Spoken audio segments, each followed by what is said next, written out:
Good afternoon. Thank you for coming to the December 13th Board of County Commissioners meeting, business meeting. At this time, I'm going to ask Pastor Justin Strickland of the Crystal River Church of God to do our benediction and invocation, and the Pledge of Allegiance will be by Airman First Class Air Force Bud Osborne. If you all can stand, please do. Pastor? Good afternoon. Thank you guys for allowing me to come, and thank you to this wonderful board of county commissioners. I'll have to say this is the best looking group of county commissioners I've seen, save one. Understood. But I do want to say thank you for this time, and thank you, Chairwoman Ruthie Schleybaugh. You are my friend, and I appreciate this opportunity. I was privileged to give the invocation at the very first meeting of 2022, and I am giving it at the last meeting of 2022.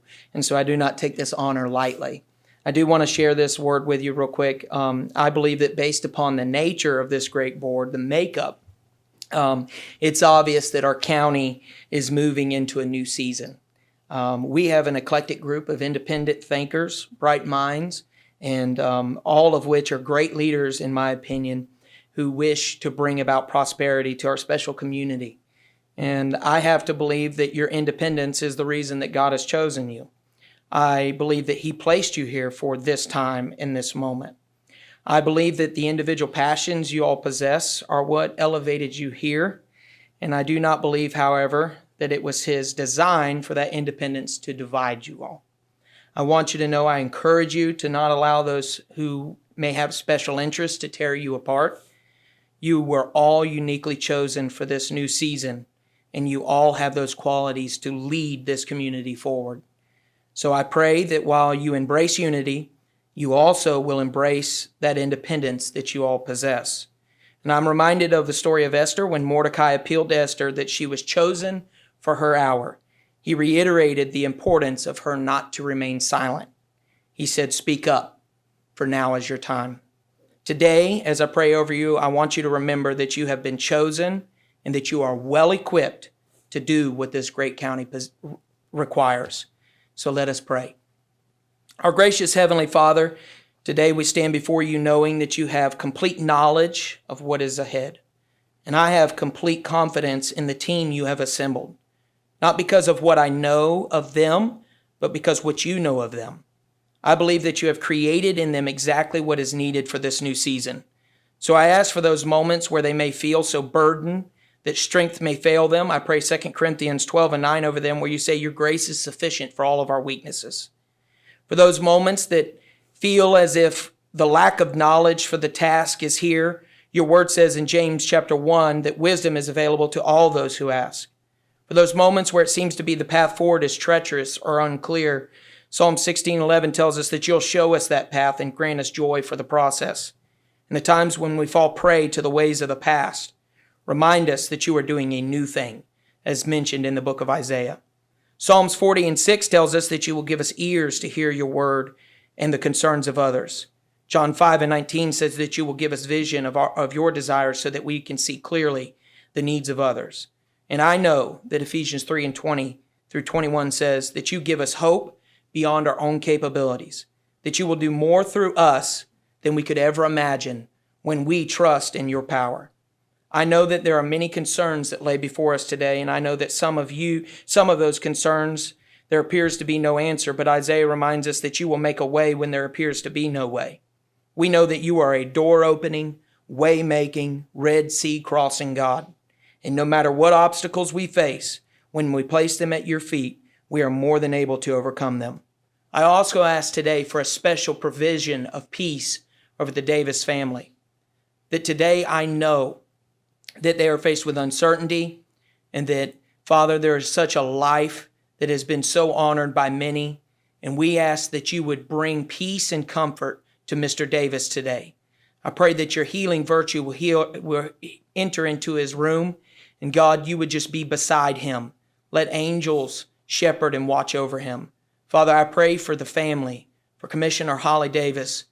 I pray for her and Mr. Davis's wife as they enter into this season. I pray that you would grant them strength, wisdom, and peace that surpasses all understanding. Lord, we understand that through the birth of Jesus Christ, you came to us to bring peace, and we believe that peace is still here today. We ask all of this in Jesus Christ's name. Amen. Amen.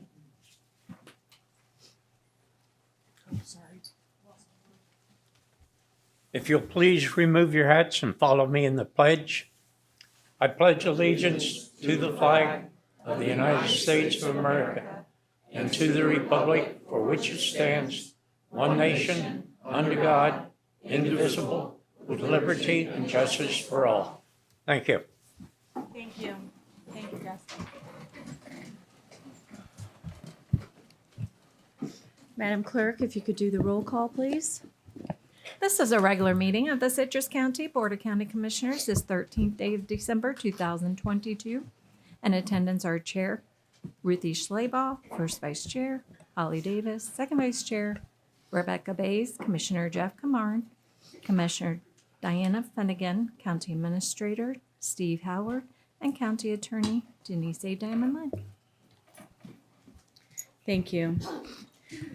Board, we have two items that are pulled from the agenda, B8 and E5. And I would like to move N1 and N2 to the top of our agenda. If you're in agreement with that, I'm looking for a motion with the modifications. Motion to approve with the modifications. Second. Thank you. Motion made by Commissioner Kennard, second by Commissioner Davis. All in favor, please say aye. Aye. Opposed? Passes 5-0. Thank you. That being said, we're going to move right to N1 of our agenda.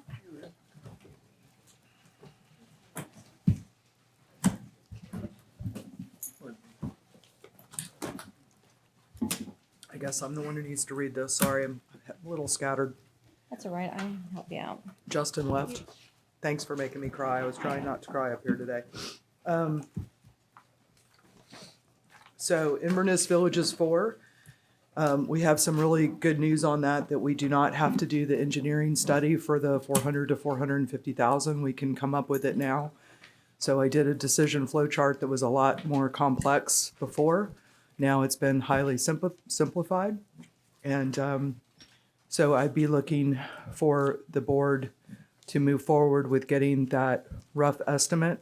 And then we would put those numbers in front of the homeowners within the community, not to be confused with the lot owners, but the homeowners who have already invested in housing on those streets, and take a poll. And if they are willing to accept the worst case scenario on what the MSBU will be for, we will proceed with that. And it would be an MSBU that would be levied by the board without having to have the 50% plus one. I personally don't, and I believe my colleagues would agree, that we do not want to force anything on a neighborhood that doesn't want it. So we are going to be looking very carefully at those polling numbers. But we want to present the worst legitimate scenario and hopefully come in way under that. And that's what the plan is. So I would like to make a motion to direct staff to obtain quotes for preparing preliminary engineering plans and estimate of probable costs to remedy the right-of-way and drainage issues in Inverness Villages 4. Thank you, Commissioner Davis. I think that we're just going to be, it won't be a motion. We're looking for consensus. Madam Chair, if I yes. might, Commissioner Davis, I didn't get an opportunity to speak with you before the meeting today. Okay. Unfortunately, the printed agenda included a prior version of your agenda memo, not the most recent. Right. So actually, I you're heard just, about that. The one online is correct, though. Yes. yes, the one online is correct. Okay. So the recommended action is simply to direct staff to come up with that number and to bring that number back to y'all. Okay. And do we need a vote on that or just a consensus? Just a consensus. Okay. Consensus? Madam Chair, Yes, Commissioner Bays. can you give us a time frame as to what that's going to look like? As to how long before staff can put that together, I'm not sure if. Yeah, I think we could bring staff up and let them give us that number would be great.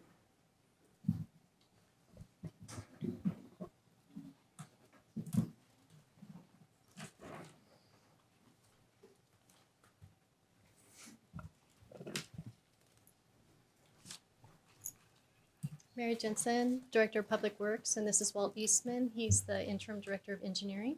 And I'll have Walt talk to you a little bit about timeframes. We've been discussing that. Yeah, we talked with survey. It's going to take quite a bit of survey work.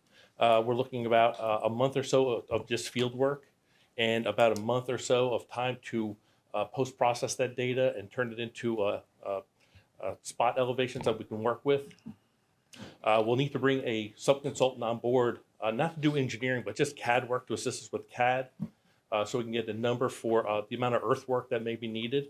But the actual estimate that we can develop, we'll do that in-house. We have estimates for asphalt, lime rock, things of that nature, so we could develop that ourselves, but we will need some assistance with some CAD work for earthwork. So, I mean, I wouldn't expect anything sooner than 6 months because we do have to bring that consultant on, but probably 6 to the 9 month time frame to get the consultant hired, and it'll be somewhere in the neighborhood of $35,000 or less for the consultant to do that earthwork calculation for us so we know the cut and fill of the road. But we'll do everything else in-house. So It's very good news with the price. Thank you. I appreciate that, and I appreciate you bringing this plan forward. It's, I think it's very good news, and I'm going to support the staff. If you're looking for consensus, I'm Madam going Chair, to support it. Commissioner Kennard. the only, the only part of what Commissioner Davis said that I disagree with is that this is going to be followed up with meetings and to try and get a consensus from or majority support from the homeowners, not necessarily the property owners. If we're going to go down this road of spending taxpayer dollars on this project, I fully intend to implement the MSBU. We need to, if you will, pull the Band-Aid off one time. These folks have been begging us for years to get this problem fixed. If we're putting forward taxpayer dollars, staff's time on this, I fully intend to implement that MSBU. The price tag will be what it is, but they're going to have roads properly constructed to county specifications when it's all done. And the drainage issue, I believe, will also be addressed at that time. So just, I am not on board with the getting bogged down in additional meetings. This group wants it, this group doesn't want it. The entire group is getting it once we get the price tag from this end of the dais. Thank you. Madam Chair, Commissioner Bays. I'm in full consensus, particularly with Mr. Kennard, Chairman, or Commissioner Kennard. However, what I do have a problem with is that they can continue to pull permits and move down that road with development, which could potentially only add to the cost of this project. So if there's a way that, at least for this interim period, this 6 months, that we can put a moratorium until we know what that price is, or we can fix this matter.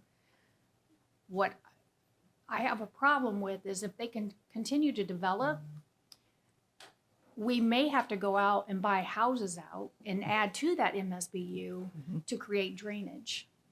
And I think that is just fundamentally wrong that we can continue to allow that to happen and add to the cost of this project.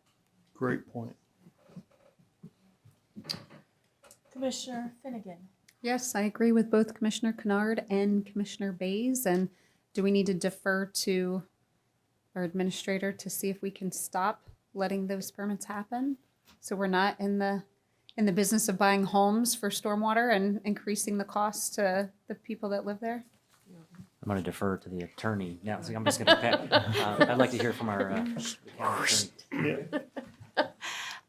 Well, I've had some conversations with Commissioner Bays, and Commissioner Bays has done some research into the codes. And I believe that the administrator is going to have a conversation with the building official, and between the building official and perhaps growth management, perhaps public works, We can look at whether or not there are some requirements in our the stormwater section of our code that may provide an avenue either for an enhanced review of any permits that might potentially be pulled or the moratorium issue. Commissioner Bays has put a lot of thought into this, and I would like an opportunity to work with the administrator and staff and maybe come back at our next, well, not our next meeting because, you know, the agenda deadlines, maybe a meeting after next to perhaps discuss that further with you. And if I might also, if you all are taking this approach, you may want to go ahead and just put a motion out there, put a motion and a vote to do what y'all are saying rather than just mere consensus, because it sounds like y'all are all on board with this. Madam Chair, Yes, Commissioner Davis. I just want to say thank you very much to Commissioner Bays for pushing that forward because I've been equally outraged at the permit issue, and I really appreciate you putting your shoulder into that. I just want to clear one thing up. The only reason that I said earlier that I wanted a poll is because if the number is truly awful, it's very hard to put that on someone. What we have done in the past with MSBU's, I believe, is we have absorbed all that internal engineering cost. I did not know it was going to be $35,000. At least that's a lot less than $400 to $450. When it was $400 to $450, I was absolutely like, if we do this, we're doing it. There's no way. So I just wanted to clarify my position on that I'm not taking that lightly, and I would fully intend to move forward with it as well. I'm just trying to leave a little bit of a caveat there because we just don't know what that number is going to be. But if we can shut the permits down on the low-lying areas that need to be DRAs, then we're going to protect ourselves a lot and protect the neighborhood on what the ultimate cost would be. So, thank you. Thank you. Commissioner Kennard. Unless the homeowners are putting up the cost for the consultant and the cost for staff time, then there can't be any caveat of us not passing it. Because then it is the rest of the county taxpayers that are taking the risk on this project. We need to be all in or not at all, that this is the way that we're going to get the roads done for those folks. It is never easy passing an MSBU as well. I don't know that Commissioner Finnegan's been up here yet when we've had to do that, but you certainly get the folks here that will come and advocate for it, and you're going to get the other folks here that come and beg you not to do this. But that's what we're elected to do, is to make those tough decisions. Whatever the figure is, it's not going to be an easy number. Building roads and drainage is crazy expensive. But we need to be set that this is what we're going to do. If we're going to expend taxpayer dollars, we need to be prepared to put this MSBU in place so that not only can we construct the roads and drainage, but we can recover those expenses for the county taxpayers. Madam Chair? Commissioner Davis. I just wanted to say, Commissioner Kennard, forgive me, perhaps I wasn't clear enough. I was agreeing with you. Okay. What I said earlier was before I heard the $35,000 figure. But it's my understanding in that all other MSBU's, we have always fronted staff time to figure out what the MSBU is. Okay, very good. Thank you. I do have a question, Madam Attorney. Yes, ma'am. I love the idea of a moratorium, even if it's a 6-month moratorium, whatever we could get. I think that this board has inherited a 30 or 40-year-old problem, and we're the lucky ones that get to do something about it. But like I said, there's been good news, and I believe both your departments. I'm so proud that you came up with this idea and brought it forward to us. And I'm gonna support that, but I don't know if this would also include a moratorium, and that's a separate issue that we have to address. And how do we do that? What point do we do that? In order to place a moratorium, you would need further action of the board that's not before you today and has not even been prepared yet. Right. That's why I was asking for the latitude to work with staff to come up with the right avenue. Moratoriums are generally disfavored in the law, disfavored by the courts. So if you are going to undertake such a step, I want to make sure that your I's are dotted and your T's are crossed, because I believe that you are vulnerable to challenges. So I need the extra time to package it all together and bring it back before you. Thank you. So, board, I'm looking for direction. Madam Chair, Commissioner Bays. I would make a motion that we proceed not only with the engineering, but the MSBU and for the road paving and the drainage issues. Second. And I made a motion earlier, Amy, I'm rescinding that one. So we have a motion from Commissioner Bays, a second by Commissioner Davis. And if you could repeat the motion for me, please. Motion to proceed with engineering and MSBU. Now, there was further explanation after that. I didn't get that. So if you can repeat that, that would be great. That's it? That's Okay. it. Madam Chair? Yes.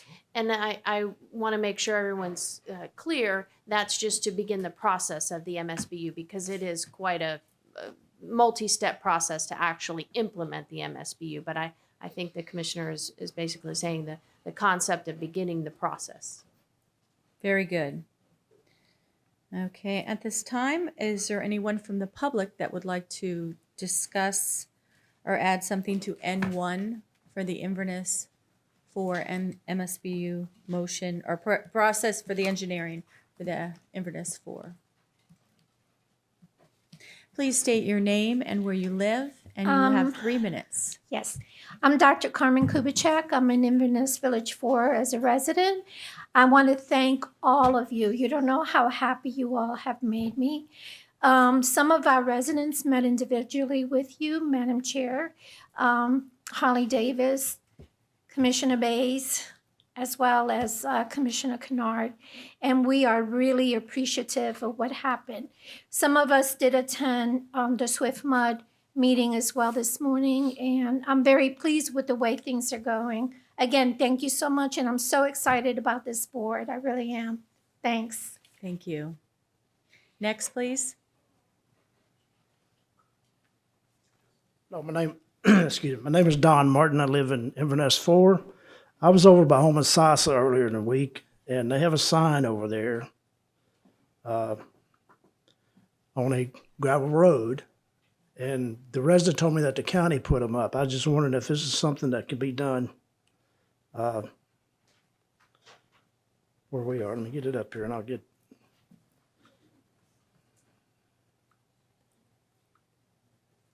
Someone, is it okay to bring it up? You could read it to us. It's a sign. Yes, and what does it It says say? Dusty Road, 15 mile per hour. Okay. Okay. We'll answer your questions when you're done. Is that your Yeah, I question? just If wanna that's- know- Okay. Since it's Citrus County, I just want to know if that's something that could be done in Inverness 4, because people drive too fast out there. Okay. When everybody's done speaking, we'll address your questions. Okay, thanks. Thank you, sir.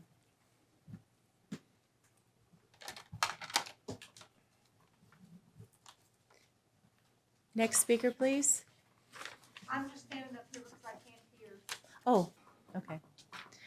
And commissioners, if you can please make sure you lean into the microphone for the people that are having trouble hearing. Thank you. Is there anyone Thank you. else? You are welcome. Is there anyone else that would like to speak to item N1 at this time?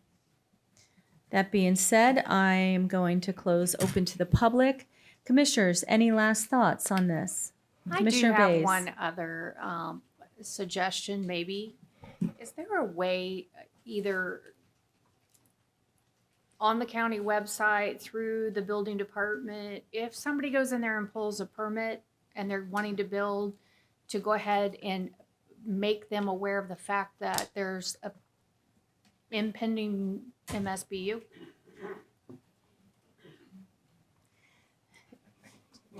I'd say without legal advice, I'd say yes, but I better watch it here. She's pretty close to throw one of these bottles at me. Careful, they're going to stick me in the back of the That's room right. soon.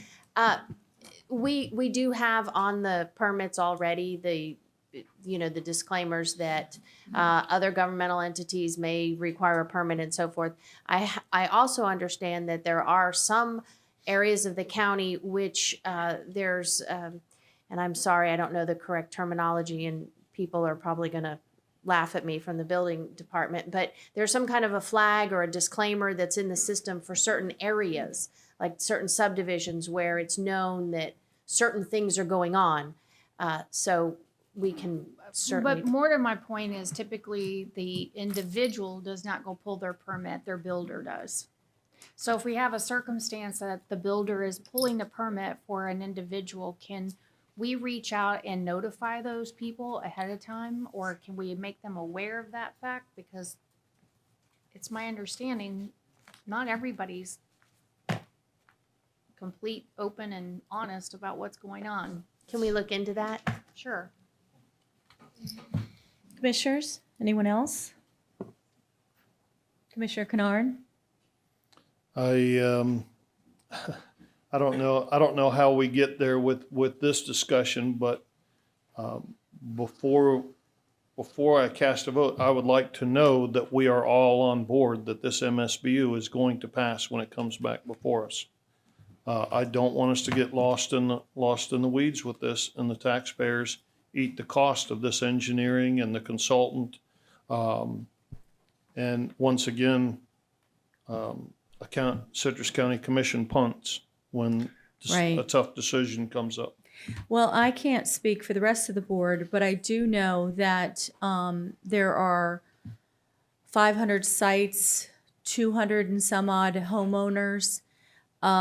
You have asked for this. When I went out there, I said, be careful what you ask for.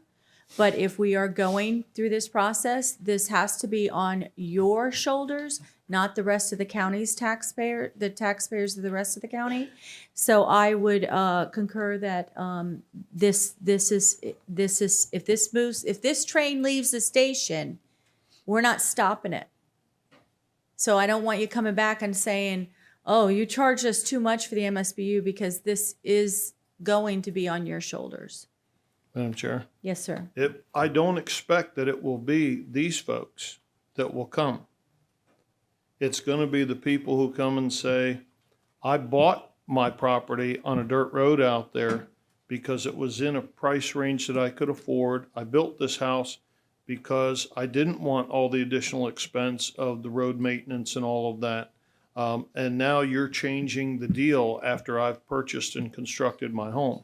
That's what we're going to hear at the dais up here. That I can't afford the cost, whatever that cost ends up being. That's what we're going to hear. And I just want to make sure before this train leaves the station that everybody up here is prepared to fully implement that MSBU to construct the roads, the drainage, and recover the engineering and consulting fees for the taxpayers. I'll support it, but I hope we don't back down when the tough decision faces us. Well, and I understand that, and that's why we are left with this tough decision, because previous boards did not want to address this issue. I agree. So that being said, this is becoming more, every day becomes more of a mess, and it is, this is the only solution I can see. I addressed this very issue with you as homeowners, that there's only a few of you that are coming to the meetings, so I might be giving your name out too. But I think that what he's asking is, do you all have the strength to carry through with this? And I do. Madam Chair? Yes. To help Commissioner Kennard to answer that question, for the people that did buy an affordable home on the dirt road, and we have those concerns, the roads need paved. And it's only going to get more expensive if the boards keep punting it down the road. So at some point, if we don't implement this now, even when it is a tough decision in 9 months or whenever that comes along, if we wait 2 years or 3 years or 6 years, it would be much, much more expensive. So I would say for the people that bought those homes, for the equity that they're going to have in their homes, now's going to be the time. And remember, once those roads are paved, their value is going to go up also. Thank you. Madam Chair, Commissioner Davis. I don't believe we answered Mr. Martin's question Oh, about yes. getting signage for the roads. Yes. So signage doesn't actually create good behavior often, but it might help. So, and they are very inexpensive to produce. So we have an in-house sign department. So I would punt that to staff to advise into us. that. Yeah. Thank you. Commissioner Bays, final thoughts? I'm good. I'm going to call the question then. We have a motion on the floor and a second. Board, all those in favor, say Aye. aye. Opposed? It passes 5-0. Thank you. Moving on to N2, and congratulations for those of you that attend. Merry Christmas. Merry Christmas. Okay, N2. This is the attendance of NACO conferences, and this is housekeeping. Both Commissioner Davis and I sit on a national board. I sit on 2 committees, and Commissioner Davis sits on 1 or 2. I sit on 1 for state and 1 for Yeah. national. Yes. So this is a conference that I think is very important to attend. It's going to be in Washington, D.C., and so N2 is for approval from this board for travel to Washington, D.C. for a National Association of County Conference. I'm looking for discussion, a motion. Yes, sir? Madam Chair, for both of you sitting on those boards and wanting to attend, I applaud your efforts, but I'm not going to support this. I feel like that there is ample opportunity through the FAC, through Small County Coalition, through other conferences and so forth in state. I feel like there's more than enough opportunity to get the information that we need. So I hope that nobody takes it personally, but I won't be supporting this. Madam Chair. Yes. So I said early on when I first took office that I was willing to go once to see if it was worth it, because understand I am very well traveled on my own dime, and I am volunteering my time to go there. So this is not a jaunt or a junket. I do sit on a committee that has brought back an enormous amount of good information to push this county forward. And I believe that it would be a good investment of both my time and county resources to go. And if I'm wrong, I won't ever go back again. But we are also looking for federal funding for things and those kind of connections and knowledge to push our county forward with broadband and everything else that we have going on, and figuring out septic to sewer, as we've been discussing. That should be essentially a covered cost. There are more than state funds, there are federal funds. And we do not have a federal level lobbyist. So when your commissioners go out to these places, we do kind of start to bring home more resources for our county's prosperity. I do want to add something to this. We as commissioners have a travel allowance. We use that allowance, and when it's done, it's done. We then go on our own dime. So whether this is to DC or to Orlando, it's still in our own allowance. I don't think this should really even be on this to ask for permission to go to a conference, but it isn't asking for additional funding. It's just asking to go travel. I sit on a finance committee, and I also sit on a transportation committee, and there's tremendous amount of federal dollars, and I think that, like Commissioner Davis said, that there needs to be some kind of representation from Citrus County, because if we're not getting it, somebody else is getting it. And it is a little different. I'm involved with FAC. We are a member of NACO, and we are not taking advantage of this membership. If we're not doing this, then why are we a member? So, and again, not asking for additional money. We'll be using the money that we already are allotted in our own accounts for travel. So, I just want to put that out there. Madam Chair? Yes. I completely understand what you're saying, but you are looking, and the reason that we put this AR in place is to try and get commissioners to focus on, information, conventions, seminars that are more pertinent to Citrus County, to Florida counties, not necessarily at the national level. And we're using, regardless of the allowance, we're using taxpayer dollars. So I think that it should stay in place and have a public discussion about this type of travel out of the state. And it may be just from, and I'm not pointing to you individually, but, one commissioner's allowance for now. But just last year, twice, I was approached about transferring some of the money from my travel allowance that I didn't use over to other commissioners because they had already spent their allowance. I didn't have an issue with it, but it's using more and more of the taxpayer dollars where I don't see the benefit. I'm certainly not going to sit here and beat this drum, but I'm not going to support it. Okay. Anybody else have anything to add? Commissioner Finnegan? I did kind of question when you're talking about lobbying, because wouldn't we lobby our members of Congress and people locally? I mean, you're talking about at a conference. You were talking about lobbying. I guess I just didn't quite understand. I didn't realize I said lobbying. You did not. Oh. Well, I don't know about lobbying, but this is education. This is how to get. I haven't had the opportunity to go to this. We're talking about N2 right now, but I don't have a problem with this. I think that if we can go, and I do know quite a few counties that do go, and I talked to them at FAC, and they encouraged me to go and attend these because there's things available, education, opportunities on a national level that we're not even touching. So, May I? yes. Perhaps a better word would be making connections versus lobbying. You make connections, you hear of funding, you get briefed on funding. You haven't done any of this yet, so I understand you haven't been to you've been to one FAC so far. It makes a big difference. And in 30 years of my own business, I have had to use my own dollars to travel to trade shows and conferences and whatnot.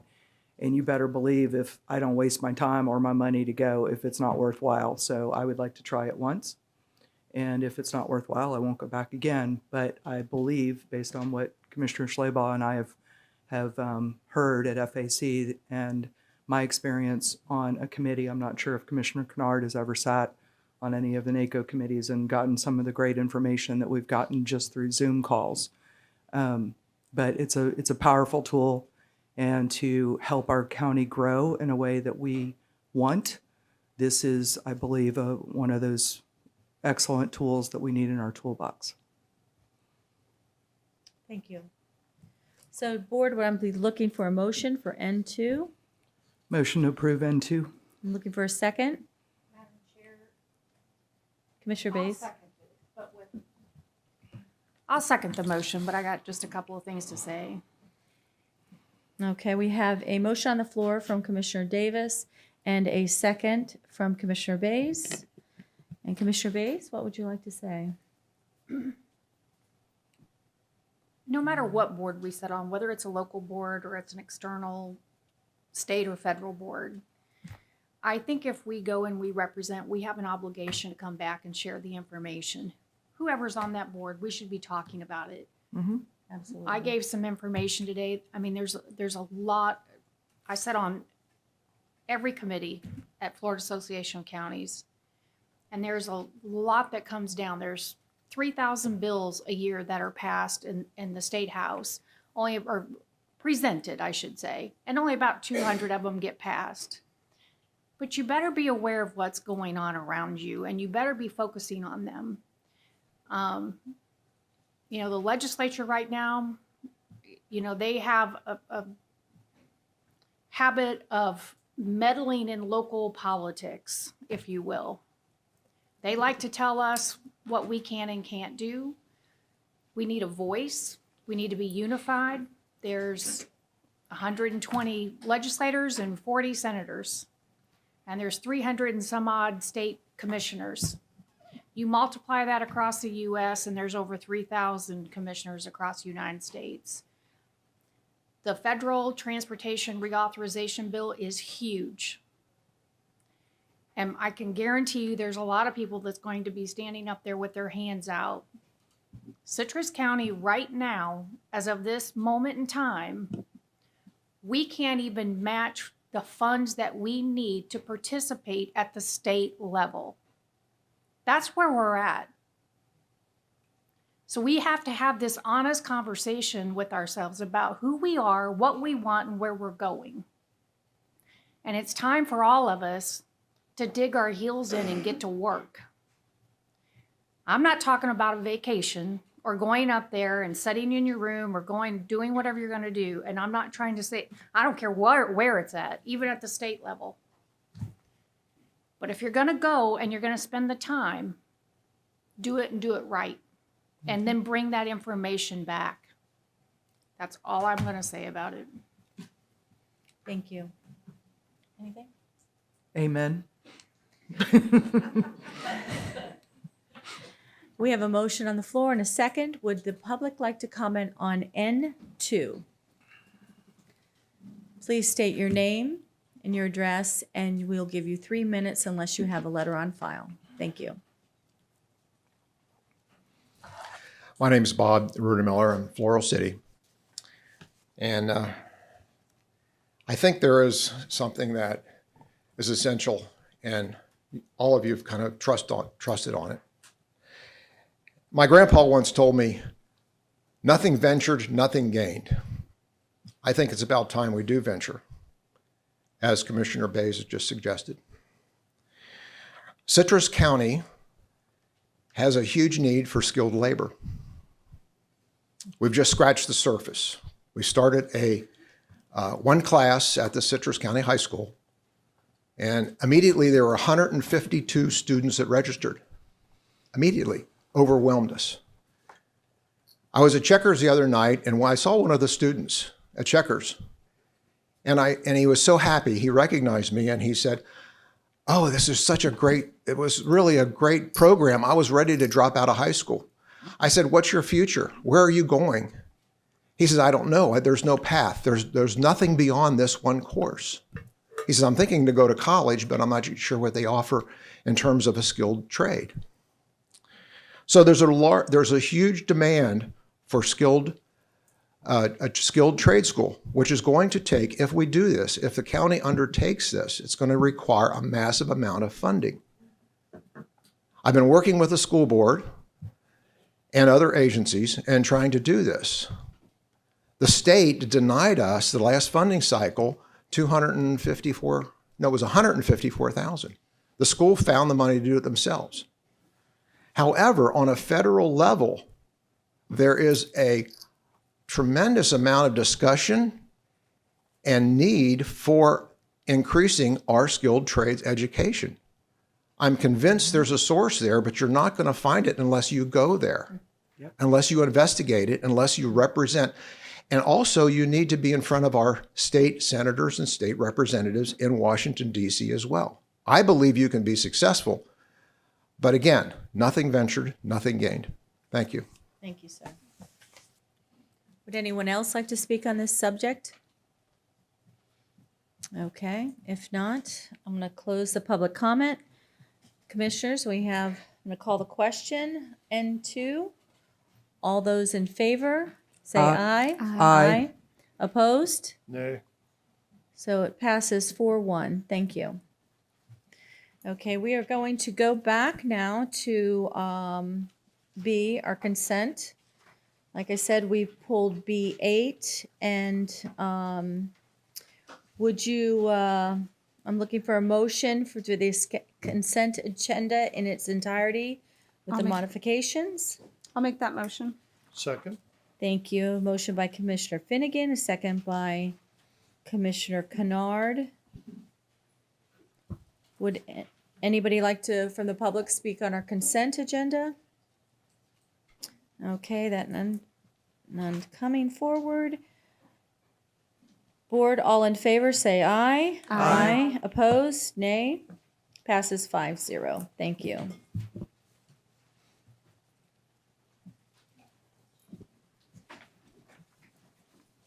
Okay. Madam Chair, Yes. was B6 pulled for discussion? B8. Oh, no, I'm sorry. So, So can you we might want to revisit. modify? We might want to revisit that motion if Can, that's what you want. Commissioner Finnegan, I was remiss in not pulling B6 for discussion. Can you modify?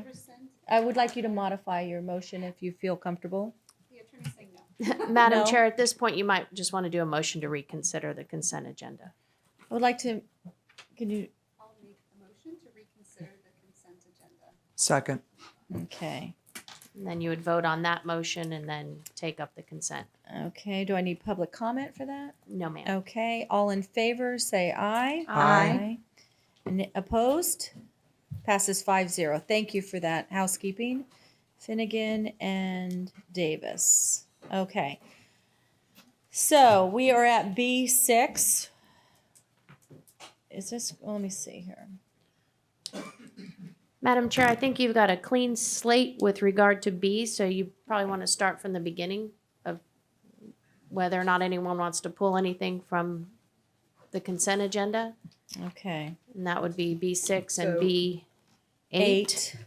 B6 and B8. B8 is being completely pulled. B6 is being pulled just to consider, correct? Separately? Discussion. Yeah. So I'll make a motion to approve the consent agenda with pulling B6 and B8. Yes. Second. Okay, I have a motion from Commissioner Davis. Second from Commissioner Bays. Public comment? Seeing none. All in favor, say aye. Aye. Opposed? Passes 5-0. Thank you. Phew, get through that. Okay, so now B6 for discussion, please. This is the American Rescue Act, Local Assistant and Tribal Consistency Fund. I am looking for a motion to approve, and to approve of the direction of the county administrator as the primary agent and management, and the management and budget director as alternate agents to execute any request for reimbursement. I'm looking for a motion to approve B6 A and B. Motion to approve B6 A and B. Second, Madam Chair, did I mess it up?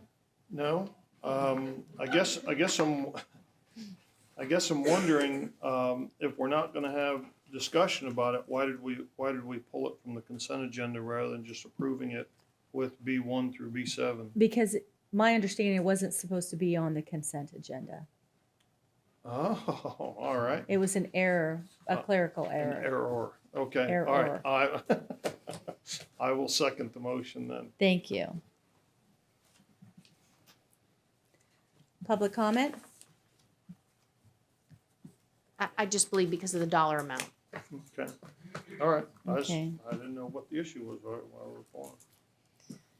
Okay, I have a motion on the floor from Commissioner Davis, second from Commissioner Kennard. Would anybody like to speak about B6 from the public?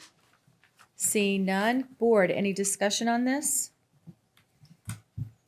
I have something to discuss about this. This is, in a sense, let me get to B6 here.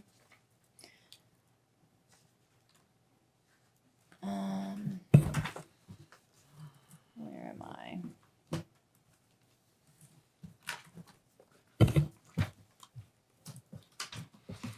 Moving this agenda around's kind of messed me up here. Let's see. Okay, B6. This is, in a sense, found money. And we can do anything with this money except lobby, if I'm if I'm correct. Okay. So this is $152,381.60. I would like to suggest that we use this money to perhaps fix and fill the Beverly Hills pool and maybe get a master plan of doing some additional amenities there in the Beverly Hills Park. I'm just going to go out there and ask for the money first before any of you all ask for your districts. But as you know, Beverly Hills is in quite a need. We have that empty pool sitting there for many years, and this seems like a good place to use some of that money. Madam Chair? Yes.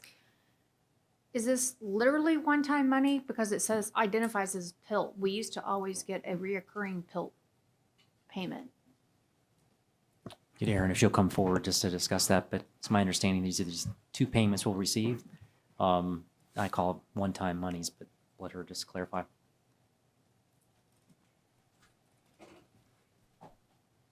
Hello, Madam Chairwoman. Hello. Commissioners. So this money was part of ARPA when they passed it. And basically, what they were saying is that we, as a county, in some way, shape, or form, we're not paid in full when we received payment in lieu of taxes and possibly some other federal programs. As of right now, they've told us that we will get 2 payments. We already received our payment for this year. We will be eligible to get the next $76,000 next fiscal year. And then they've told us, as of now, that that is it. There is guidance from the Treasury as to the criteria they use to allocate those funds. And while some counties got more than others, the minimum was $50,000. And then there's criteria including childhood poverty, the poverty in the county. I have that information if you would like for me to send that out. But it is not an equation that we can put the numbers back into and recreate it. But for right now, it is just the 2 payments of $76,000. But it's in addition to an annual PILT payment, is that correct? As from what I understand, we no longer are getting that PILT payment. But basically what they said in the guidance was that we may not have received what we should have when we were accepting it.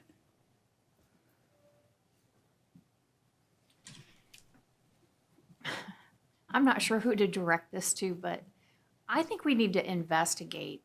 I did a little research on this, and other places are getting PILT payments. And so I'm a little perplexed as to why we're not getting them anymore. We can look into that and see. I know I had emailed Mr. Oliver a few months back, so I can go back and retract what I received from him. But when I gave him some additional information, I never heard back from him. So I think it's something we need to investigate. And when I compared what our land demographics are to other counties, I felt like what we were receiving was exceptionally low compared to other places that had less land than us. So. Actually, the National Association of Counties is very helpful as well with these matters. We can work with them as well because they're a good, strong ally working with us. And I've actually dealt with this where I came from, payment of taxes as well because of all the federal lands that were owned by the federal government. But we'll look into that and make sure we're getting our fair share that citrus is not forgotten. Madam Chair. Bays, yes. If the first round of money is $75,000, I would be willing to support the filling in of the Beverly Hills pool. I think it's a liability for us to have a pool sitting there that's empty. And so I could totally support taking at least the first $75,000 and filling that pool in and getting that to some level that's reduces our liability. Commissioner Kennard. Yeah, I hate to be the negative Nelly up here today. That's the You know, way it's you don't shaping up. have to, you know. Listen, the list of ARPA projects that we approved, every one of those projects is going up in cost. And so coincidentally, I believe we've started taking projects off the list or dwindling down that list to utilize the funds that we've got. My suggestion would be that we, any of this additional money that comes in, that we work towards paying for some of the things we've already committed to. We're going to have a discussion today about the animal shelter. That has gone up significantly in cost. We've had a recent discussion about the Barge Canal boat ramp. That has gone up millions in costs. We can't, right now, we can't afford to pave the roads that we need paving. We've been told by the health department that they're going to come looking for extra space. We know that the sheriff's office is also looking for additional space for their, their repair shop, that type of thing. The facility where they're at is no longer going to be available. We've got a lot of really big stuff on our plate that as of right now is not paid for. And I'm not opposed to finding money to address that, that open pool in the ground or open hole in the ground in Beverly Hills, but I think it needs to be an agenda item to come forward with, this is what we're going to do, this is going to be the cost on it, and then we have that discussion. Thank you. Commissioner Finnegan, anything? That was some of my thoughts. I was just thinking, I'm not opposed to doing something with Beverly Hills. I know that's been an ask for a long time, but I think that there would need to, it would have to be a plan. This, like Commissioner Kennard just said, the cost and whatever it is, does it take long range costs? Is it going to add to the county bill, whatever's put there, or is it just like Commissioner Bay said, a fill in? We need some idea of that, and then how much of this money it would take. Thank you. And I appreciate that, but I'm going to always fight to try to get something into Beverly Hills and correct that this empty hole in the ground. I think it is an eyesore. I think it's depressing. I think it is a health hazard. And I saw this money, so I'm going to, you can't help but ask for something. It doesn't mean you're going to get it, but I'm going to continue to try to find ways to bring up the conditions that some of our, I have the smallest district. I don't have any tourism. I don't have any water. I represent the whole county, but I do know that I feel like Beverly Hills is, has a tremendous amount of our citizens living there, and I want to take care of this situation. We need some wins on the board, and this was an easy win, I felt, with this money. Felt like it was a gift, but if you don't see it that way, I understand. And so we just need a motion to even accept the money then, if we don't want to put it towards Beverly Hills. Okay.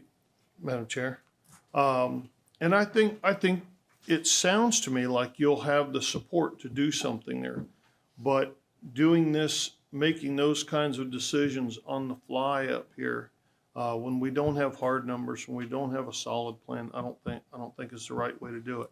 But when that comes forward as an agenda item, I think it's probably an easy win. Okay. Do you hear that, staff? Okay, so we have a motion on the floor to accept this money and it was a motion to go to general funds, or?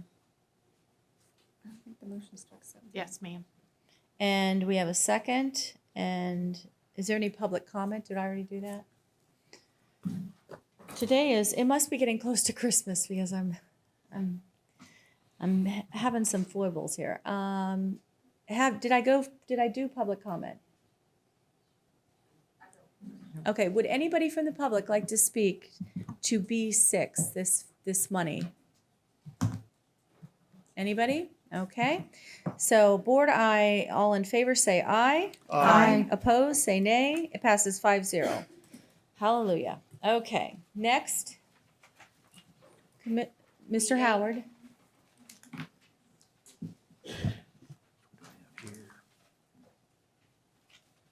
B7? Or B7. Growth management? We've already done B8, right? B8 was pulled. So it's C, D, C. E. So open to the public, it looks like. So at this time, we're at open to the public. We have 2 times certain. We have time certains at 1:30. Okay, sorry, excuse me, I have a time certain here. This is, maybe I need a little recess here. 1:30, I have a time certain, and then we'll come back to open to the public. Sorry.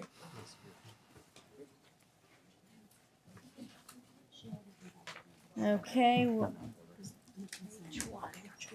H1, presentation, 1:30 time certain for the animal shelter. Mr. Howard, I need a little help with that. I didn't realize the time. Thank you. Thank you. Please introduce yourself and tell us the company you're with, please. Absolutely. I'm Miguel Antonio Martin. I am a project architect with MLM Martin Architects, the selected architect of record for this project. Also with me is... my name is Charles Sum. I'm the engineer of record with Tecoy Engineering, also over the same project. we were asked to provide a presentation for this development for the Citrus County Animal Services Facility. And try to go through some explanation of where we are and where we got to the numbers that we are at today, as I know that is of primary concern to your taxpayers.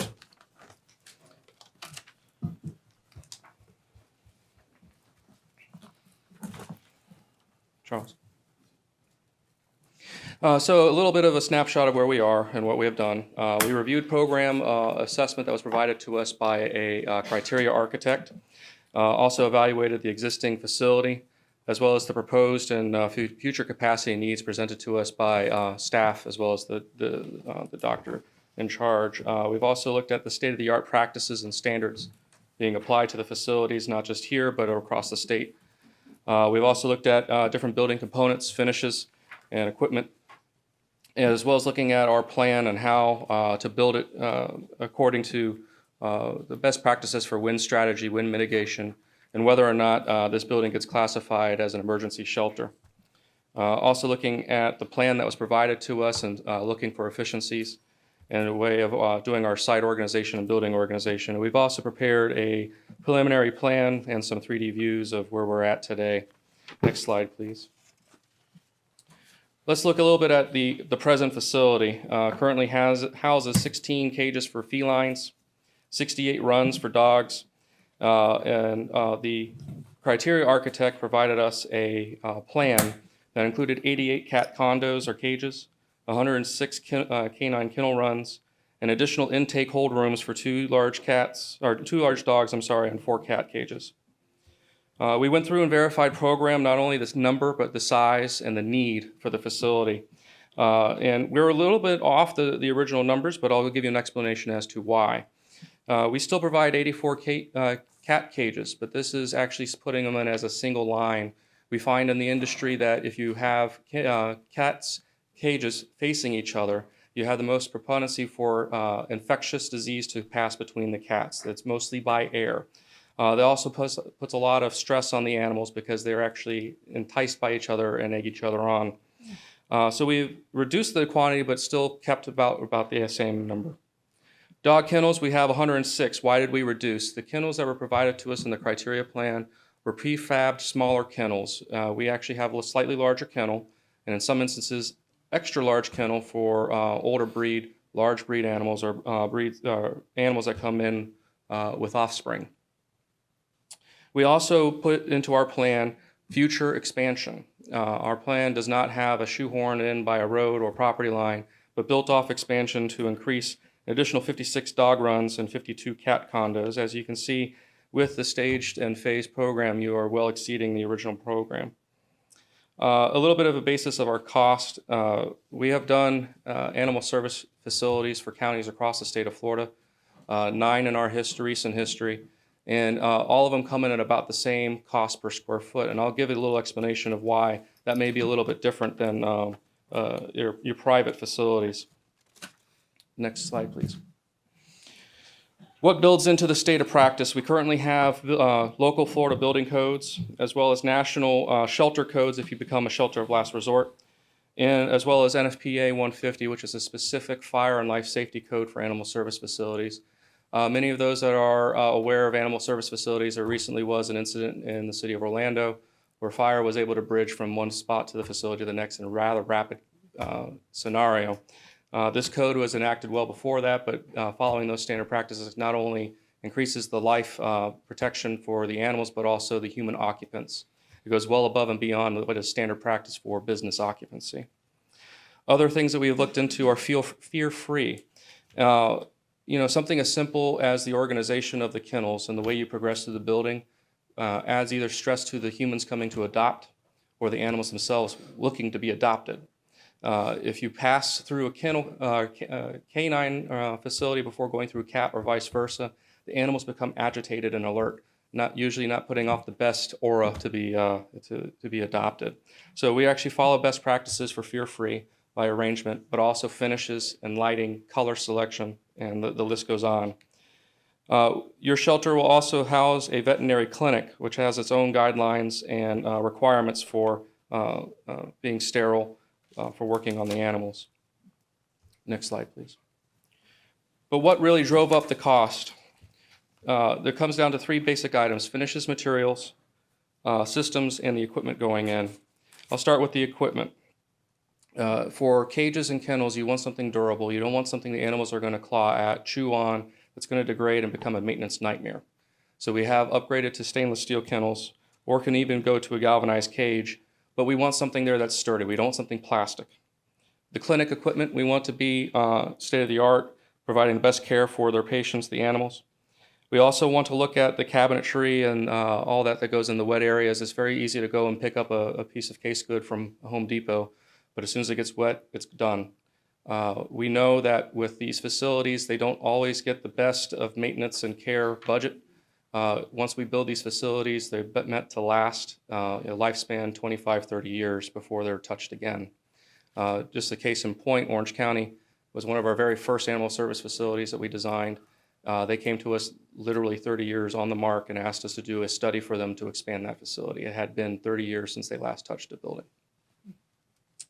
As far as systems, many people don't understand that the air conditioning can play a vital role in disease containment in these facilities.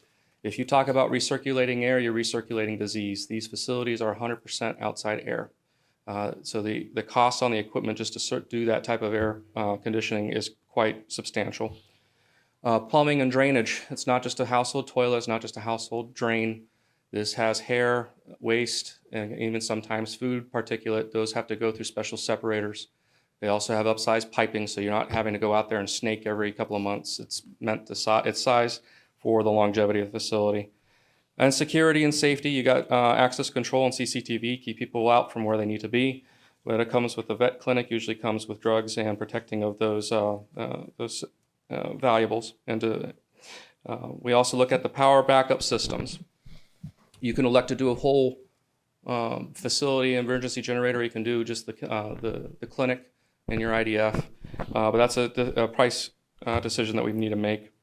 Acoustical set considerations and fire protection. Because of NFPA 150 that I mentioned earlier, now these facilities are required to be sprinklered 100%. That adds to the cost. Finishes and materials, I think I've been hitting on this several times. You want to build this to last. If you go with the cheapest solution, you're going to be paying for it in the lifespan of the building. So a lot of times we have clients that like to avoid those upfront costs, but it usually comes back to bite them in the long run. What we have presented to staff has been a range of materiality. Concrete block with a epoxy paint versus a glazed concrete block that will last longer, hold up longer. You're not going to have to pay for repaint. But there's a range in there that we can work with. I'm not just going out and saying it's either glazed block or putting up drywall. We need to have that proper mix. Also worth consideration, I mentioned drainage. There's drains everywhere. There's curbs everywhere. This is not a flat slab that you have at a house. There's lots of form work and a lot of upfront time in that first slab pour. So there's a lot of upfront costs. Next slide. One of the big questions for the cost is, what are we building this to? What I mean by that is, are we building this to meet windstorm category 3? You're going to get a couple of hurricanes. It's not going to take much damage.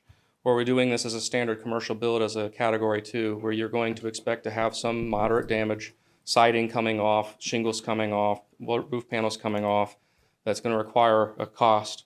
Or are we going to consider this an essential facility, meaning it's a shelter of last resort?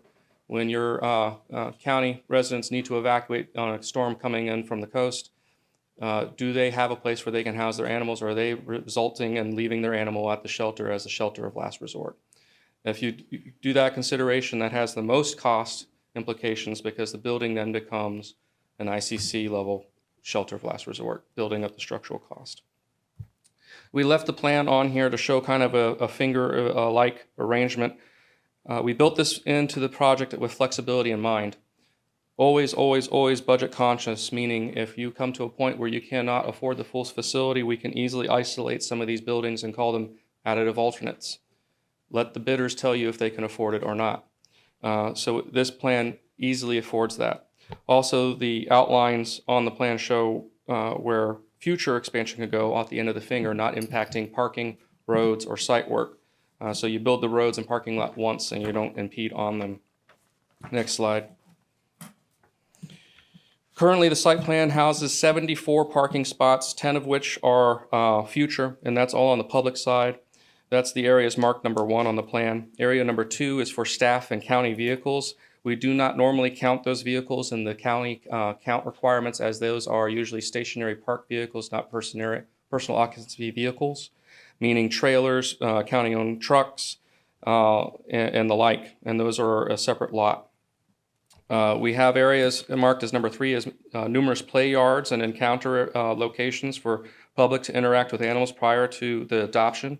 We find that leads to the best success in the adoption if they can play and interact with the animal. Future building expansion is marked as number 4. A rather substantial clinic for your needs is built in number 5. Kennels marked in areas with 6, which is also that blue. Animal receiving, independent of all the interactions with the public on the back side. You do not want a problem animal to be brought through the public entry, either agitating animals or agitating the public, creating a scenario that's not conducive to the adoption flow. Also, we have a multi-purpose area that can be utilized for educational purposes, and an admin area as well as a pond. Worth note on this site, the parcel that was selected, there is a approximate 300-foot cellular tower used for radio communication throughout the county, and we've kept the building outside of that fall radius. We're limiting the risk and the exposure there. And we end the presentation with a little bit of 3D views showing what we were envisioning. Conducive to the local architecture, we were looking at a metal roof for longevity, pitched, so it looks more of in line with the residences around the area. Exterior face would actually be a stucco surface, easily maintainable and washable. And these spaces are actually modular in nature, like I mentioned before. They can either be put as a bid alternate or used as a expandable module in the future. With that, I think we were looking at some specific areas of where we are at on the budget. We presented 3 different areas, or 3 different ideas to staff. One is meeting the basically essential facility category 3 windstorm full generator, and all in, including construction and having staff on site, we came to a figure around $24 to $27 million. Dialing that back, or actually increasing it, to the shelter of last resort adds a premium to not only the structure but the components going into it. Brought the price to around $32, $35, again, all in, including construction, permitting fees, impact fees, construction contingency, as well as owner provided clerk of the works, if you will, on site. And the last one is building this as basically a business occupancy category 2. This would not be considered a windstorm shelter. You would have issues with a windstorm in the future if you had to clean up debris off the roof or fix the siding. That one brought the price to around $22 to $25 million. And what are those differences? Basically the structure, the size of the generator, and other components that we can start to look at to dial some of the prices back. I mentioned the block walls earlier, either being painted or glazed block. What do we want to do for the public area floors? Do we want to just seal concrete or actually provide tile, something nice for adoption center? Animal areas, we recommend usually epoxy floors instead of a sealed concrete or painted concrete. It holds up better to the animals. These areas are not only see urine and feces, but the chemicals to clean them up on a rather routine basis. You start putting paint on the floor, you're going to have maintenance costs for that. Cat housing, whether we do aluminum high-end or start to look at it's two-story other conditions. Dog housing, whether we want to go chain link or stainless type environment, can have impact. Right now, I think our drainage is rather limited. We're doing the bare minimum on there. Our best practice is usually to put a trench drain along the kennels with a water feed to wash out anything that clogs them up. So you're not having a maintenance issue where you have to come in and shut down a whole run of kennels to unclog a drain because something fell in the drain. Right now we're at 6 inches, and I would think we hold to the 6 inches but add a trench. Also, what to do Excuse with the... me. Go ahead. No, out I'm of time. sorry. Continue. Oh, I'm sorry. Acoustics. Animals drive each other crazy if you let them. My own 2 dogs will start barking, and our neighbor's dog will start barking, and soon enough the whole block is barking. So whatever you can do to isolate the areas. Right now we have built-in natural acoustic separation with the partitions, but there's more treatment that can be provided, whether that be NRC or noise canceling type materials, as well as cleaning for the facility. Right now I believe we have hose bibs and hose reels throughout the facility, but do we want to upgrade that to chemical systems or spray and vacuum type scenario? And I mentioned the stainless steel cabinetry. We only selectively place that in areas that are wet, but we also look at solid surface where everything can take a beating. Right now, if you have like a laminate, it will get scratched up pretty easy with the amount of throughput that you have on these facilities. We usually recommend not to do solid or laminate countertops, to do solid surface where possible. Believe it or not, lighting. We actually found that if you go with the cheapest light sources out there and still follow code with dimmable lighting, you actually will cause dogs anxiety just because they see the flicker rate more than we do. So if you go with the cheapest lighting sources, you're going to end up with dogs barking for no reason at the end of the day. So we've actually spec'd out for moderate lighting, not the highest end, but those that do not cause the flicker rate condition. And then the final things to think about were the wind load characteristics. Again, the category 2, category 3, or shelter of last resort. Power backup generator. Are we doing a whole facility or just the clinic? There are certain things that we cannot leave unprotected with the power per code. If you eliminate the power generator, you're throwing batteries in there somewhere to house for fire alarm and the fire sprinkler system. Right now, we're also looking for a little bit of leniency from the county for parking count. Currently, we have 64 public parking spaces. That is already taking into consideration the occupiable spaces only, not the dog kennels or the cats. Do we realistically think that 64 people are going to come to this facility, but we are meeting the minimum zoning requirement? Or we also include impact fees in this project budget. I think around the order of magnitude of $130,000 for our permit and impact fees. That's county paying county. Is that something that we really want to do, or is it something that we can eliminate from the project budget? Other areas would be, our community room. Is it necessary to have the education there? Those are areas that we can cut, although I don't think we should. And with that, I think that rounds off the presentation, and I'll open myself up to the commentary and questions. Thank you, sir. Board? Who would like to start? I'll go ahead and start. Oh, yay. I'm out at 22 million.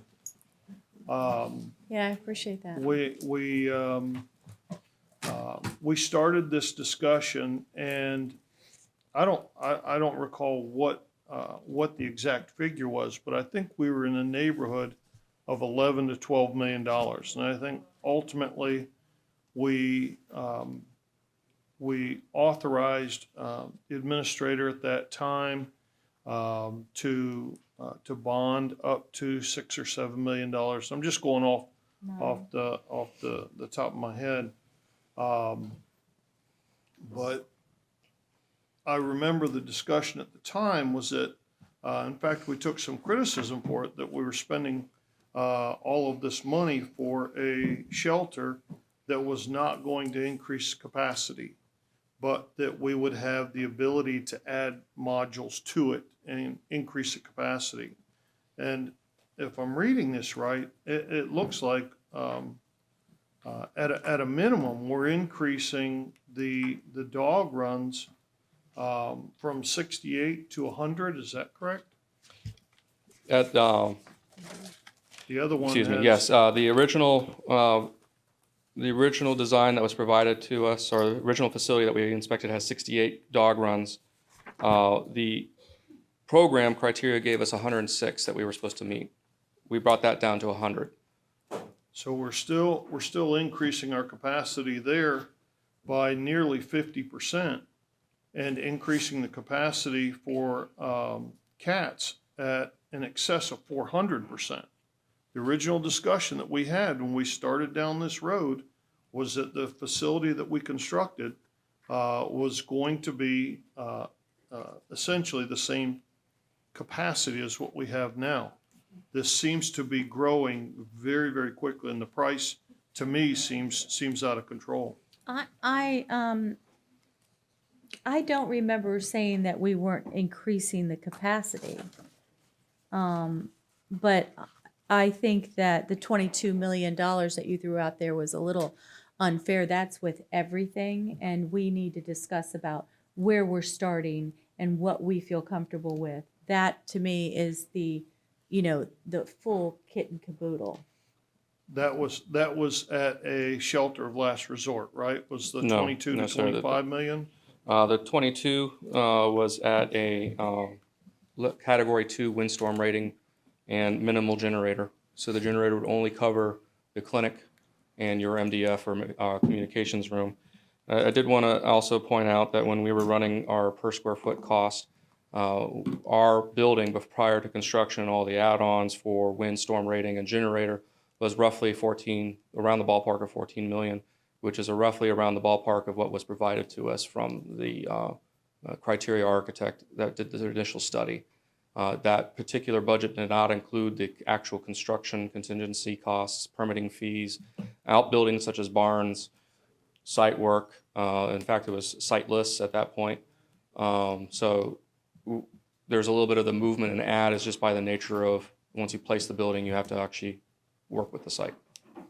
Madam, I'm sorry, Commissioner. Are you done? No.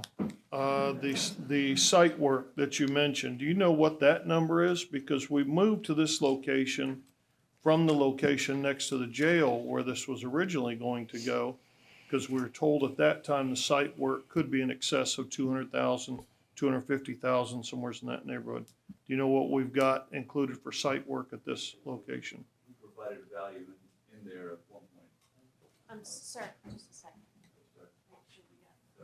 Yes, in all of the cost proposals, the site value was in the mid 1 million, so like 1.2, 1.5.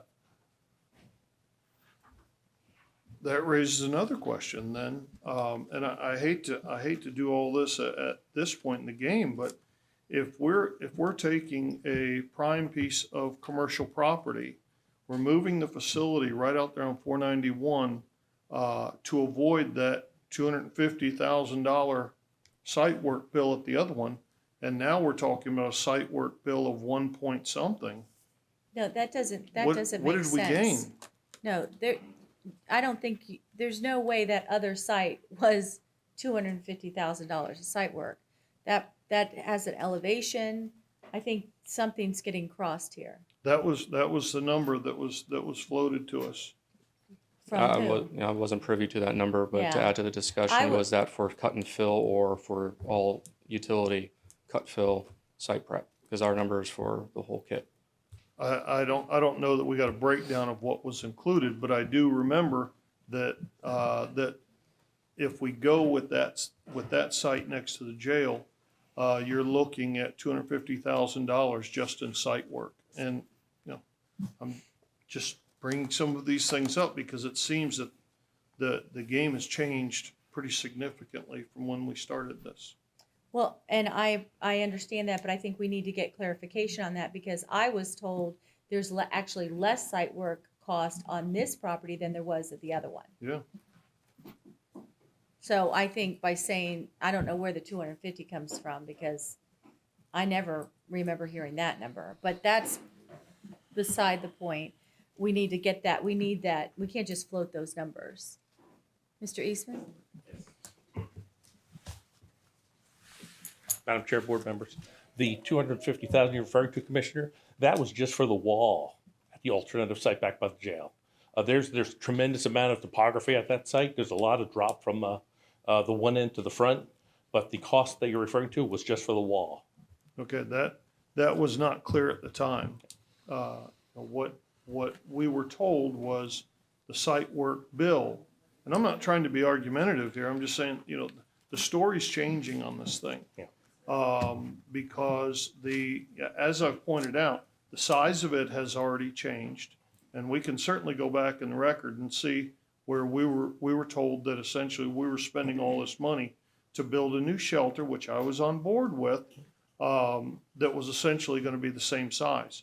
Now we're increasing the size of the shelter pretty significantly, and we're increasing the costs enormously.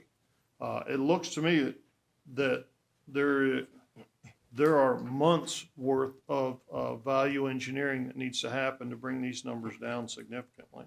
But And we can certainly go back and relook at the numbers for the animal runs. The issue that we would have is the shelter is already either at capacity or over capacity. And when the architects looked at the program that they're currently operating, they immediately saw that there was a need to grow, just like Bacon saw that there was a need to expand. That's why he was at 106. These folks came in at 100 for the dogs. But to go back to what we currently have, I think we'd be in the same situation that we'd be over capacity almost immediately. Madam Yes, Chair? yes. And that may very well be, but the whole purpose for building the new shelters, because we have a badly deteriorating shelter. I don't recall so much of the emphasis being put on that would be over capacity. I completely understand that we are frequently there. I'm not arguing that point, but we started down this road with building a shelter that was the same capacity, and we were going to do fundraising to add the cattery and all of these other things that we didn't necessarily want to pay for right up front or couldn't pay for right up front. If I may. Yes, sir. Another consideration is that the size of the existing facility, as Mr. Eastman pointed out, is actually being overutilized as we speak. And so we didn't size it to match the previous, which we knew was insufficient. We were going by the guidance we were getting from Animal Services of what they actually were using instead of what they originally had. So the 16, for example, the 16 original cat cages, there's a lot more than 16 cats at the existing facility. Same with the dogs. It's kind of like if I have a 8-passenger van, but I routinely carry 15 people in it, I need bigger than an 8-passenger van to replace it when the engine's shot. Madam Chair? Yes, sir. I understand, I appreciate the explanation, but the question is, can we afford a 15-passenger van? I don't know that we can. I'll be more than willing to listen to ideas, but I don't know how we get to affording a $20 million animal shelter. Okay. Board members, any other? I think, Yes. and then I'll go. Yes, Commissioner Finnegan and then Commissioner Davis. I can appreciate the growth of it, but expanding that much, I would want to refer to animal services staff, because then we're going to look down the road at a staffing issue. Do we have enough money to staff what we have built? Or is it just going to be for overflow and some, won't be filled, I guess, until we can do the appropriate staff? So nobody gets sideways and reports this incorrectly, as things were doing when we were campaigning. You don't have to convince me that we need a new animal shelter. I'm 100% on board. Not at 22 million. When this started a year and a half ago, or however long it's been, it was a $6 million shelter. By the time we got with you guys, you said a $9 million shelter. I still have the paperwork on that, and that's how it was justified, giving you all just shy of $1 million. That's what I didn't like. My problem wasn't with the animal shelter, it's with us, county, and with you, because I thought that was completely outrageous, and we failed to negotiate that or move on, honestly, from your company to someone that could get things to a reasonable price. I think once we nail down Beth's Farm, we're going to have almost $10 million. I don't think that we should be borrowing any money after that. I think $10 million, we should be able to get a very nice facility. I think some of our costs are outrageous, and I'll give you a perfect example. And granted, it was some time ago, I built a shelter. And for a perfect example, you're talking about the generator, right? I did the same thing, got quotes. And to fully generate, we're talking showers, multiple kitchens, everything. Well, if you want to do this whole facility, it's going to be well over $100,000. If you want, we could do it partly, like you say, $60,000. By the time I figured it out and didn't take all of that, I think it was under $30,000, but I wrote grants. I think we spent $4,000 for everything was fully generated. Same thing with the AC, same thing. I agree with Commissioner Kennard. We need to do some value engineering. I don't know where you're getting your prices, but I don't know how we contract with you a year ago and you're telling us $9 million to get everything that we need for animal services that you're talking to. And today, if we do the cheapest version, it's $22 million. I don't know. I get costs went up, but I don't think they've went up that high in a matter of months. I don't see it. Are you done? For now. Commissioner Davis. This agenda item is crying out for a spreadsheet. And yes, on the value engineering, yes, I am a little ill at the thought of these proposed costs because they have gone up ridiculously high. I will say that this is also, I don't want us to short circuit this though in terms of cheaping out and having high maintenance. What I am always interested in, because it always comes down to the value prop, is does the ceramic block cost 20% more and give us 50% more life? Those kind of numbers make a lot of sense. If something costs twice but gives us only 50% more life, then maybe not, right? So that kind of value engineering and price shopping, I think, really needs to happen. I do think we need the 15-passenger van. We are continually getting hoarding cases, and God bless the animal services people and the volunteers for dealing with all the hoarding cases. We are, folks, please. We are also understaffed, which also means we're not leveraging, wrong word, but we're not heading things off at the pass, shall we say. We are continually putting on the shelf our spay and neuter program for feral cats, for example. We need a lot more communication and outreach and those kind of things to reduce the hoarding cases in the community. That will come with more staffing, and I believe more staffing will come with an actual shelter that's not the situation that we're in right now. So I remain fully, hugely in support of the shelter, but I am aghast at this cost, and I really want that spreadsheet and value engineering done. I'm done. Are you done?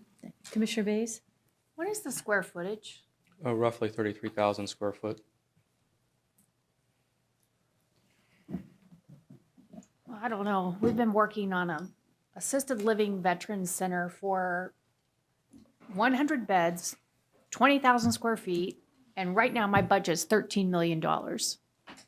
So I'm finding it hard to figure out how, if I can house 100 people and build a 20,000 square foot facility for veterans, and it's $13 million, how we're coming in at 22. The answer comes down to the building systems.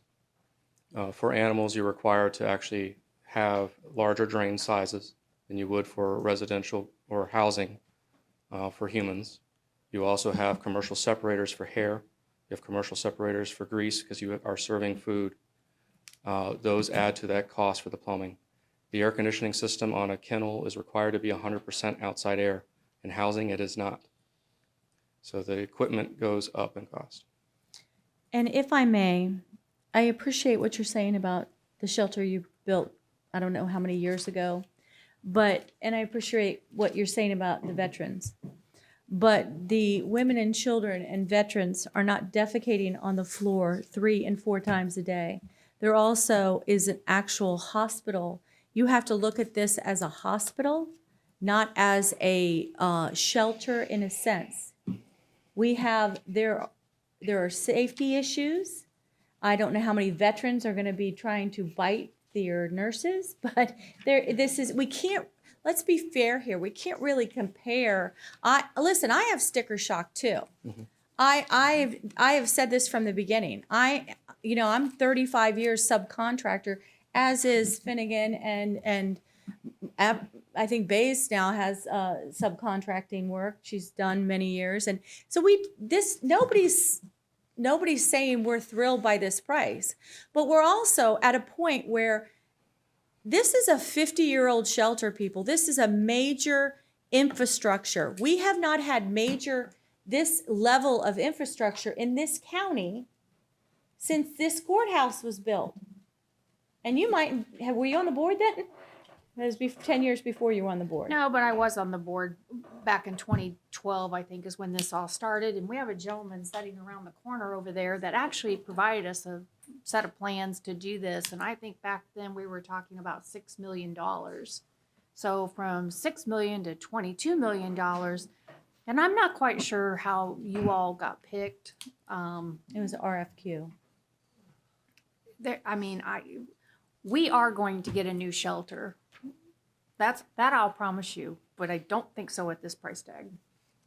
Madam Chair, Yes, sir. I'm still on board with replacing our shelter, our current shelter. But this is a significant expansion of our existing shelter. And that, I don't know if it was clear or not, but that was the gist of what I was saying, is that a lot of stuff seems to be changing along the way from the direction that this board gave in a split vote at the time, but the direction I felt was pretty clear. This is what we're looking at to spend. This is the size shelter that we're going to build. This is the location because of what we were told at the time was an exorbitant site prep fee. There's an awful lot of stuff that seems to have changed from last time this came before us. Well, I don't know that we really had anybody come and do a proper presentation for us. It was some commissioners saying it's the same footprint, when in turn it really wasn't the same footprint. And it just kept being said, it's the same footprint, right? So I don't know that we've ever had a real workshop that says, this is what we're going to do. What I'm looking for today is we need to give direction. What do we want with this new shelter? Because obviously we're only going to build a shelter once every 50 years. And if we do it and we do it piecemeal, or we do it on the cheap, then we're going to be investing over and over into that shelter. So let's get a plan together and direction to staff. This is where we're starting. This is where we're comfortable.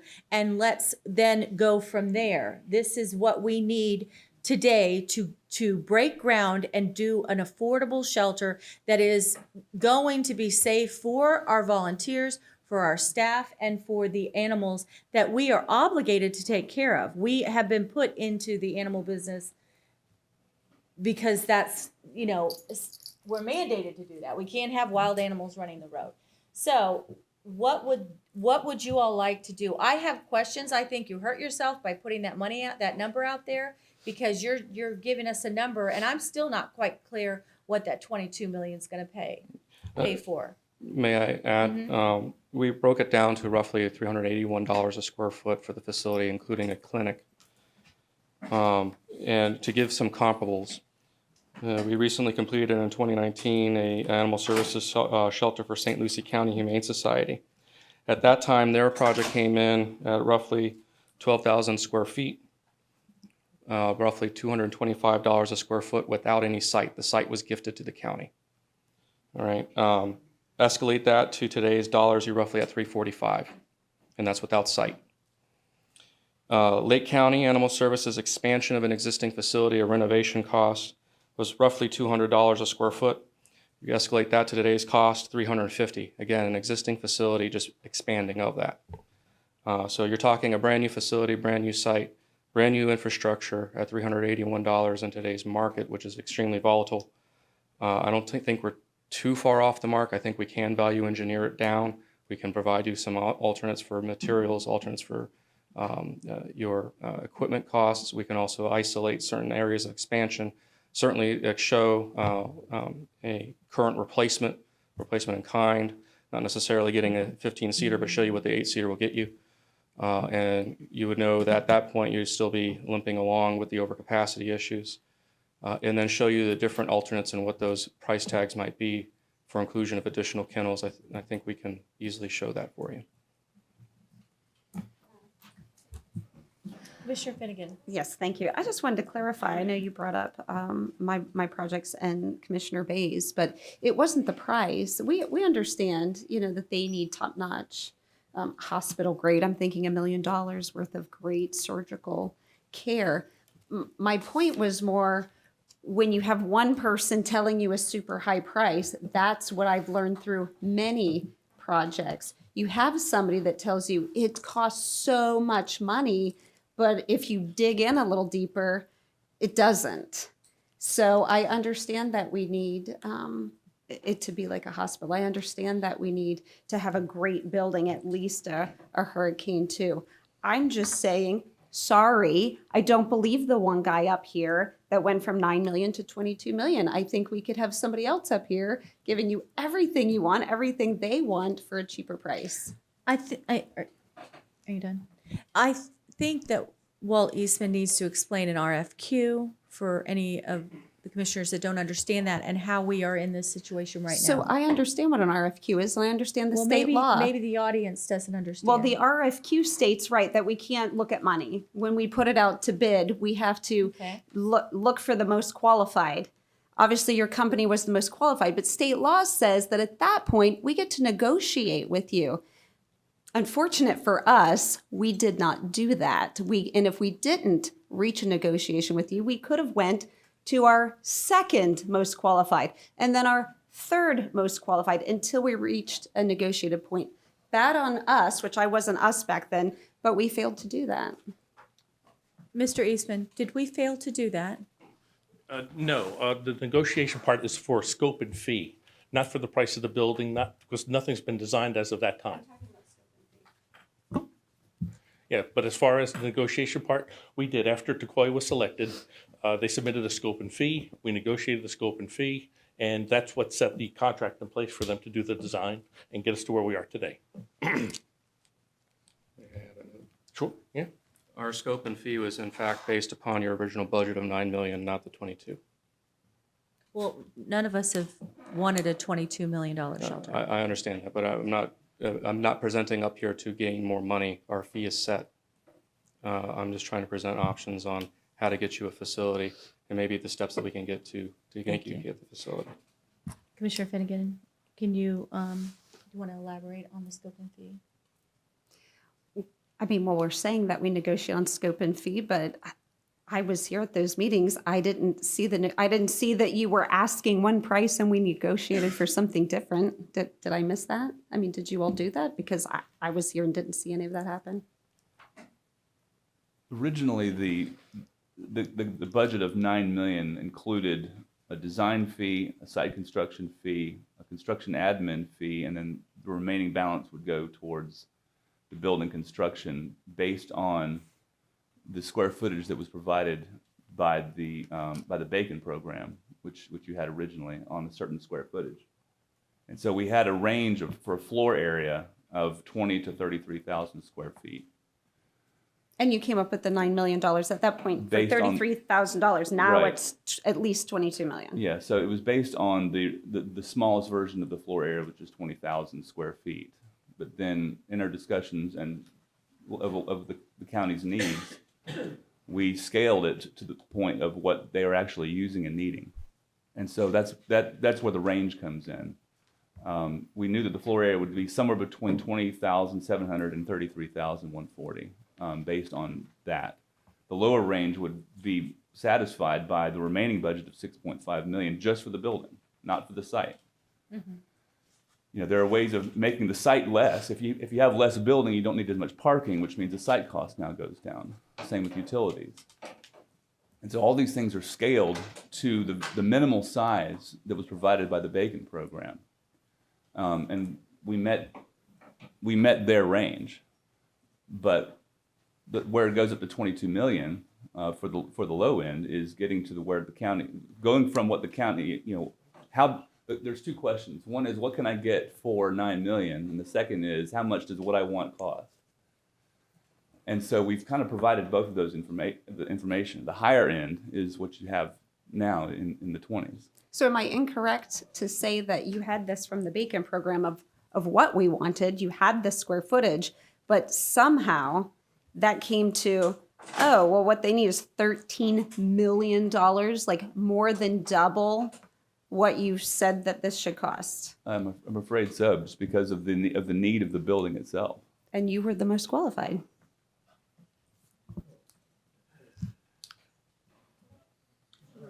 Madam Chair? Are you done? Yes, sir. I think I would be interested in hearing what we can get for the 9 million that's expandable. And I would start with value engineering, the value engineering process, starting with a facility that has our current capacity, but using quality components. I don't want to rebuild the facility 6, 8 years, 10 years down the road. So I would rather see us start with a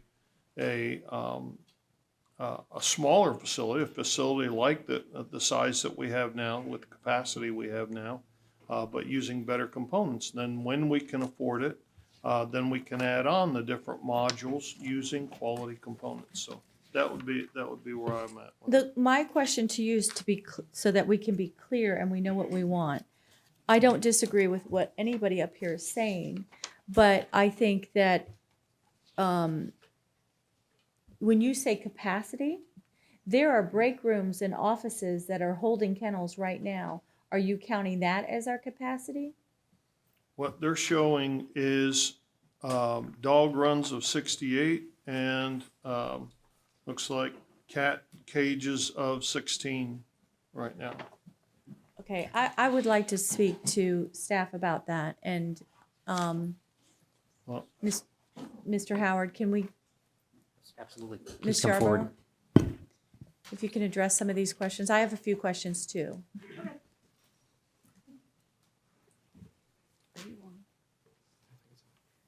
Okay, hello. Hi.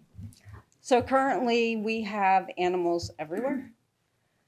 So the 68 kennels is what is from the original 20 built, what we call the lowers, and the 68 in the uppers.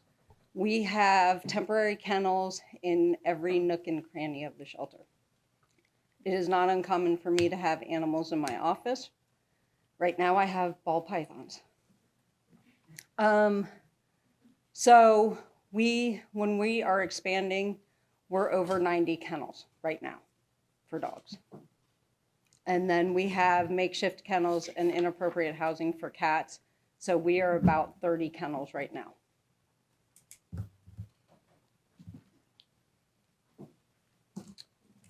Commissioner Kennard, any other questions for her? No, I wrote down the numbers. So it's not 16 cat kennels. 16 is appropriate cat cages that we currently have. We're still going from 30 to 88 and 84. Mm-hmm. Because that's really what we need. We turn down animals all the time because we simply cannot house them. So that might be something where it could be future expansion, perhaps? Yeah, I'm not doubting anything that Colleen is telling us. I'm just saying we can't afford it. Mm-hmm. We don't have this money. Mm-hmm. And I think it's very inappropriate for us to say, we missed the mark, we're going to build a larger shelter, and costs have gone up, and we've gone from a $9 million shelter to a $22 million shelter. I think that's a significant miss. Commissioner Bays? Talk to me about demographics. Tell me how animals come in. Right now, I asked some questions. Y'all gave me some great information. And I'll read it to you. This is what I asked. I asked for an explanation of our responsibility when it comes to animal abuse, neglect, and is discovered and how it impacts our facility and programs. And what you wrote back, and I appreciate everything you said. Animal Services is responsible to provide a safe and humane environment for all animals that come into the shelter, whether they have been neglected, abused, spayed, or surrendered by their owners. Lack of space, staff burnout, and programs are significantly impacted by a result of these cases. Depending on the condition of the animals and the number of animals coming in, cruelty cases require more medical attention, diagnostics, treatment, documentation, including daily reports, meetings, testimony in court, which affect the shelter's other services. With only one veterinarian responsible for the medical and surgical care of animals, programs such as community cats are put on hold due to staffing and space until normal operations are restored. I also asked how many animals have been serviced currently to date through right now, this period. This year, 3,770 animals. Tell me how the animals end up in our shelter. Animals come into the shelter by strays, hoarding cases, or any type of cruelty.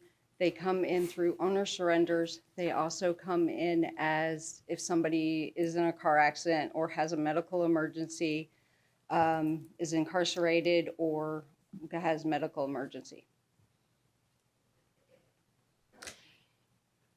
And we only allow citizens of Citrus County to surrender their animals. Yes. Is that correct? Yes, ma'am.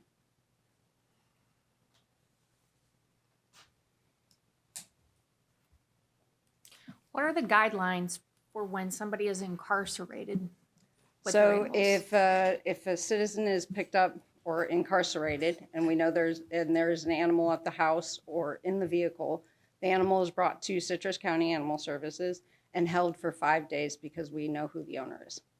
And then if they do not come forward, or they don't have somebody to come take the pet who can be responsible for the pet during that time, then they go up for adoption. Even if they're incarcerated? Yes, ma'am. At one point, I think when I was a commissioner, we were required to maintain those animals during incarceration. No. No? If it is something like a DUI or something like that, it's only if we have to maintain them if it is cruelty.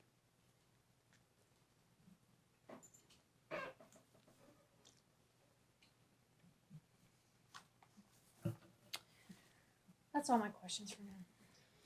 Commissioner Davis? Yes. How many dogs and cats are in the shelter right now? My last count before coming here, we had 100 in our care, Total between the 100 two? dogs, 100 dogs?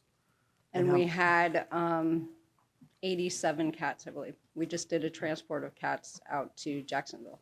On December 12th, they had 102 dogs and cats. They had 95 and 14 livestock. What happens when you said when you're too full, you have to turn down owner's surrender? What happens to them when you turn them down? We give them options of how to rehome, or best, if there is a way that we can help them keep their pet, we will. Otherwise, we give them options of how to rehome their pet so it's home to home and not coming into the shelter. Okay. My spidey sense on this is that we are behind the 8 ball, behind the curve on this. And if we can somehow right size this, put some of this in abeyance for expansion, but do enough of an expansion, and certainly a far better built and better designed shelter, because if we are squirreling away animals into various corners like we are now, how does this affect the turn time of the animal in the shelter because they're less adoptable? And how does it affect safety of the workers when they're not appropriately housed? So for safety, it's kind of twofold. It goes from their behavior. You can take what I call a plug and play dog, who is easy, happy-go-lucky, just easy. And then putting them in this environment where it is stressful, it is loud, it is constant. Maybe they don't have the appropriate kennel size. Then that deteriorates their behavior, and that is also when they can make bad decisions. Whether that is, there is nothing worse than somebody seeing an animal spinning in their cage, losing their mind, because that is them mentally deteriorating. But it also can create safety issues in handling those animals because they're so starved for attention, and it's kind of like, oh my God, what do I do? And then they start grabbing and basically bad behavior. It is also very taxing and safe on staff where everybody is just trying to move 100 miles an hour to try to take care of everybody on just their basic needs. And sometimes that means you don't slow down for a hot second. You don't have that 5 seconds to take a moment before getting that animal out or coaxing the cat into a feral box before you can handle it and move it appropriately. And the faster we're moving, the more stress and more dangerous it is to the animals. Plus, when you don't have space, anybody can tell you to walk what I call the gauntlet, which is our upper kennels, which is 48 kennels. There is literally 4 feet, maybe, from the row and the wall. And if you are taking a dog through and past other dogs and you have everybody going nuts, it is incredibly dangerous. It is a great way to get redirected on. Explain that. Redirected I know is what it when is, they but turn explain and it. bite you. And it's not enough space, and the noise and the elevation, everybody gets loud. If somebody is in a dangerous situation, we can't hear you. You scream, we're not going to hear you. So my point would be is that we are behind the curve. If we can get enough of a professional level shelter, theoretically, the animals are going to be less stressed, or not theoretically, they will be less stressed, and there will be a faster turn time for adoption, which lessens the burden on the shelter. We do need to make note that the county is growing, so we're going to need a larger shelter than we have now, just based on that. But what I am most concerned about is not being behind the 8 ball and trying to run a professional shelter in, having a professional building that is set up to best practices will help alleviate, I think, some of the overcrowding simply because of the turn time. We have some great dogs, but because of the stress of the shelter right now, are staying longer than they normally should have. Anybody in the restaurant business knows about turn time on tables. Anybody in the airline business knows about turn time at gates. We call it length of stay. It's the same with animals. We need to get them rehomed quickly, and the longer they stay in the shelter, the longer they're going to stay in the shelter because they're just going to keep getting worse. So I am aghast at the 22 million. I think the design, I will give props. I think the design is lovely. I do wish there was a spreadsheet on a breakdown of all the numbers because the 22 million is not making sense to any of us. But I just wanted to put out what I feel like my general direction would be, is to look at expanding it some, but not to the level that we have now, and certainly do the value engineering. Okay. I'm going to ask you a few questions. Okay. I think that we do need to see option A, option B, option C. This has, gone out of our control. We haven't seen, this board has not heard a presentation from you ever. So what we need is a shelter that is at the $9 million mark. And then with extras, how much that would be. We already have 3.3 million for extras without a fundraiser. That is not counting the 6.6 from Betts Farms also. So I think that would be very helpful. It would be transparent for all, because just coming out and dropping a number of 22 million is that's a killer. That is very poor sales right there. And so we need to oh my gosh, we need to look at where we need to be, because there's no doubt, and I've heard from everybody on this board, we need a new shelter. This is a 50-year-old facility. Enough talk. Let's do something, but let's be realistic. This is where we're starting. This is how much expansion we're going to need. Let's get our volunteers, hundreds and thousands of hours that volunteers devote to this shelter that is costing the taxpayers nothing. These people are putting their lives at risk and for free. So it's also a little insulting to say, well, we're not comfortable with 22 million. Well, guess what? I'm not comfortable with that either, but perhaps we can do some fundraising and get to where we need to be. Because I don't even have a plan to go out to get more money. We've gotten 3.3. Imagine what I could get with a plan. So we need to get ourselves together. I want to know that if you're doing a shelter in Clay County, right? Correct. Okay, so how does that cost compared to ours? It's roughly the same size, square footage, 32,000 plus or minus square feet, and it's coming in relatively at $381 a square foot. $381 a square foot. Okay. There are areas that we could cut. This is a county building. We could cut impact fees. We could cut permitting fees. That could save us up to maybe $300,000. That if we want to nickel, really get down to bare bones of things, we can pull back on parking spaces. We could have green parking spaces with grass, which I love for the aquifer. The other question I have is the life cycle of this shelter that you're presenting. Is it a 5, 10, or 25-year-old building? 25 plus. 25 plus, okay, because we're at a 50 plus, and you can see where we're at with that. You already answered that your design does allow for future expansion, so yes. What is the construction timeline after the design is approved? If we approved it today, what is your timeline? We have it currently scheduled 18 months. 18 months, okay. And what percentage of the design have you completed? Roughly 30%. 30%. We talked about flooring, we talked about ventilation. I think that this board needs to decide, are we going to, when we do build this shelter, are we going to do a Cat 3 for hurricane shelters or Cat 2? We have to decide on type of finishing and materials, what services we want there. And I think these are questions that we have to decide as a board and say, this is where we're at. This is what we want, the $9 million mark. This is the next mark, and this is the next mark. And go from there. But we do need to have something, and we do need a new shelter yesterday. So there you go. Madam Anybody? Chair, Yes. for the second time today, amen. Thank you. Well done. I didn't have a chance to ask Ms. Colleen questions. Well, you can ask now. Okay. First, I want to say, Commissioner Davis, excellent point on if we had the right facility, turnaround time would be quicker. And I think that would be very important to you and staff.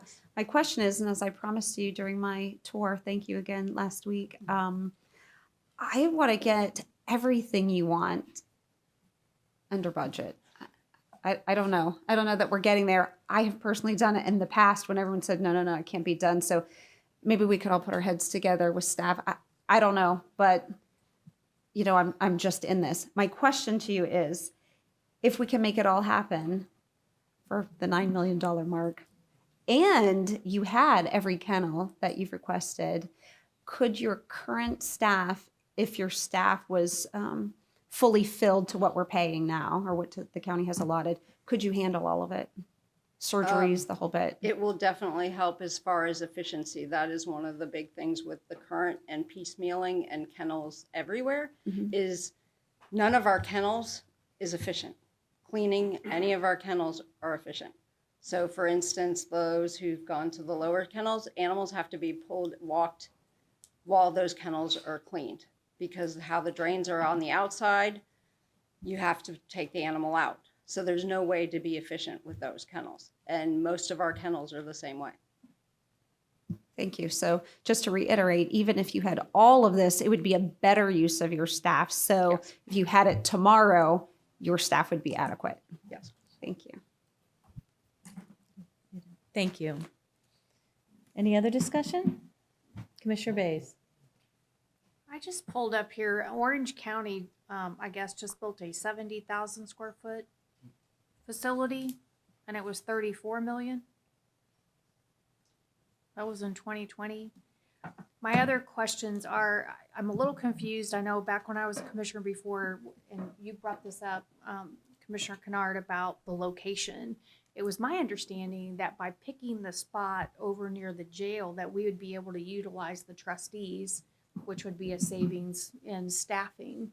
And so, I mean, does the cost of doing the construction on the land outweigh the benefit of the long-term usage of using trustees internally? That's one question. Commissioner Davis talked about our population growth, and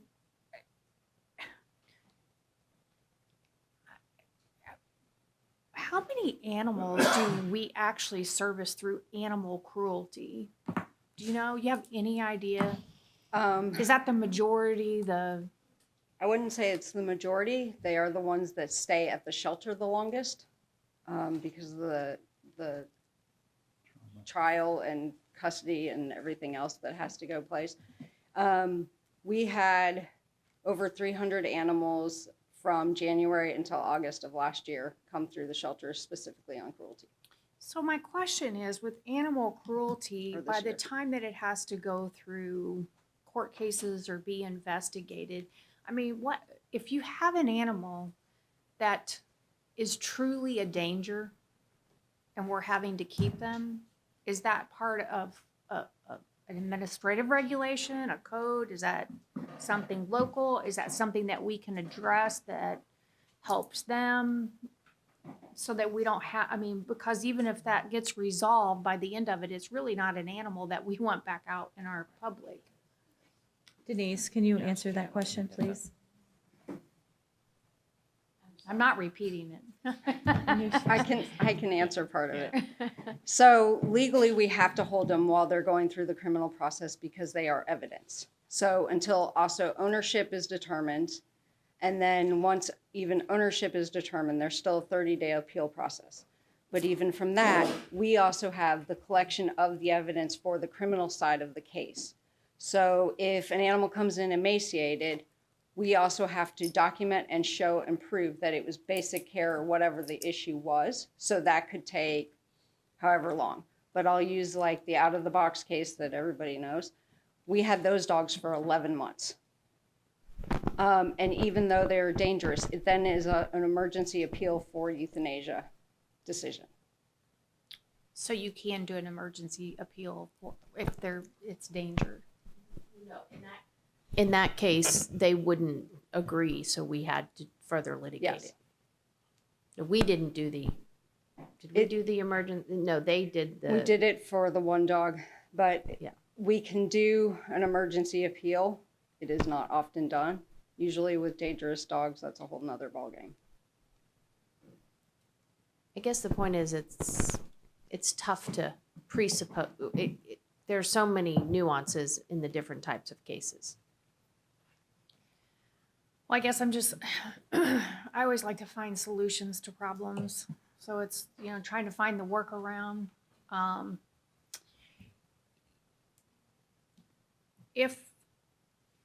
As I understand it, you're not only the architect, but you would be the engineer that would build, or the I'm the construction? engineer of record for the project. I'm also the project manager, so. And you it's- would be the I'm- builder, No, I'm not in construction, no. Okay. This would go to a contractor. Okay. It would go through a bidding process, a competitive bid, and so forth. The RFP that was advertised out was a traditional design bid build, so there will be a public open bid scenario for this for contractors. Okay.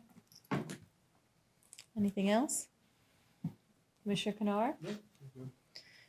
So what we need to do is we need to give staff direction on what we want out of the shelter.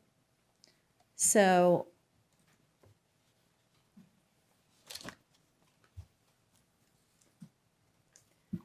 I know what I would like to see, Madam Chair.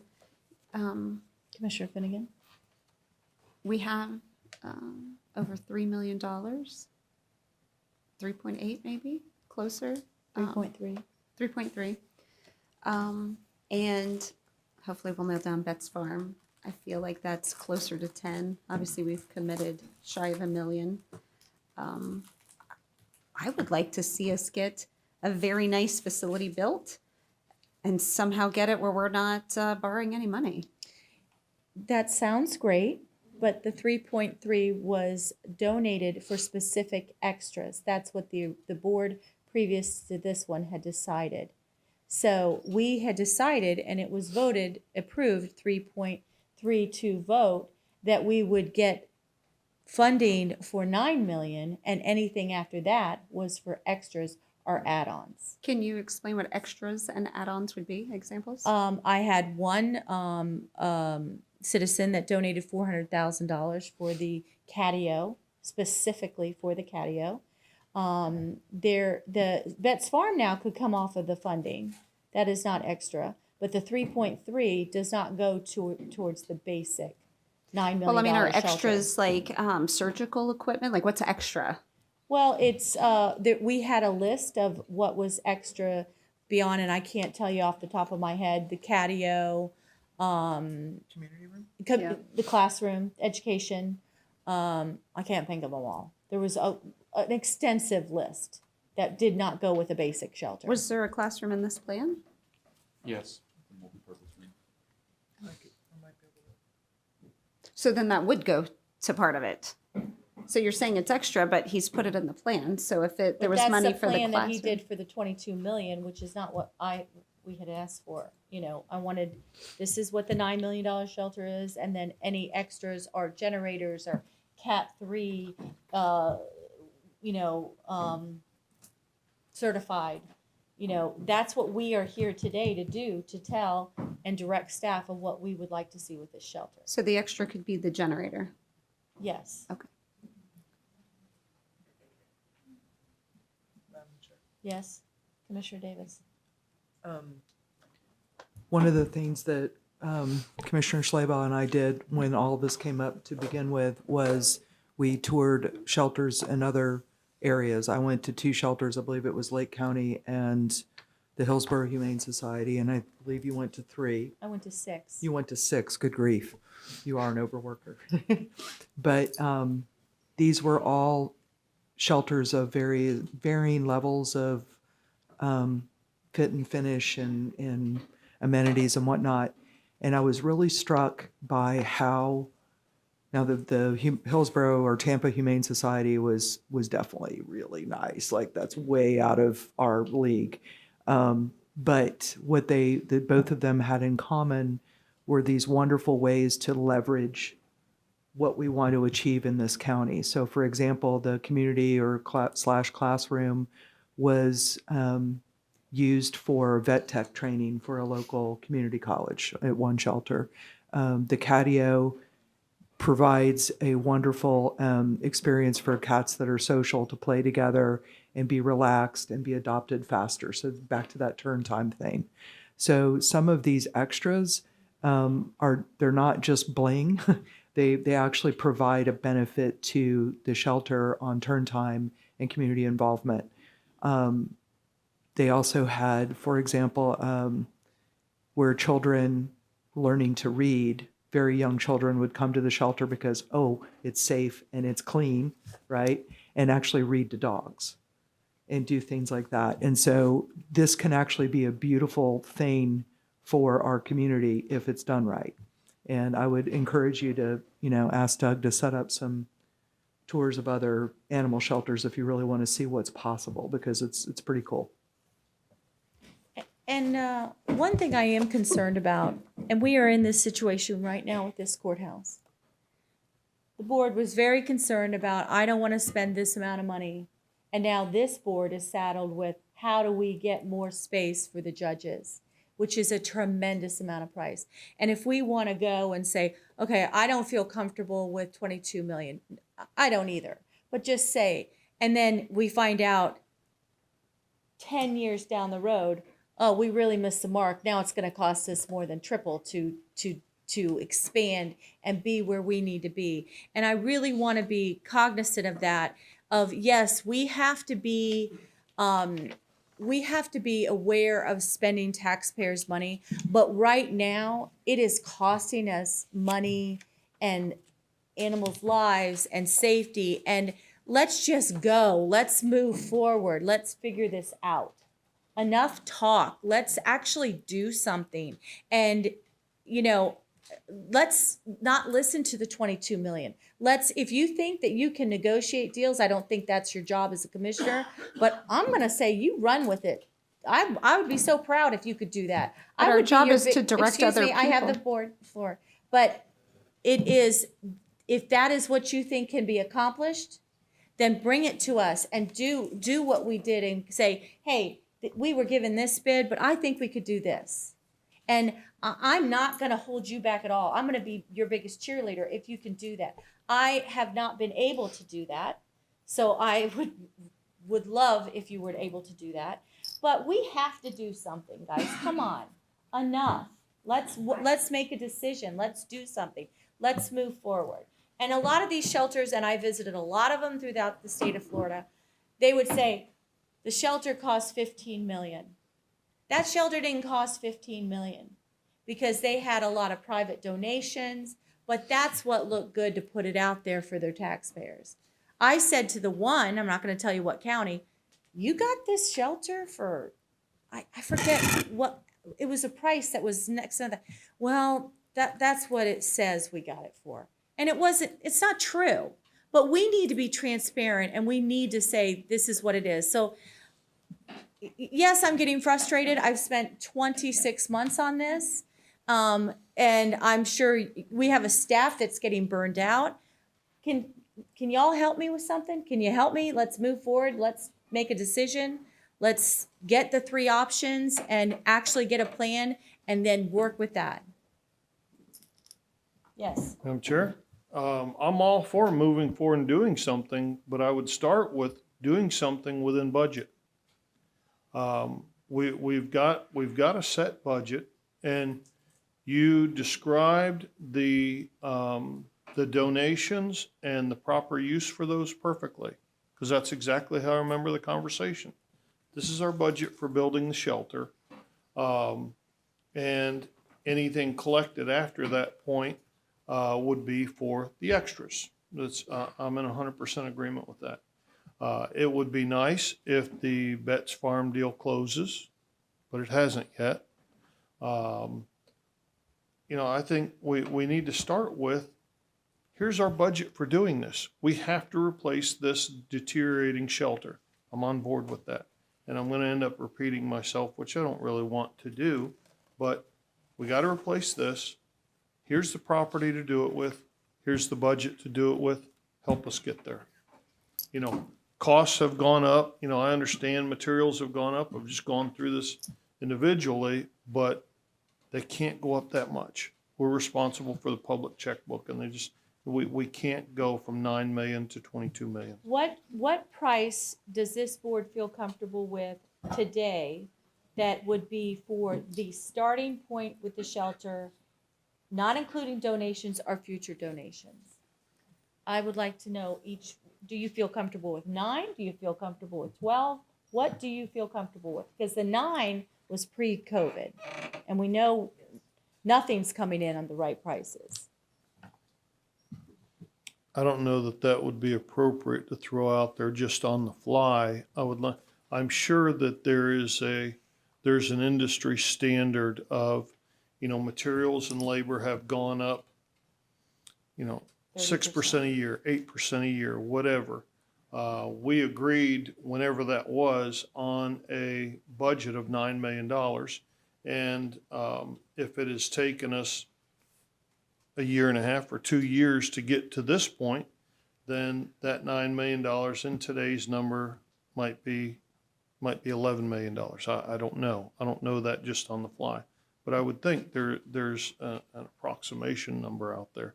And we figure out what we can get for that is expandable. Thank you. Commissioner Bays?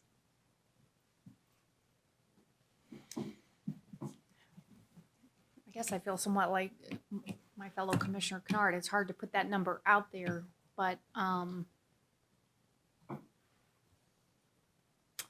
Mr. Howard, I sent you something earlier today about ways to do something that we have never done in this county. And it was just introduced to me a couple of days ago. I'm not really all that familiar with it, but I think that would be worth exploring.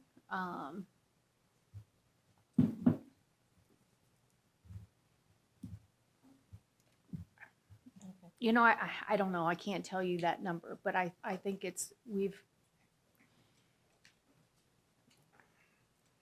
we need the animal shelter. You know, one of the other numbers in here that I asked for, the volunteers give 800 to 1,000 hours a month. That's free labor. But I think more importantly,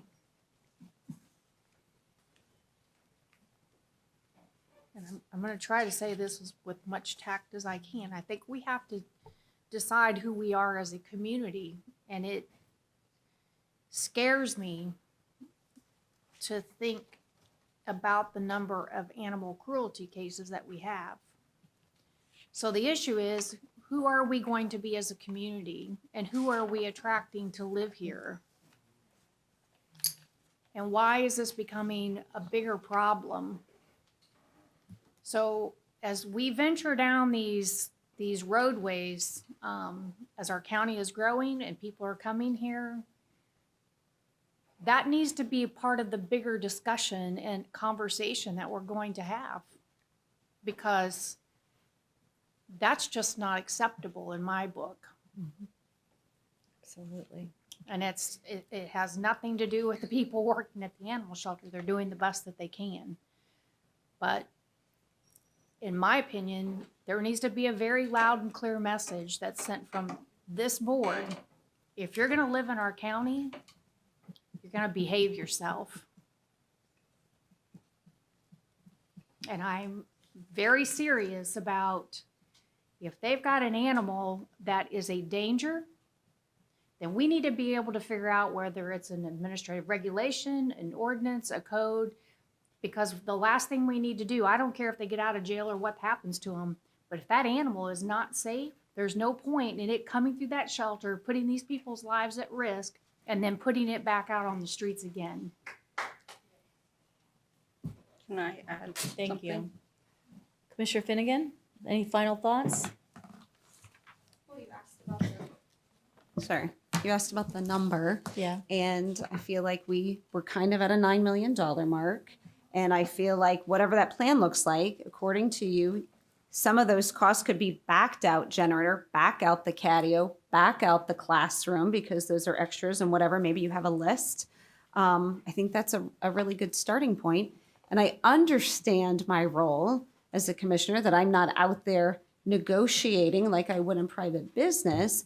But you want to send a message through our staff. And I feel like our new administrators equipped that everybody knows county government or government gets hosed. Why don't we stop that? Why don't we send that message that county government, we're not getting hosed. We're going to do our due diligence, and we're going to hold a line and see what we can get. And I understand maybe we're going to meet again and say, we got so close, but because you decided this number 2 years ago, that's just not possible. And we backed some stuff out, and this is your extras.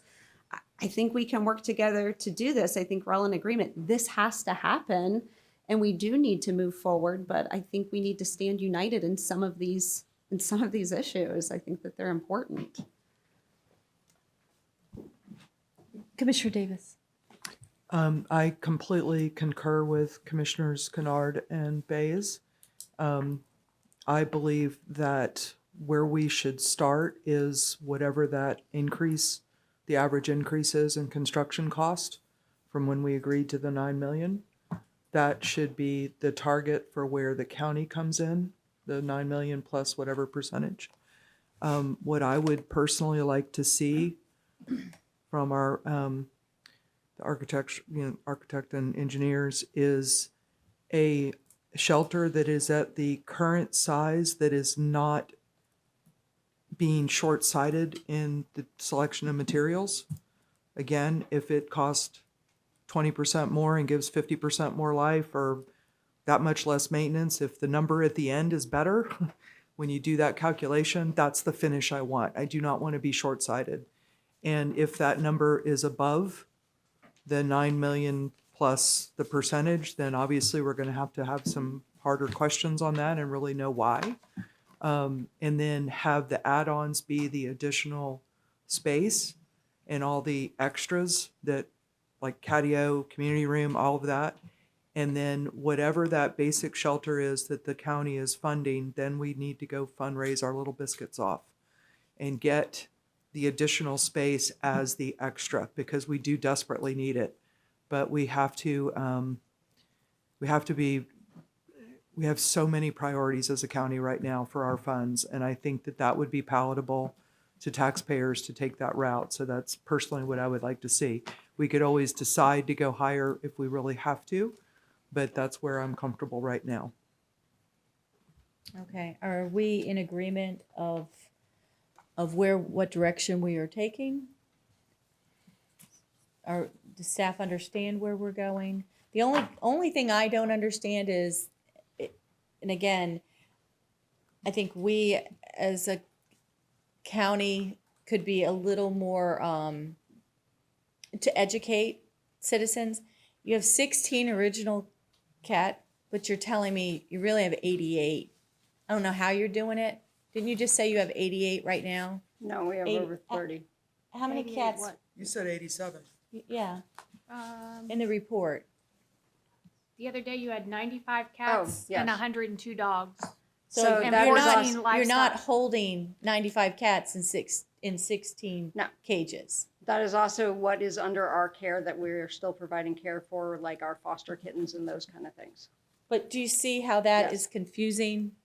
You know, Commissioner Kennard brought a good point. Wait, you've got 16 original cages, but you're asking for 84. So and that's what we currently have is 16 appropriately sized cat cages.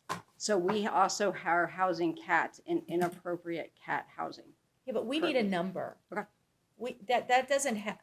And I think you're the best. I don't want to pick favorites, but you work your fanny off.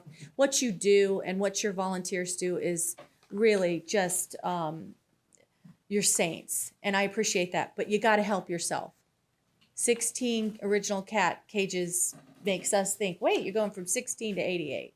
So we need real hard numbers, and let's start, like we said, let's start at the $9 million mark. Let's figure out this is what you're going to get for $9 million, and then give me a plan, give me something I can sell to the community, and then these are additions that we're going to add on. And generators, I would definitely recommend, if I was to get, and I'm going to give direction to staff, let's get the price to rough it in for a generator so that we can have future expansions and things like that. Let's be progressive in our thinking, and that, because we might end up with a $22 million shelter that costs us $9 million. I mean, in a perfect world, that would be my dream, but don't tell me 22 million. Madam Chair, just to clarify, so it's not 16 and it's not 87. So maybe we need numbers for not all the animals you're helping, but the animals that are actually at the shelter. Yeah, I have that. Okay, because I was there. I don't think there was like 87 cats. No, that's the average daily census Yes. of what comes through there.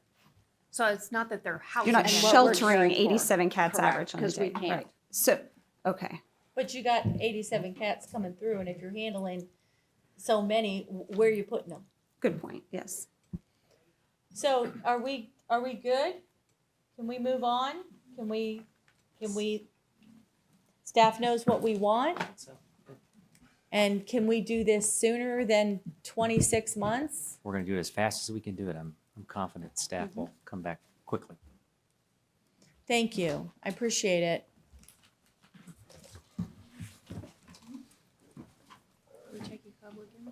Oh, yes, thank you. We still have another I have another, we need to open this up to the public, so you might have to answer another questions. Would anybody like to come forward from the public and speak to this? Please fill out a green card and, Is there a motion?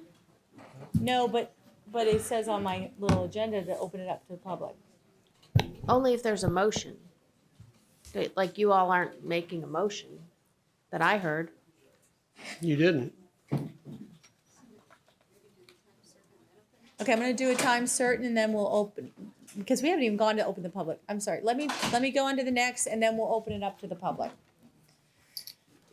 Yeah, maybe staff can help me out on some of this stuff, because this feels very grueling and I don't wanna ever.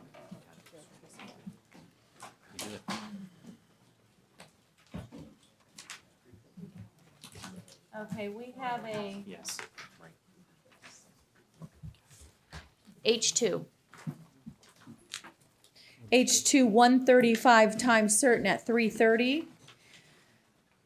Discussion regarding affordable housing and density bonuses. We have a presentation, and who will be presenting this? Welcome.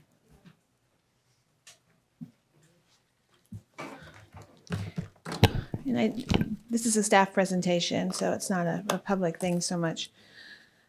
This was a presentation on affordable housing and density bonuses. This is one of your outstanding commission items, so that's why it's being brought before you. Worked with Housing Services, Michelle Alford. She was very helpful on this, and she is here in the audience too if there's any questions. This was brought before the earlier commission previously from Michael Sherman, the Growth Management Director. He had actually looked at different counties and what they supplied.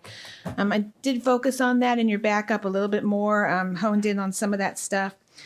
So I can tell you that Citrus County, comparing it to other counties, we do have quite a lot that we're already offering. For example, we do accessory dwelling units. A lot of counties said that's a great idea, but they don't actually have the criteria. And I've actually been contacted by a few counties that said, hey, what are you doing? What are your regs? That's a great idea. How are you doing it?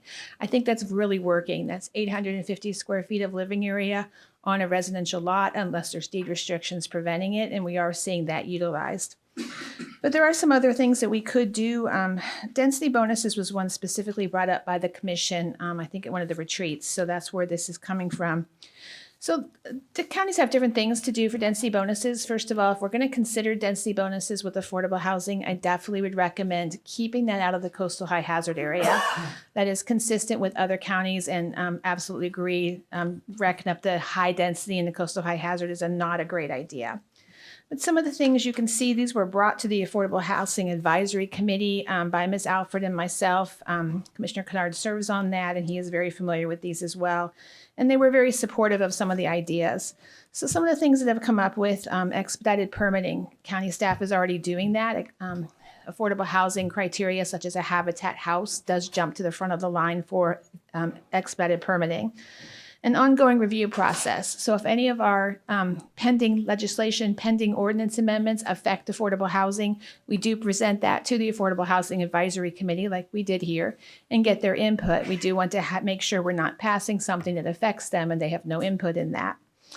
Another incentive is impact fees. You do know we have a modification impact fee for affordable housing units that runs through the Housing Services Division, and it is very active. And we already have the affordable housing accessory residential units. I'm up to incentive D on the backup. And we already do the inventory of locally owned public land suitable for affordable housing. That is a statutory requirement, so we do that anyway. So what are some other suggestions? Well, I talked about the density bonus. Have to see what you think about that. I've seen different things from different counties. Some say maybe 10% affordable housing, and we have a definition for affordable housing already in our comprehensive plan. So 10% of the affordable housing over a period, Affordable Housing Advisory Committee said 20 years. If a developer commits to 10% of the project at over 20 years, should they be allowed a density bonus?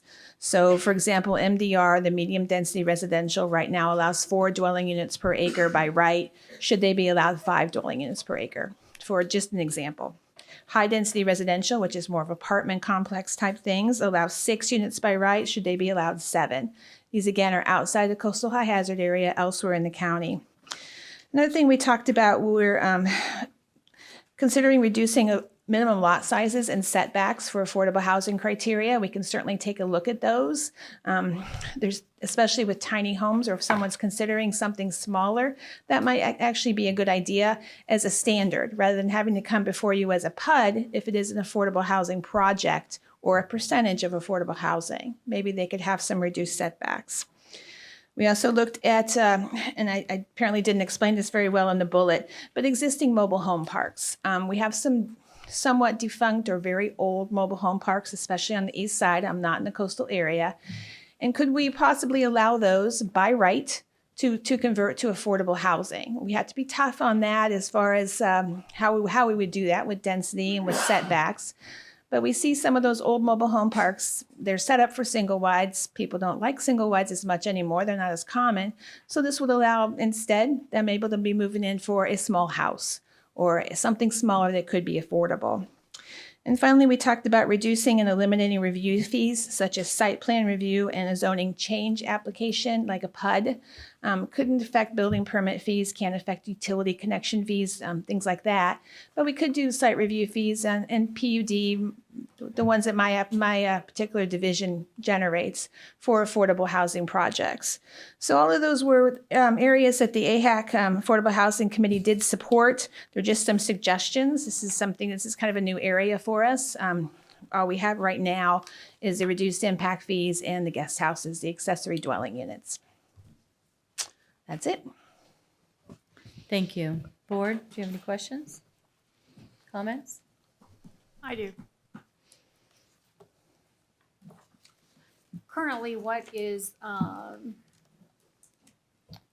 the demographics where it says all eligible homeowners must have household incomes under 50% of the area median income? Do we know what that percentage is currently? Michelle, I'm not trying to put you on the spot. Do you have that idea of that?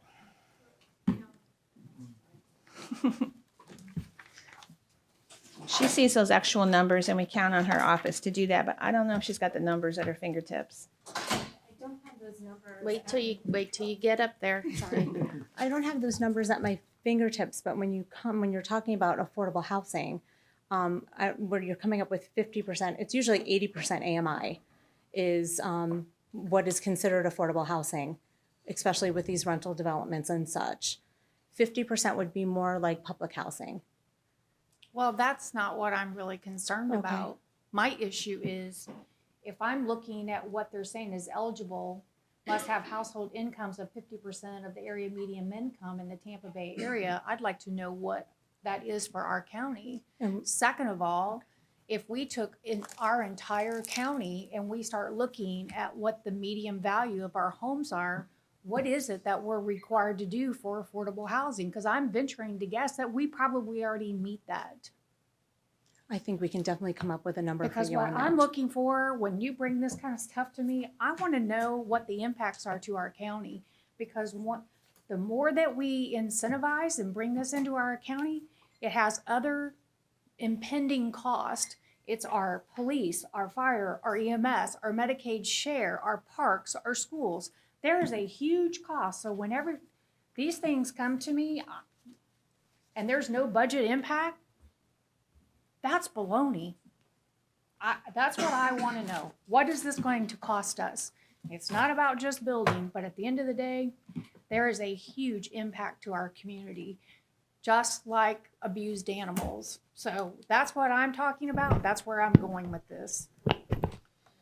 And I would say, Commissioner, all good points. This is not an ordinance being brought before you. We're just getting some guidance on what areas you'd like us to explore further. If we were bringing an ordinance, absolutely, we'd want to have that backup for you. This is just, do you like any direction on affordable housing? Do you want to give us some direction to explore further for you? No, because I'm going to tell you my honest opinion about it. When it comes to affordable housing, I think there's plenty of programs out there through our federal government. We have all kinds of ways that people are incentivized to live. But at the end of the day, and when we talk about affordable housing, I think there's plenty of employers in this town that they can also, if that's what they want a good quality employer. Because what I want to see is people that want to go to work. Mm-hmm. And if they're coming to here for a job, I guarantee you there's not an employer out there today that wouldn't give a stipend away to probably incentivize that employer to be a good employee. So when it comes to giveaways, I'm not about it. Sorry. Madam Chair? No, please. Yes, Commissioner Finnegan. Well, to piggyback on that, and I've said publicly before, and I agree, we can't solve a workforce wage issue with give out housing issue. Employers in Citrus County solve that, and just like shelter work, affordable housing, if you build it, they'll come. It's not like it's all Citrus County people. They live cheap here and then go work in Ocala or Tampa or somewhere else. So I don't want to get that crossways of workers. When talking about this, reducing fees and conversions of mobile home parks, it doesn't set off any red flags to me. What does set off red flags, and I would not approve, is any density bonuses. We're woefully behind. We talk about it all the time with our roads, our infrastructure, our stormwater. How many more people is this going to bring? That impacts our schools. Are our roads going to get clogged? Do we need to expand now? And when you're talking affordable housing, it's not like we're talking a boon in tax dollars to help pay for any of this. We're just talking about a lot more services needed, and we don't know what that impact and cost is. I think we need to get a better plan in place to understand every major development, what the impact is going to be on Citrus County, and how that impact is going to pay for itself. So no, that's going to be a solid hard no for me on density bonuses. Thank you. Commissioner Kennard. Yeah, what I heard at the start of your comments, Joanna, is that we're currently doing more for affordable housing or incentivizing more workforce type housing, stuff like that. We currently have more on the books than most of the other counties or many of the other counties. Is that fair to say? That is correct. We're ahead of the game on accessory dwelling units, and reduced impact fees are pretty common. But I think just in that alone we are. As an outstanding commission item, we're bringing it forward to get more guidance if should we do other items. I don't think we're perfect, but we do have some things. Okay. Well, I'm certainly not hearing any call from the board to put more on the books. Agreed. Or directing you to do more work in this area. So I mean, at this point, I would say I'm not hearing the consensus from the board to continue down that road. And that's when we can chalk off the list then. Madam Chair. Commissioner Davis. Thank you.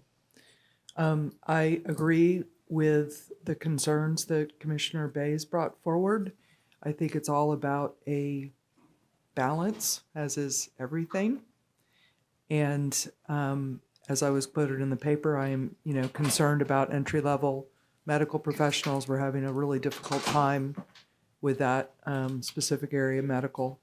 And so I believe, I forget what we're paying EMS now, it's $15 an hour or something. I mean, there is a real need for balance, but we do not want to attract others to live here because we have an overabundance of affordable housing.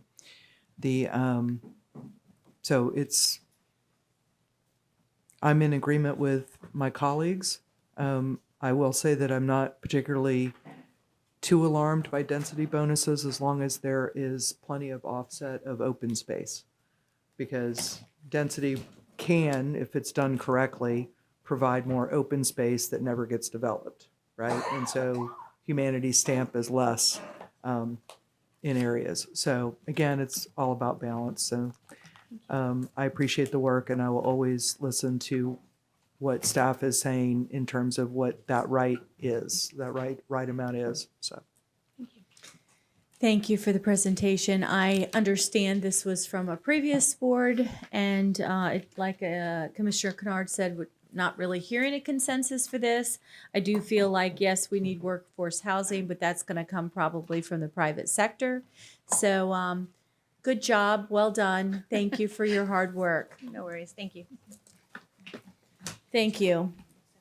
Madam Chair, may I be excused? Yes. Thank you. And thank you for coming here. Thank you for doing your job. Okay. By the way, to everyone who's speaking and open to the public, I will be reviewing the tapes later, so be nice. Thank you. At this time, I'm going to open to the public. If you have a green card, please step forward. You have 3 minutes. Commissioner Bays is in charge of the time. Commissioner Finnegan, if you want to move down to be warmer, please come closer. Thank you. Please give us your name and where you live, please. Thomas Williford, 4295 North Baywood Drive. Strap yourselves in, folks. Here we go in the animal shelter. Mr. Martin, what is your dollar? Sir, please address Yes? me, not the Okay, audience. Thank I you. would like for you to tell me what Mr. Martin's dollar fee is and his portion of the sub-consultants, because there's 11 sub-consultants on this, and I heard him just say that he was 30% through with the project. Now, having said that, I also have a copy of your executed agreement. And that executed agreement says that the design fee was $986,000 and the contract construction administration fee is an additional $500,000. So you really have a fee of $1.5 million for a $9 million project. In case you're wondering what that is, that's 20% of the fee, okay? If you don't think that's high, I'll relate the courthouse project to you, which we did for 6%. And that included a 3-story building holding cells, the room you're in, and a bunch of other stuff I can't remember. Site work. Okay, so that's outrageous. I don't even want to talk about the 22.5 million, but when I did do the 22.5 million and you said 30-something thousand square feet, that comes out to $781 a square foot. Please. You know, Me and you. we need to get a grip on this thing, guys. This is out of control. You've got the wrong vehicle to arrive at the solution for this situation. You should have had a construction manager at risk or something. You do not have the staff in place, Mr. Howard, to administer this project. Sir, Nobody that's a who's third- qualified. That's just, please, please. I appreciate everything. What, am I supposed to just talk to you? You're only to address the chair. Thank you. Oh, okay, I didn't Yes. know that. Okay, well, you. in that case, Madam Chairwoman. I got you. All right. You understand where I'm coming from. I know I only have 3 minutes. I'm with I'm you. happy to help any way I can. with you and- Free of charge, just like we did in 2014, a free schematic design for this thing that came in around 2.8 million. Mm-hmm. Now, I know that's 2014. It was on the site where we did utilize the inmates who were the nice guys to work in the animal control shelter, okay? So You got a new board now, sir, so I- we're anxious to I'm very happy to hear that. I wish you'd been here then. This would all be, never mind. Is there anything I can answer? at the end, no, nothing for me. Thank you. Okay. Thank you, sir. Thank you. Thanks. Next, please.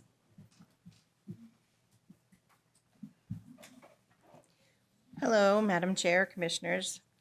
My name is Rory, and I have been a shelter volunteer for about 5 years now. And are you in Citrus County? I'm sorry, I am in Citrus Springs. And your last name? Wells. Thank you. Forget those details. I have been a volunteer for about 5 years and a kitten foster for the last 2 years.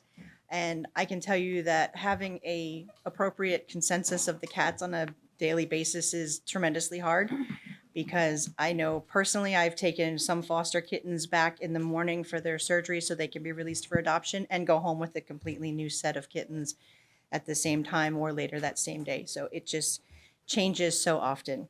But I wanted to challenge all of you to spend a full day, not just a visit, as I know most of you have already done, but a full day shadowing the staff at the shelter so you can see what they go through during an entire daily shift.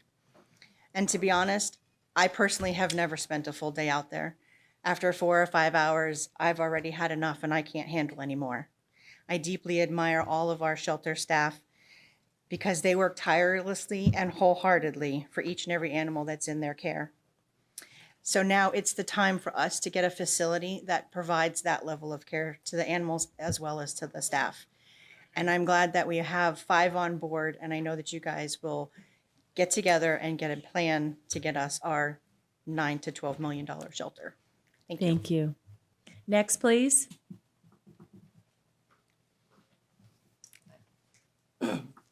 I'm Krista Roush, Krista Rauch. I'm a volunteer at the shelter. I started there in 2014. And when you I first, are in your Citrus County? yes. Thank you. And when I started there, I came from SPCA Tampa Bay down in Pinellas County. And the state of the shelter here at that time was shocking. Of course, SPCA Tampa Bay and Humane Society are private.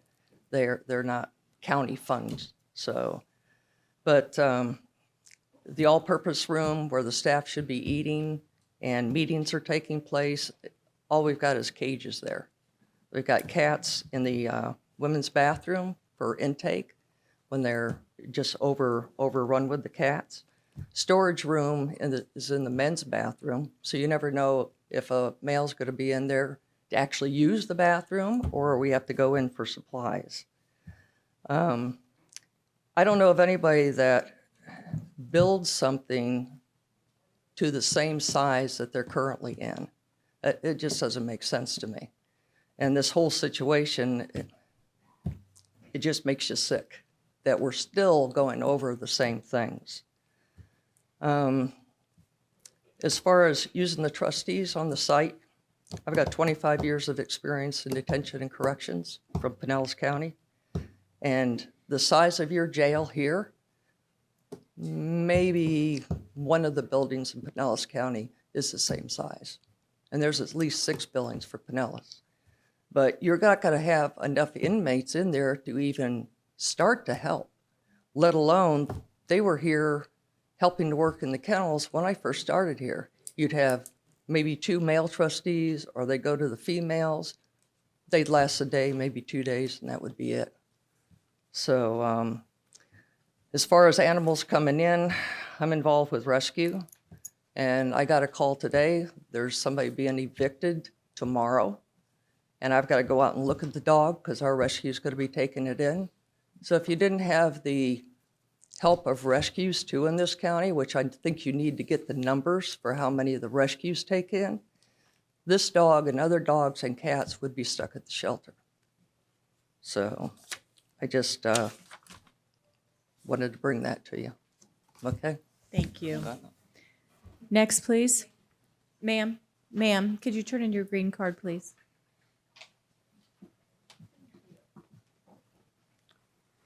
Good afternoon. My name is Lil Gilbert. I'm from Inverness. I actually had a speech prepared about all the reasons we need a new shelter, but luckily you have made this irrelevant. And I appreciate and commend all of you for recognizing the importance of building a shelter. We have now hired, the county, 2 separate firms that are experts in building animal shelters to tell you how much it will cost to build the shelter that we require. They have both told you that $9 million is not possible. Just because we want something to cost a certain amount does not mean that that amount is a reality. I'd like gas to cost $1 a gallon, but just because I want it doesn't mean it's going to happen. We need to recognize our needs and allow the experts to tell us what it costs. If something isn't done soon, not only are you going to see a higher cost in the future, but you're going to lose staff and volunteers because they fear for their physical and mental health. It's up to you to determine what is important in this county. Thank you very much.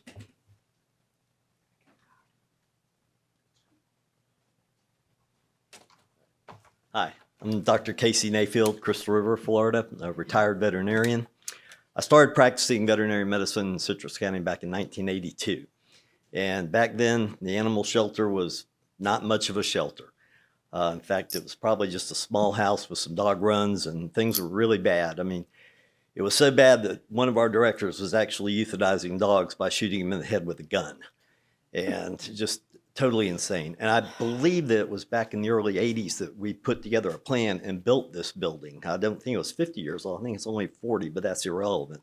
And we thought back then that it was going to be a state of the art, which it was. And so here we are.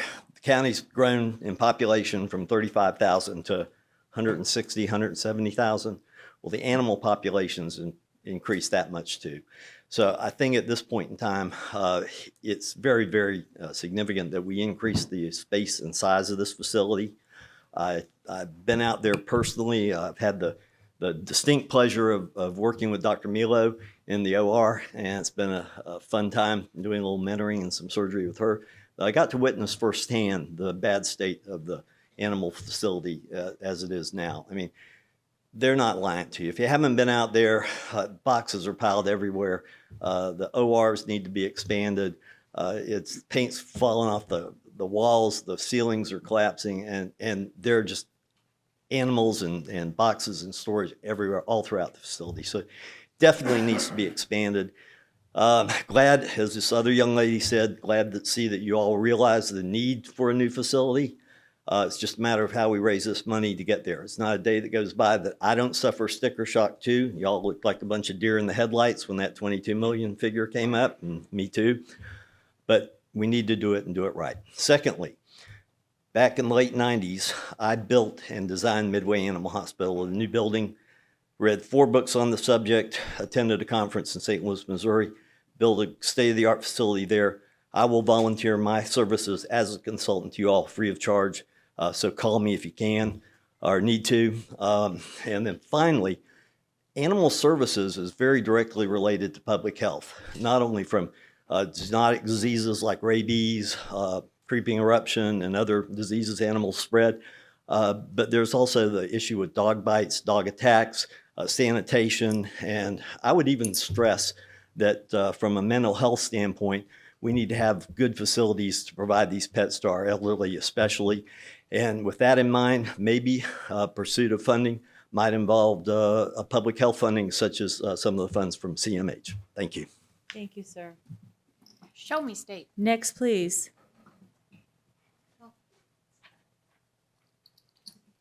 Hello, it's so nice to see such new faces up there. Anyway, I'm Marty Little and I live in Terra Vista. I've been a volunteer over that shelter probably for close to 10 years now. I've suffered several dog bites. I've been in the hospital. We've had staff members that have some severe injuries. It's not brought out there in the paper, but it is a scary place at times when you have overcrowding like that, and good dogs can definitely go bad when they're stressed and the other dogs are barking at them. And like the director said, you got this little narrow walkway to go through and the kennel's got to be cleaned and they're barking and everybody's carrying on. It is a dangerous place. So commissioners, like you said, we need to get started and we need to find a way to get this done. The dangers over there are just beyond impossible.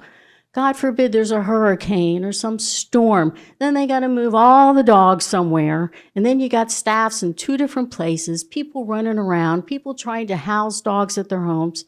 And if it wasn't for the fosters with the cats, we would be overrun. We used to be overrun and we had cages. We think we have cages now. They were in every hallway. The cats would die. They'd all have those respiratory diseases. It was a nightmare. I have to say congratulations on hiring director. Or new director. She's not new. I keep saying she's new, but I've been through 5 of them. And she brought in the most awesome veterinarian. We didn't have a veterinarian for close to a year. I mean, it is, now that we have these wonderful people working for us, they have the most wonderful staff. We need to keep them. We need to show we appreciate them.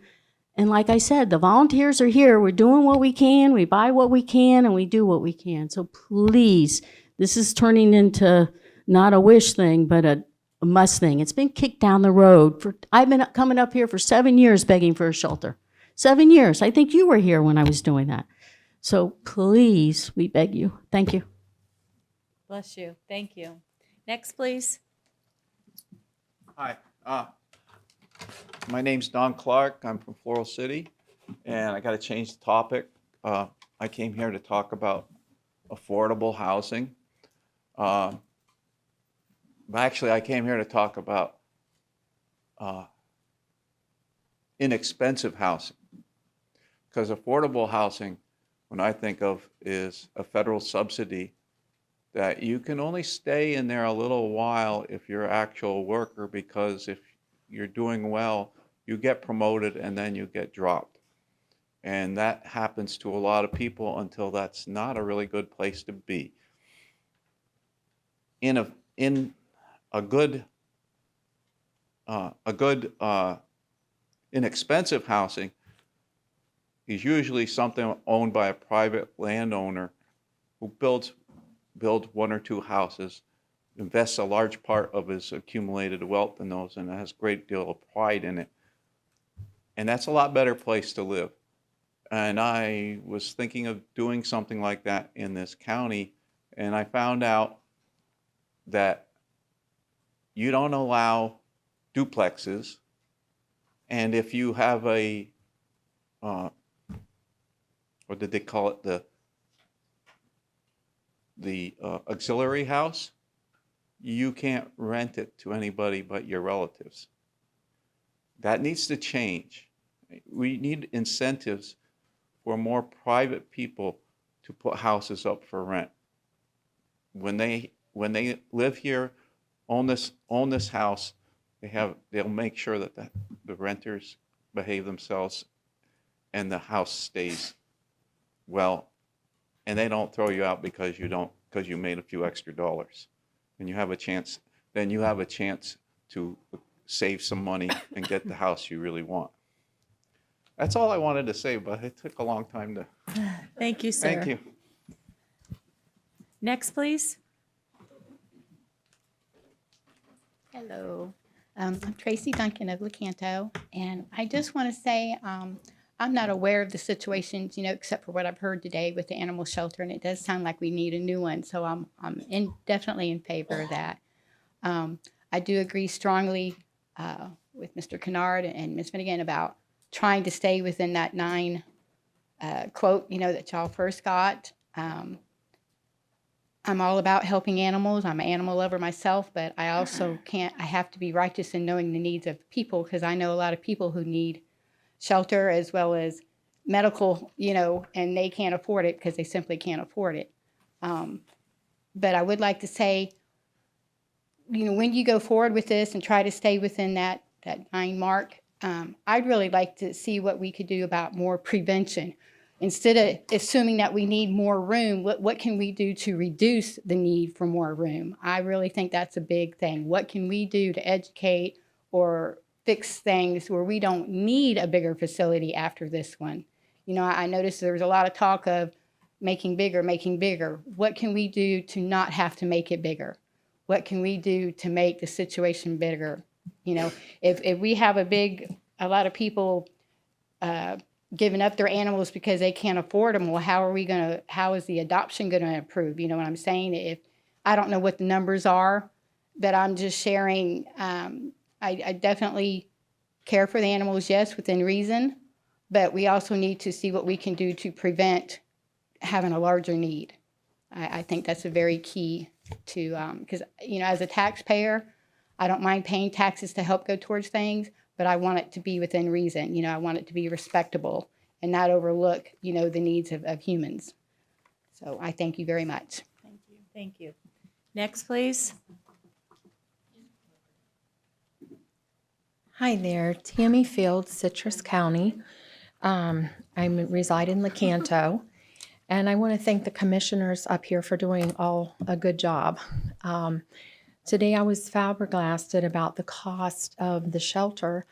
I had not been aware of it prior, but just what I heard today. And I would like to see money. I'm not disagreeing that we may not need a shelter, but what can we do in the community to help educate people going towards possibly preventing so many animals being surrendered or taken in? Especially if a dog or a cat gets older, just surrendering it for the vet care that maybe the individual cannot afford that prior. And because I feel there's a lot of people themselves in need in our county too. And if we're going to be doing affordable housing, how's that numbers going to increase concerns me.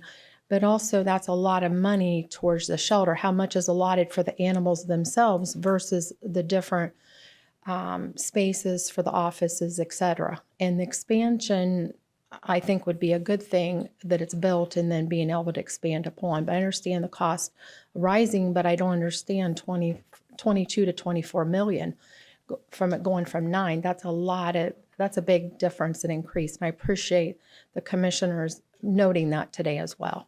So I just want to thank everyone, and thanks for the opportunity to speak about it as well. Thank you. And thank you. Next, please.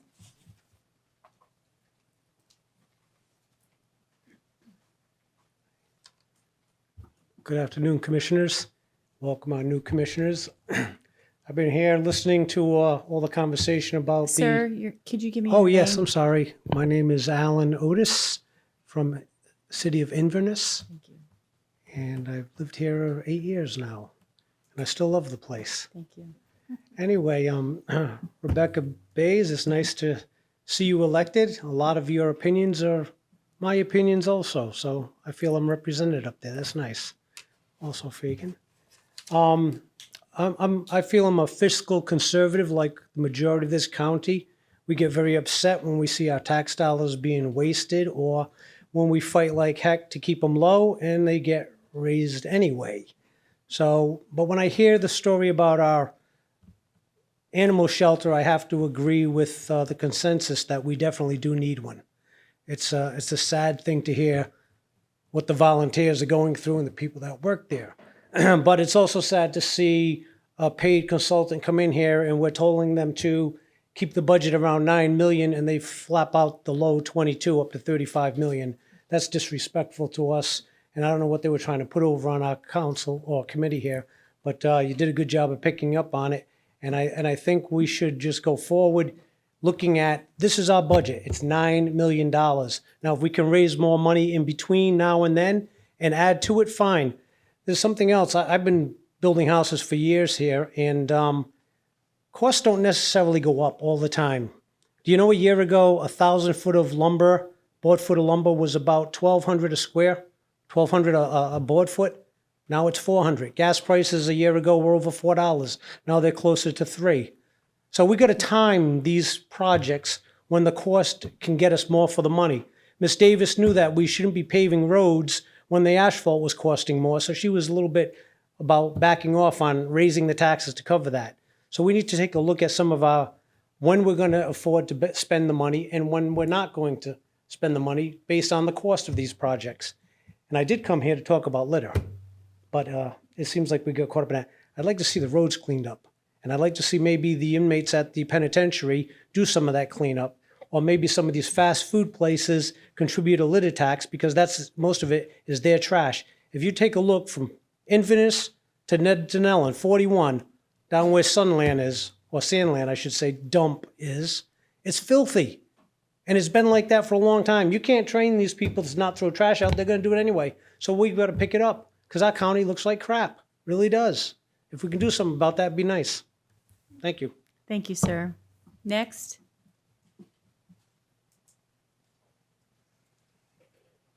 Good afternoon, Madam Chairman. Ernesto Rubio, Florida Department of Health, Citrus County. So what I want to tell you about the animal shelter is remember that Animal Services does work with the Health Department for the special needs shelter. Our citizens, our aging citizens that live in parts of the community which we may have mandatory evacuations, many times don't want to leave their animal because they don't think they can bring them with them to the shelter.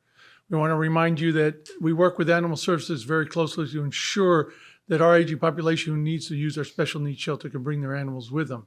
Anything that you can do to make sure that that is part of it with a new facility would be greatly appreciated so that we understand that. Now, we also work with animal shelters. You heard about public health services with Animal Vice, so we work very closely with them. You have a great staff, and we really appreciate the help that we get for them to do those investigations and that.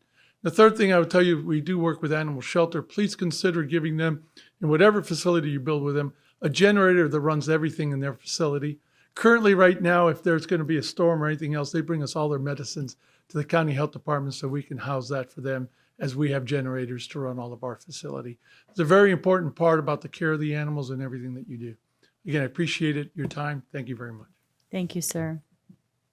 Next, please.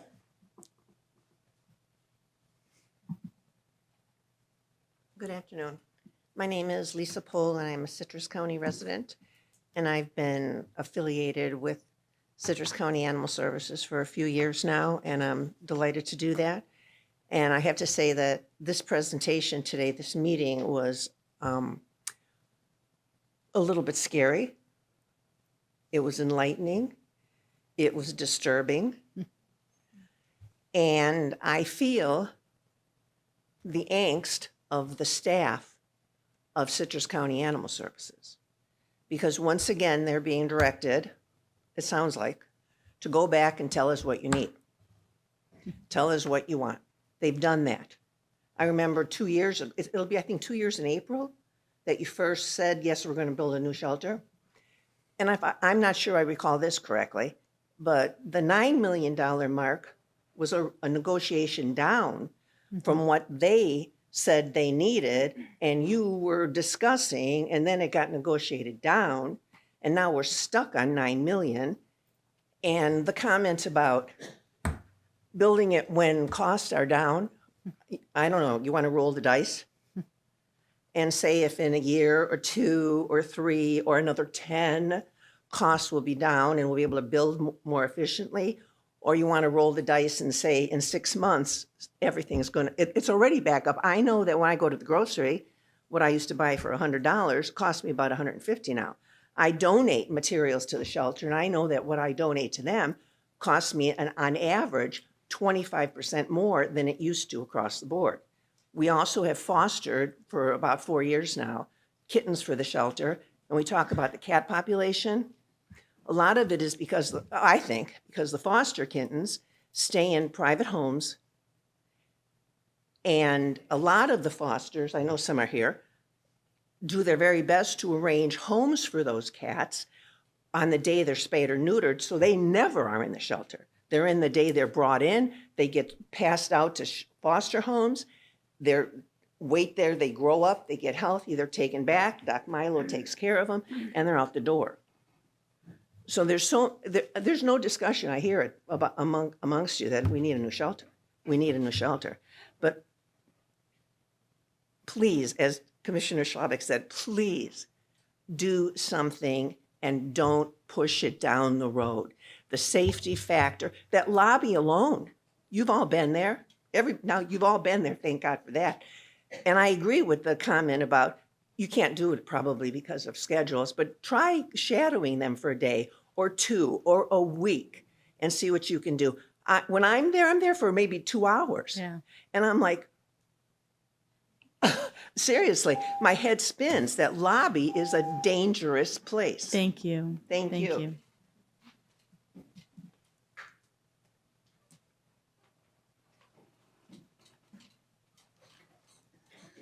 Good afternoon, John Labriola, Inverness.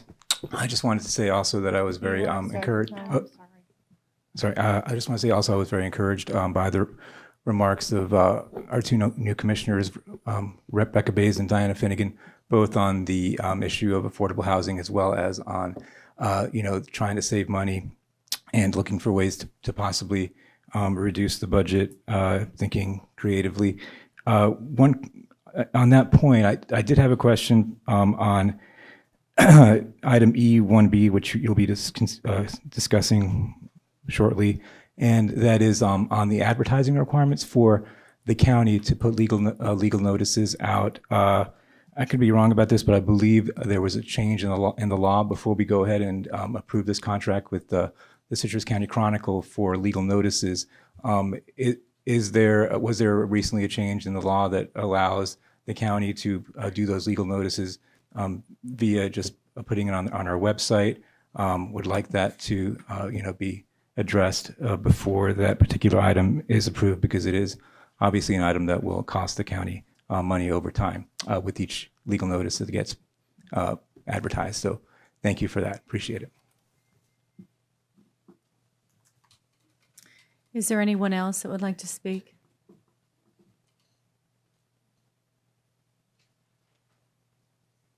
Bob Rudemeller, Floral City, Chairman of the Citrus County Water and Wastewater Authority. On behalf of that, we're a registered organization. I'd like for 5 minutes, but I probably won't take it. There you go. I'm sorry. Do you have a letter He's on speaking file? on behalf of the wastewater authority? The Water and Wastewater Authority, that's correct. We have a relation, this is with Swift Mud, and this is we have relationships with Swift Mud. Do you have a letter on file? I'm sorry. I believe this man is on your appointed board. Okay. And That's he's not been authorized by that board to come here and speak to the Board of County Commissioners I on asked any the items. Okay, just give me 3 minutes. 3 minutes then.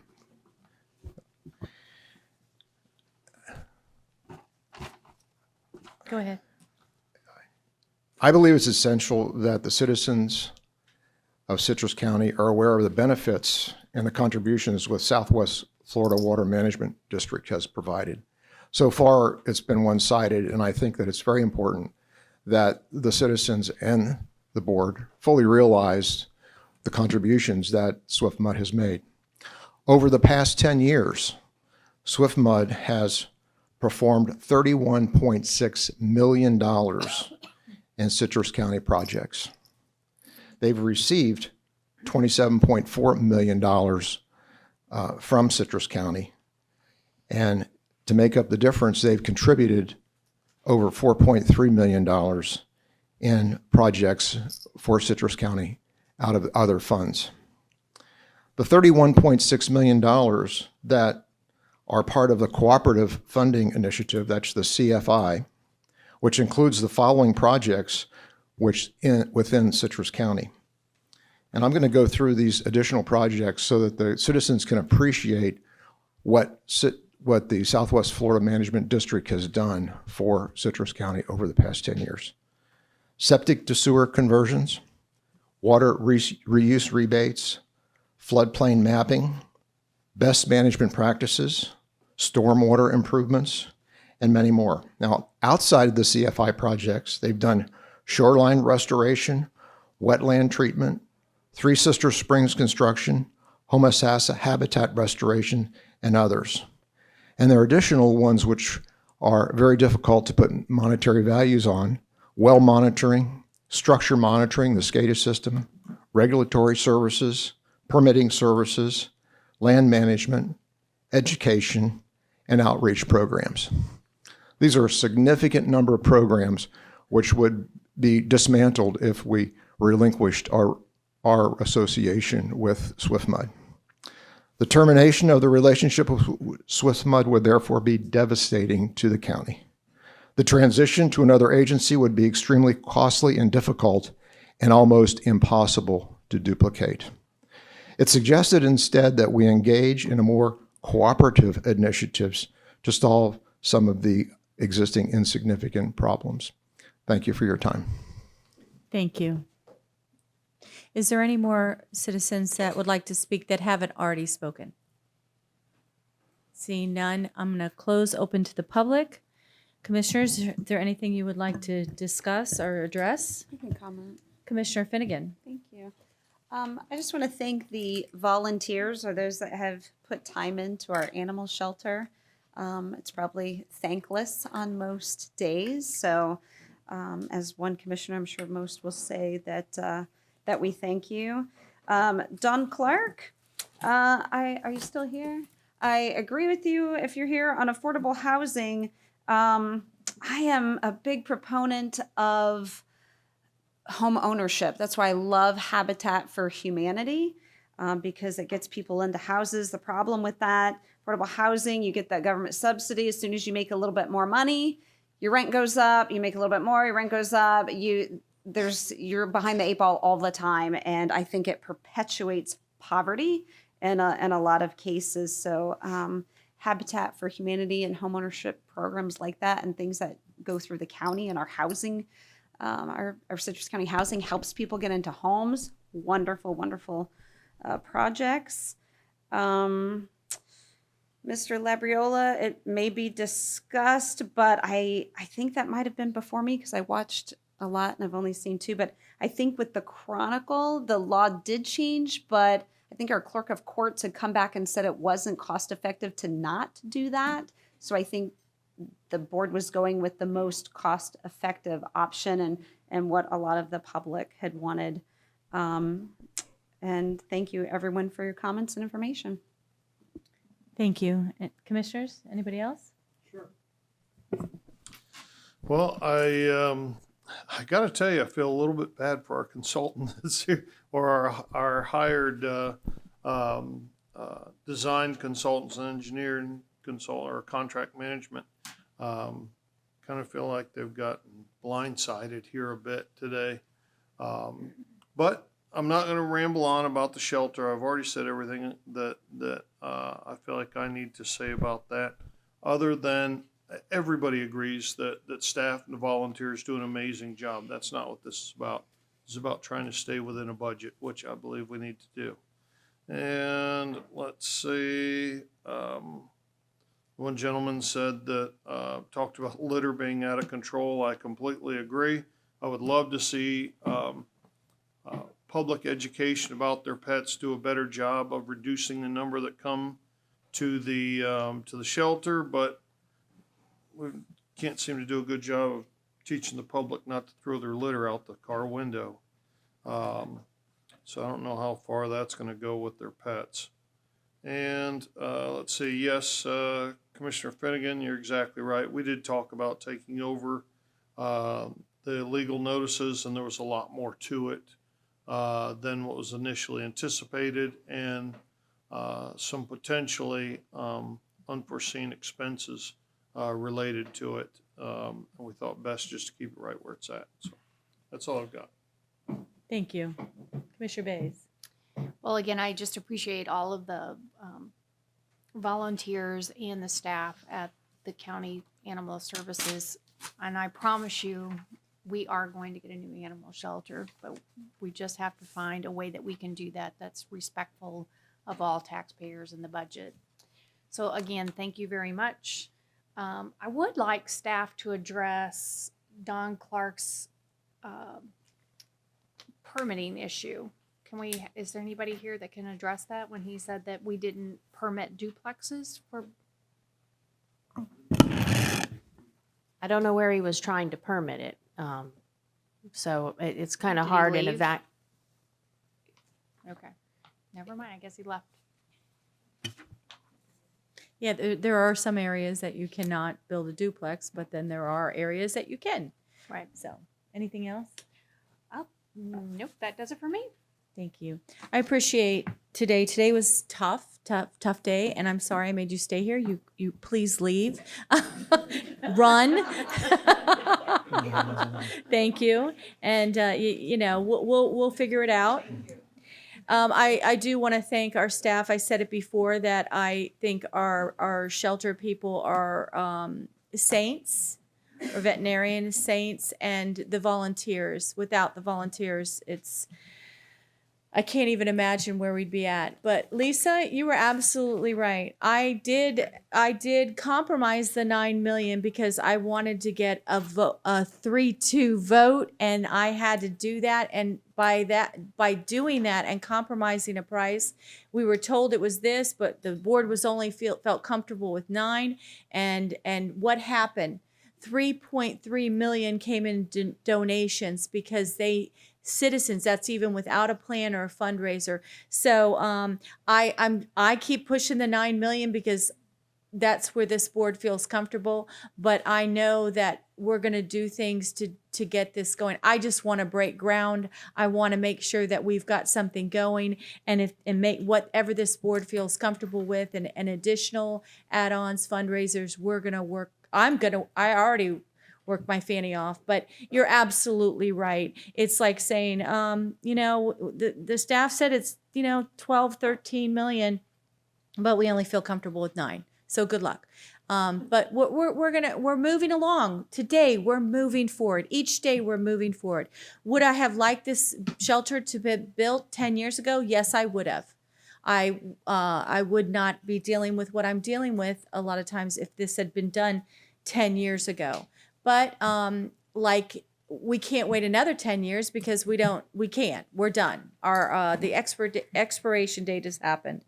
But we have a new board, and I feel very good about this board and its directions, and we're moving forward. So thank you for being here. Thank you for, it was very tense, but it's tense because we're all passionate about it, and we want to be cognizant of tax dollars, but we also want to see a better county. And as far as educating people not to litter or treat their pets better, or how about treating the elderly better or their children better? It doesn't seem like that's the world we're at right now. So we can only do what we can do. And thank you for being here. That being said, I'm going to move on to the business of the county. And right now, we're at E for regular business. We don't have one. So. Madam Chair, Yes. I make a motion to approve item E1A through, let's see, E. Thank you, sir. I have a motion. Can I get a second? Did we pull E5? We're at E1A through E right now. I'm sorry. My bad. I'll give you your second. Thank you. You're welcome. And if Commissioner Bays would stop interrupting, we're going to move on. Thank you. So can I, board, all in favor? Aye. Aye. Opposed? Passes 4-0. Did I need public input? Public input. Oh, dear Lord Jesus, help me. Would anybody like to speak on E1, A through E bids? Okay, seeing none, do I need to revote? No, ma'am. Thank you.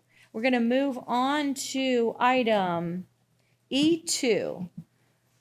This is budget transfers. I'm looking for a motion. Are we able to put these up so that the audience can see them yet today? They're working on that, to actually do that, but we are hopeful we'll have it at the next meeting. Okay. Madam Chair, motion to approve. Thank you. E2. Second. Thank you. Any public comment on E2, budget transfers? Seeing none, board all in favor, say aye. Aye. Opposed? Passes 4-0. Okay, E3, budget resolutions. Madam Chair, motion to approve. Second. E3, Kennard. Any public comment on E3, budget resolutions? Seeing none, board all in favor? Aye. Aye. Opposed? Passes 4-0. Thank you. Moving along. E4, declaration of county-owned properties as surplus.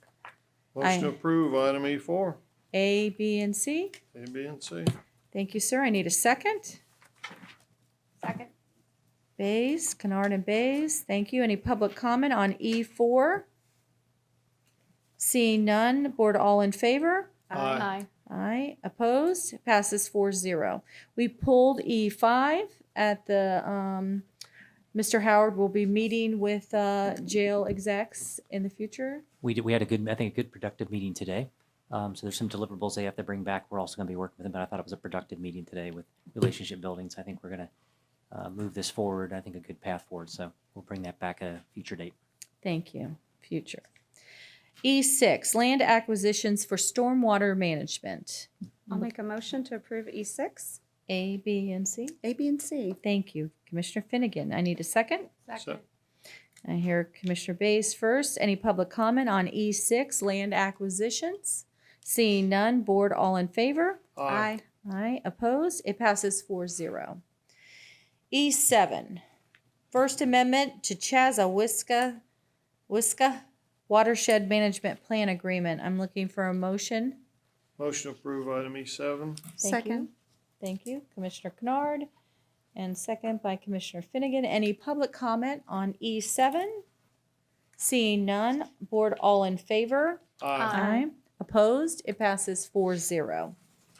Thank you. E8, land donation for stormwater management. Looking for a motion for E8, A, B, and C. Motion to approve E8, A, B, and C. Commissioner Finnegan. And second by Commissioner Kennard. Any public comment? Seeing none, board all in favor, say aye. Aye. Opposed? Passes 4-0.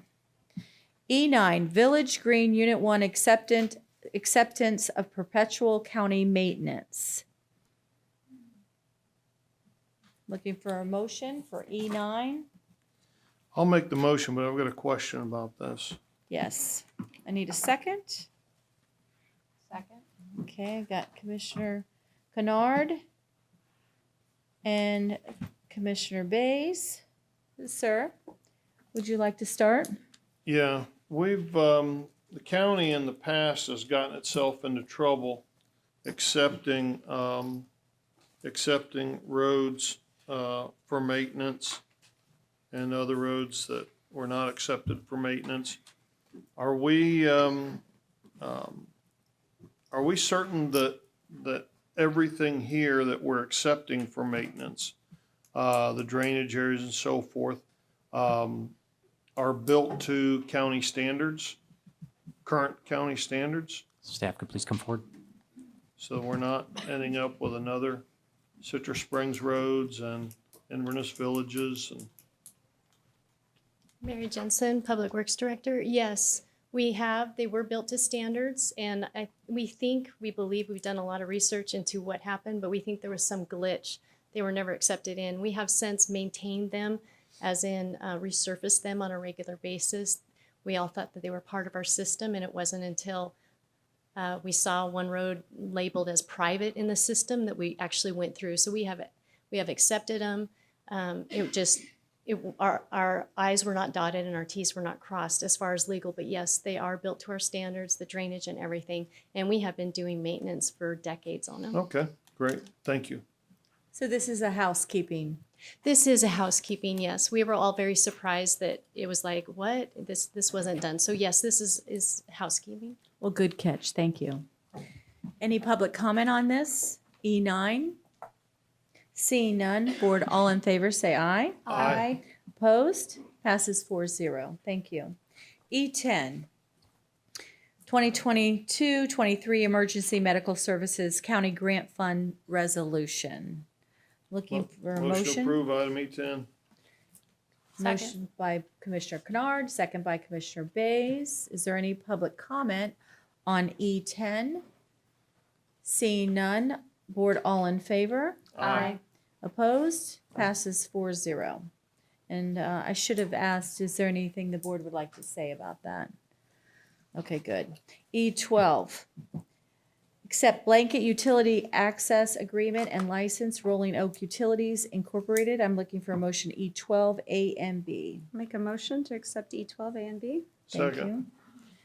Commissioner Finnegan and Commissioner Kennard. Is there any public comment on E12?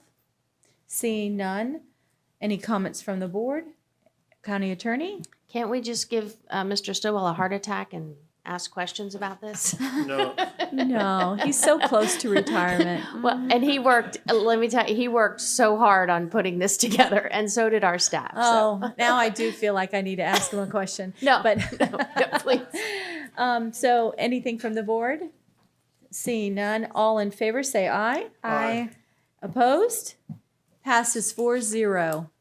Thank you all. Thank you for your hard work. The matter's closed on December 1st. Thank you, sir. That's, you can't speak anymore. Thank you. E13, a Section 8 Housing Choice Voucher Program certification. Looking for a motion? Madam Chair, I would like some explanation. Okay. Do you have anybody to speak to this? Staff come forward, please. Maricel? Michelle. Michelle.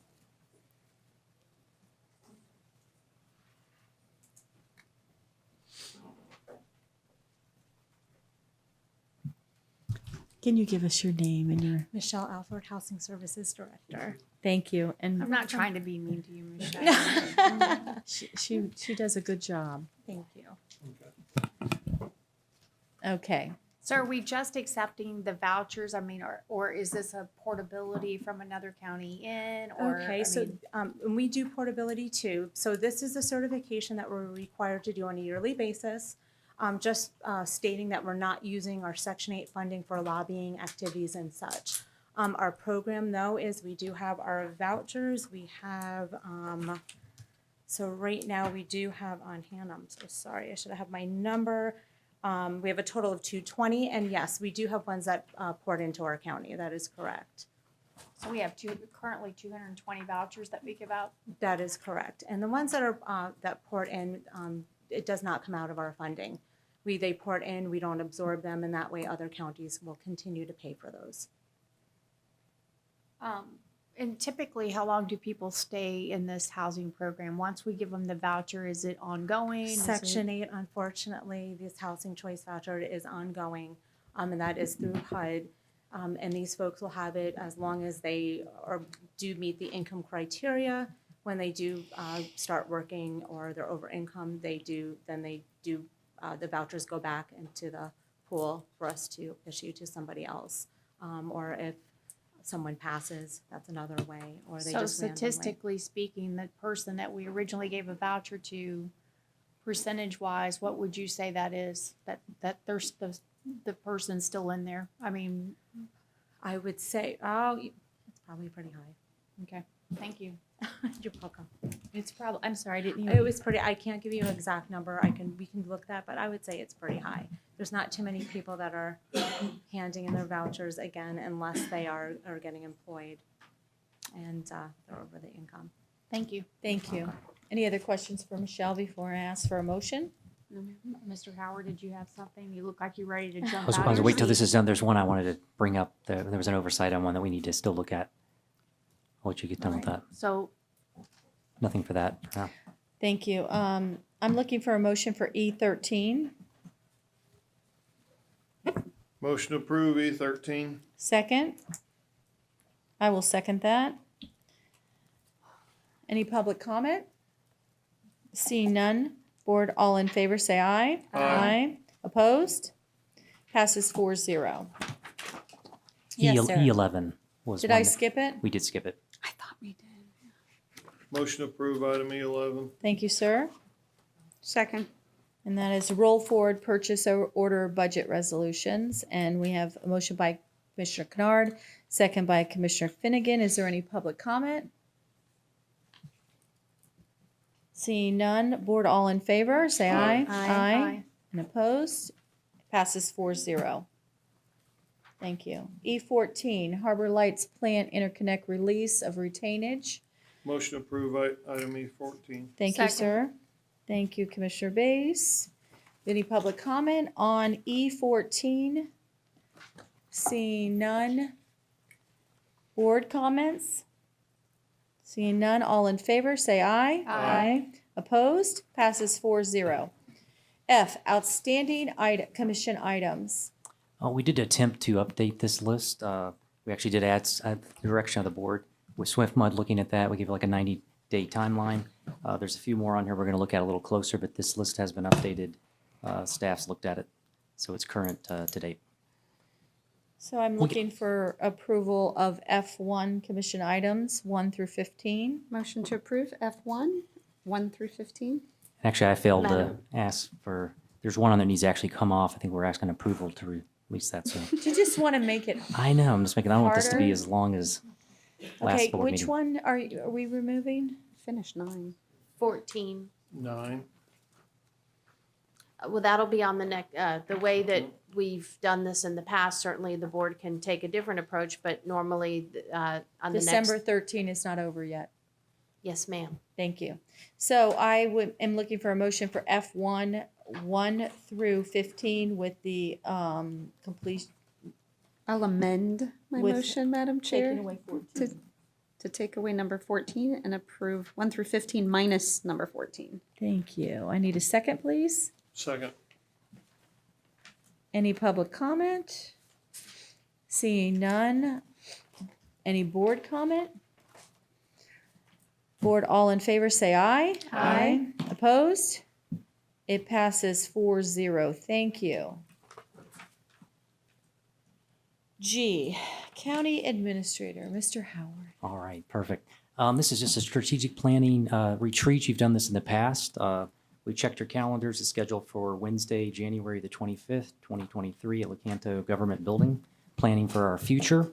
There's also a request for costs associated with it, not to exceed $500. I don't think it's going to be nowhere near that, but there's a budget amount for that. Just want approval to be able to do that going forward. But I think it's a great opportunity to not only look at the future, but also 12-month increments. Also your strategic plan, I've looked at that where you're kind of there today. So we'll be discussing that as well as any other suggestions you all have as we move forward with that event. And- Steak, rare, baked potato, just better. And Mr. Howard, you're saying the lunch is around $500? The budget that you budgeted, it says is $500. I don't think it's going to exceed that, but right now we've just asked to make sure it's capped at that.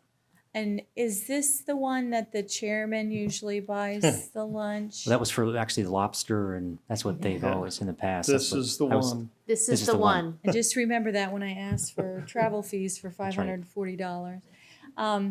So is that I'm buying lunch?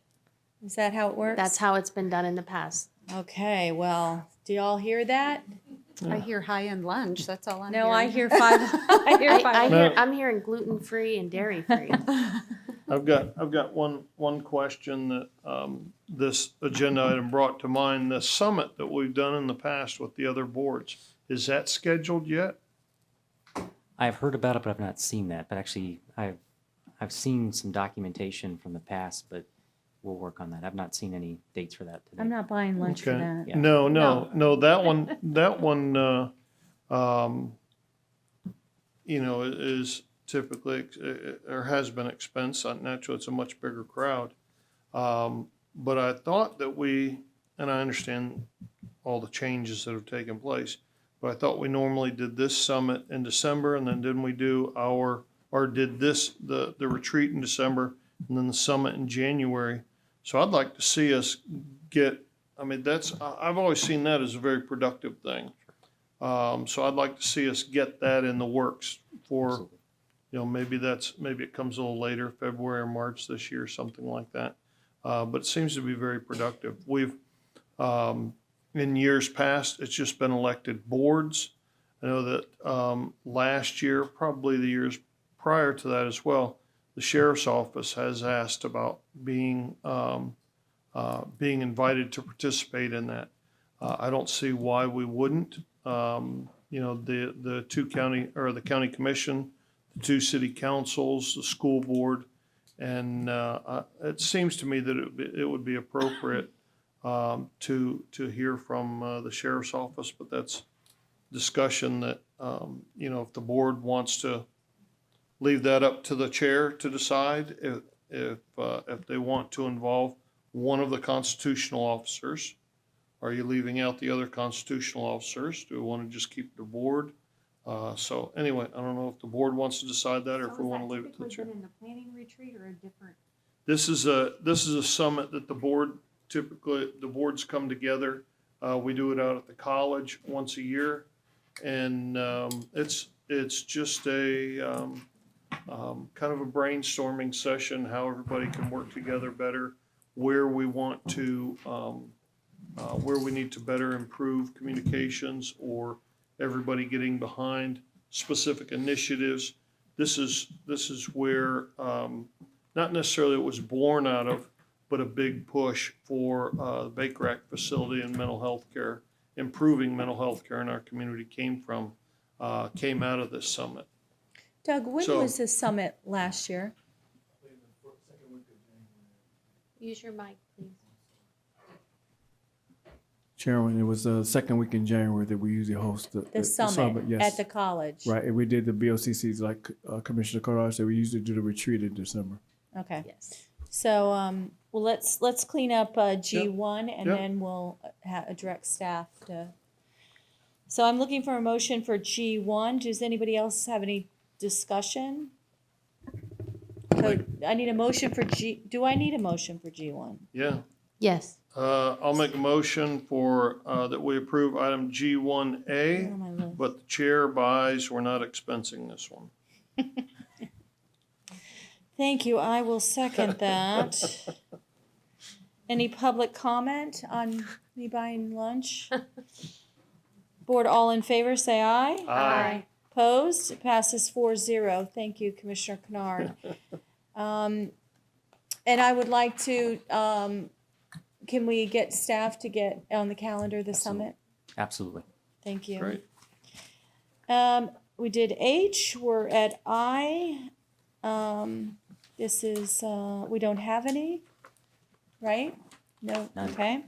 J, committee reports from commissioners. We'll start with Commissioner Kennard. No, I have nothing. Thank you. Commissioner Bays, have you met? You have gone to a committee, haven't you? Well, yes, but I wasn't technically the person to. Oh, I did. I went to Tampa Bay Yes, Regional thank Area you. Council yesterday. Actually, there is nothing to report from them. And again, for the public, that was the Tampa Bay Regional Planning Council. It was just really a reorganization of the board. But they have done 3 projects, I think, for us. So I'm going to dig in, review those, and then be willing to come back and talk about those. But I do have just one other thing for a suggestion, maybe to see what the board thinks. I spoke with our Madam Counselor over here about 501 certains, and we don't technically have to do those at 501.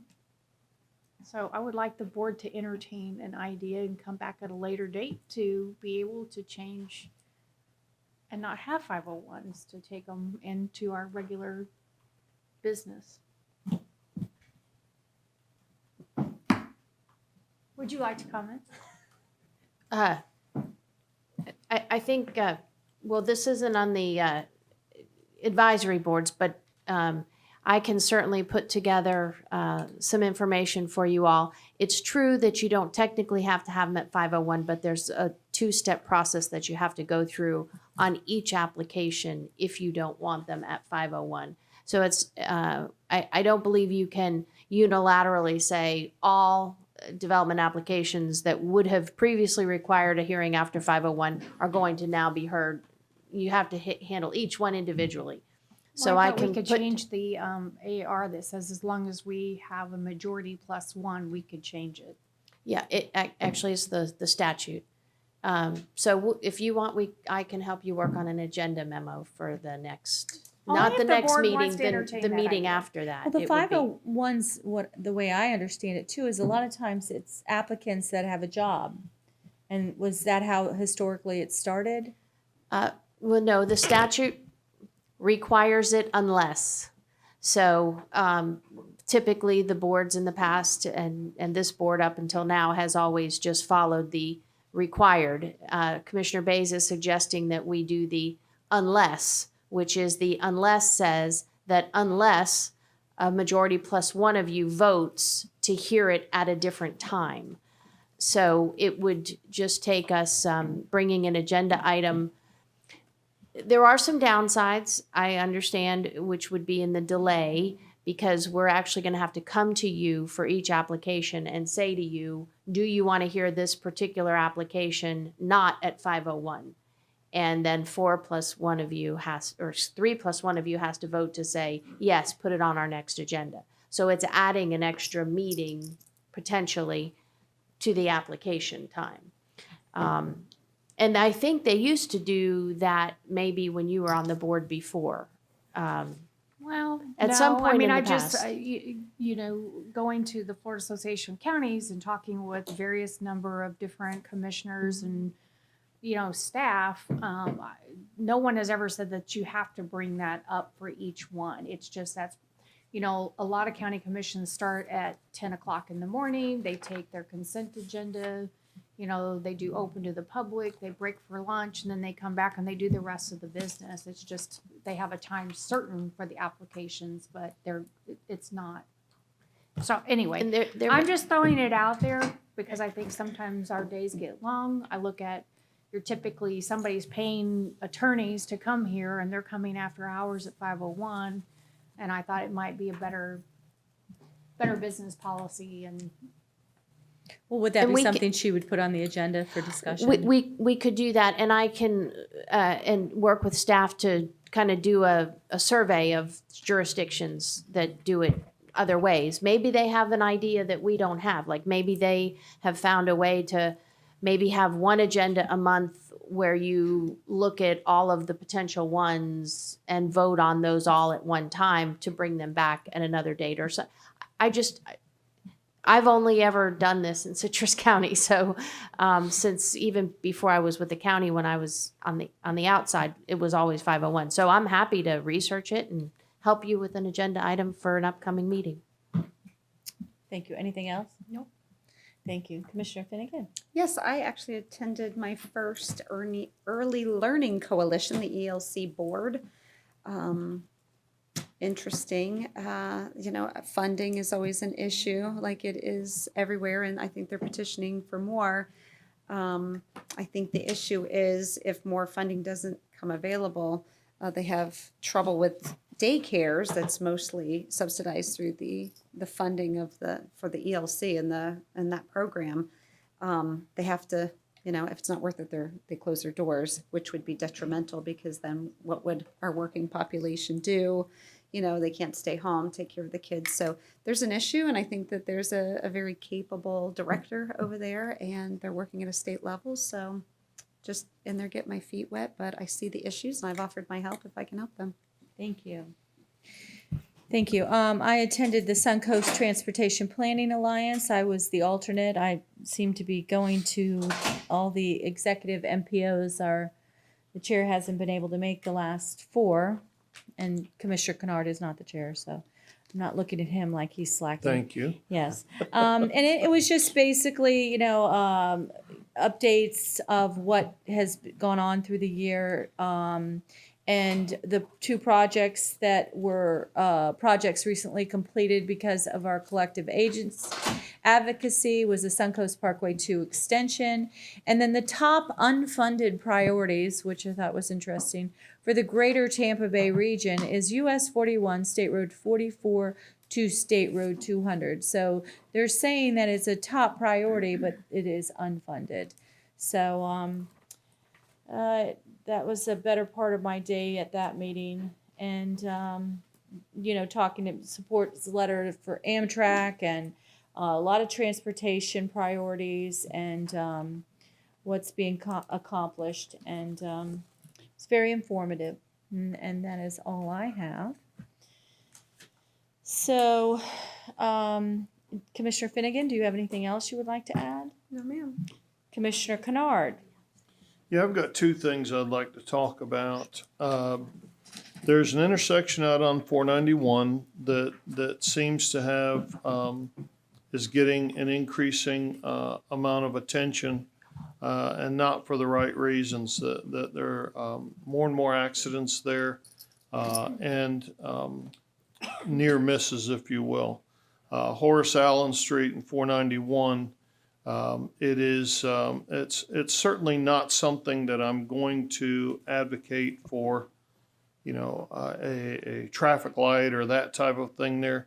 But I don't know with both being county roads, I don't know if we can look to DOT for some type of safety improvement money or intersection safety improvement money there, or look to DOT for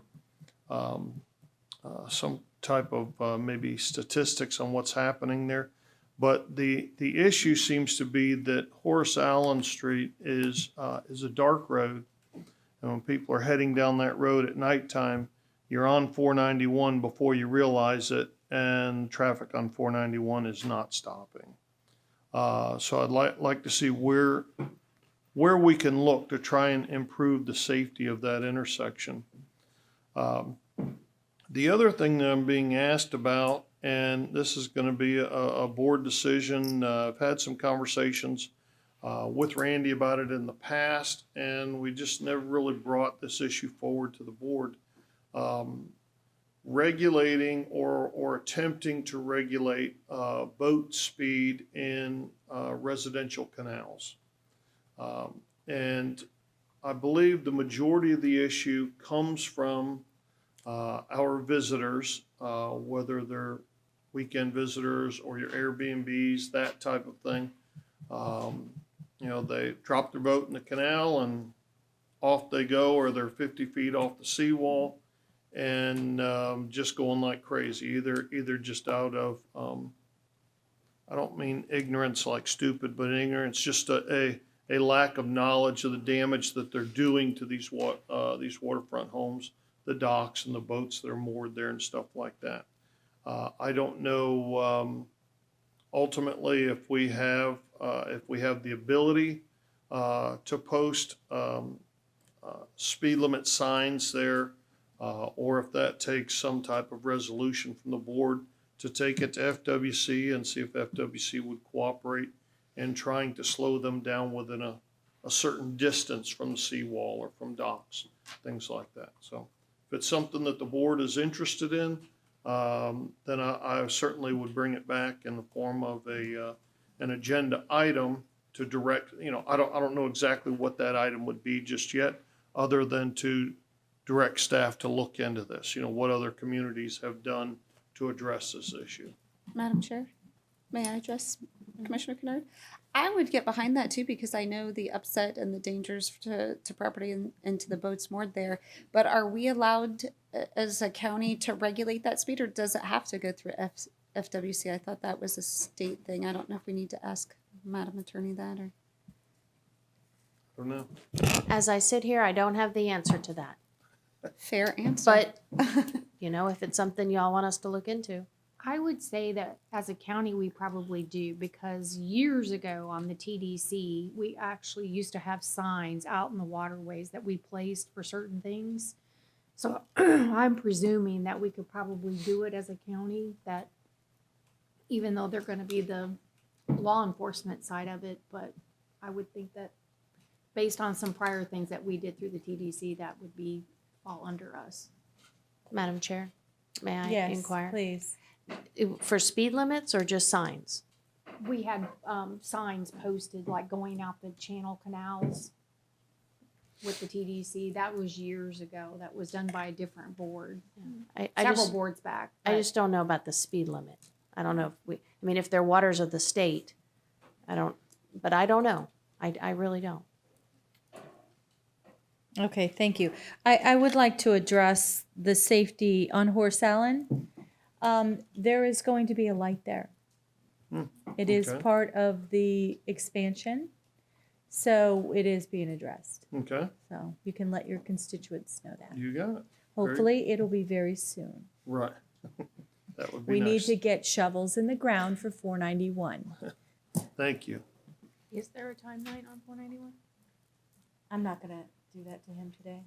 Do y'all want that on the, do you want to bring an agenda? For what? For the timeline? For Commissioner Kennard's request? The Horace Allen? No, sir.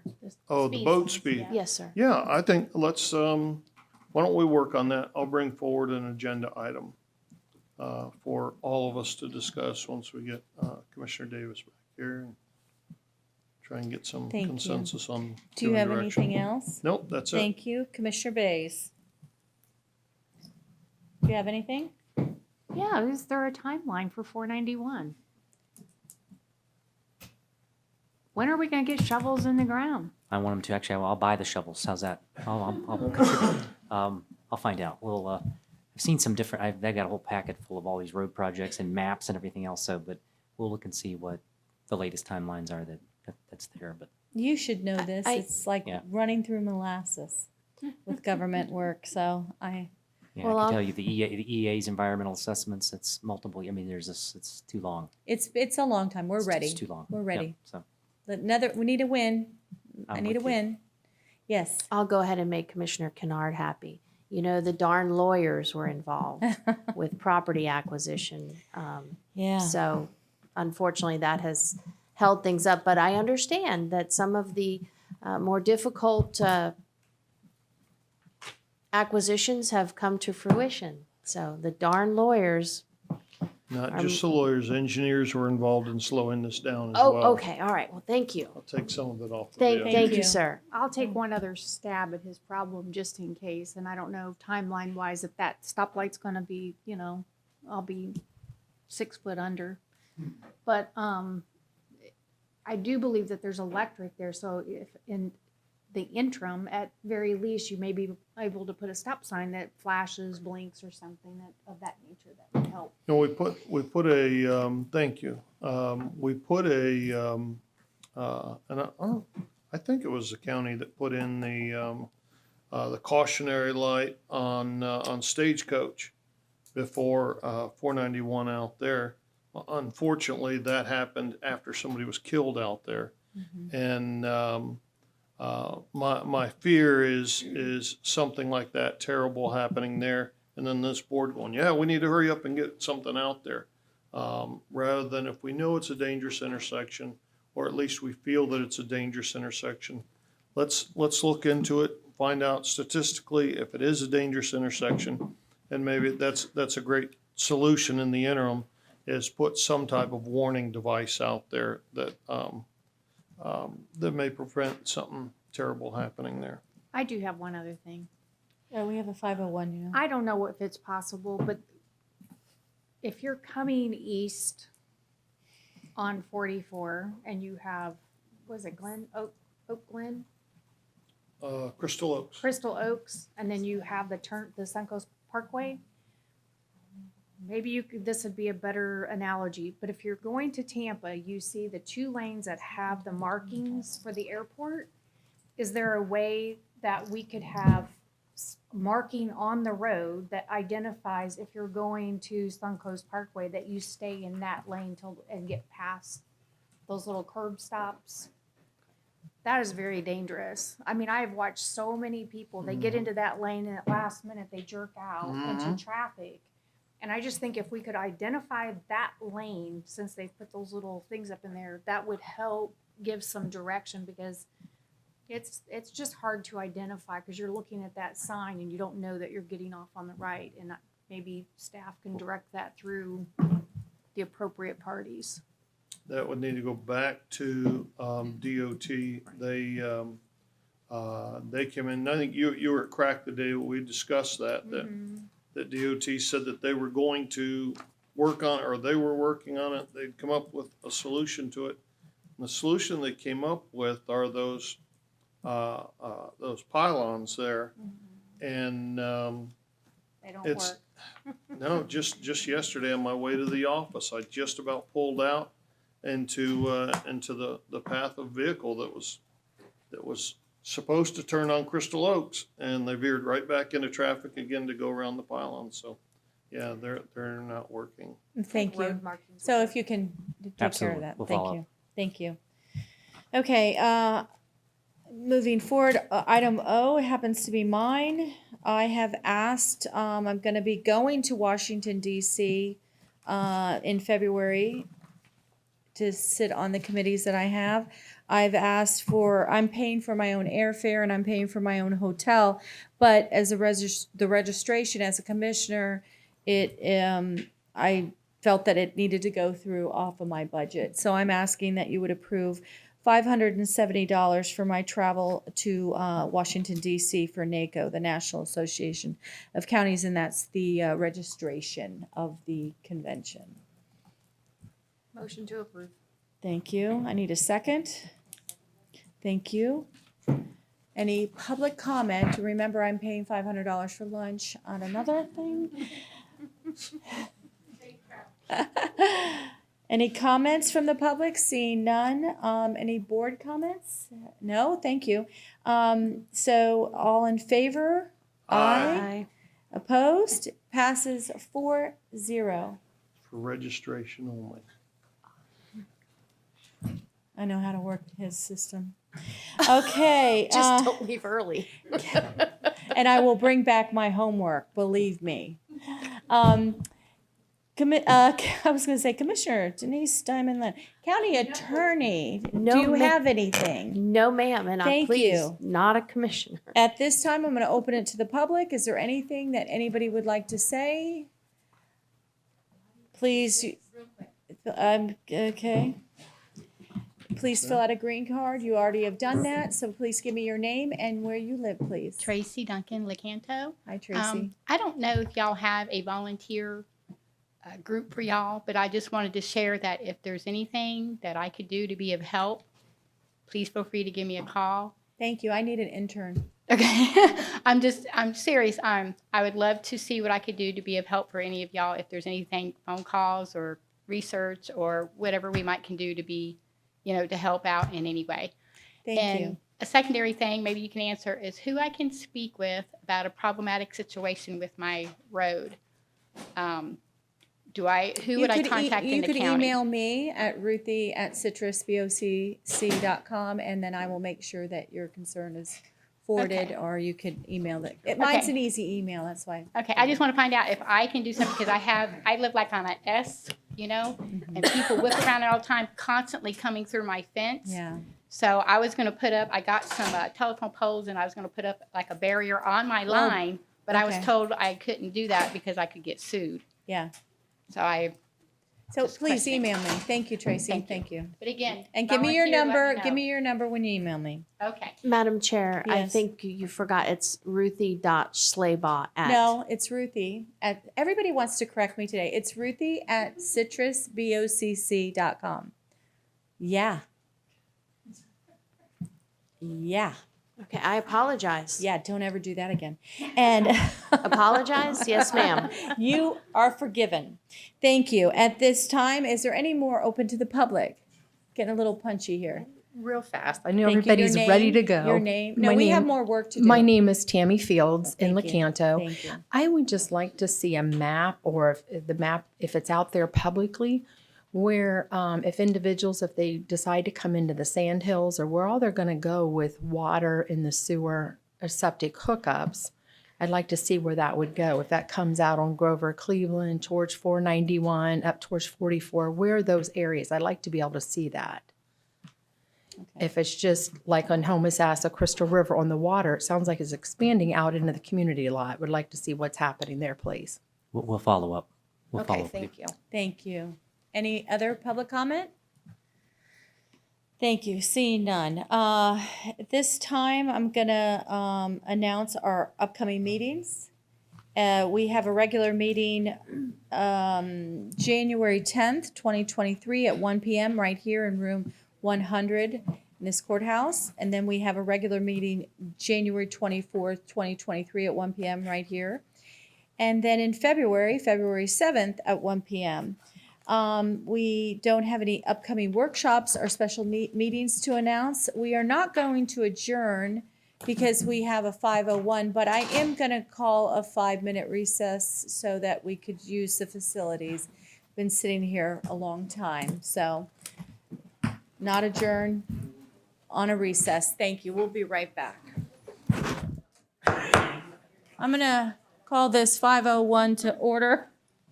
Our recess is now over. It's 5:12.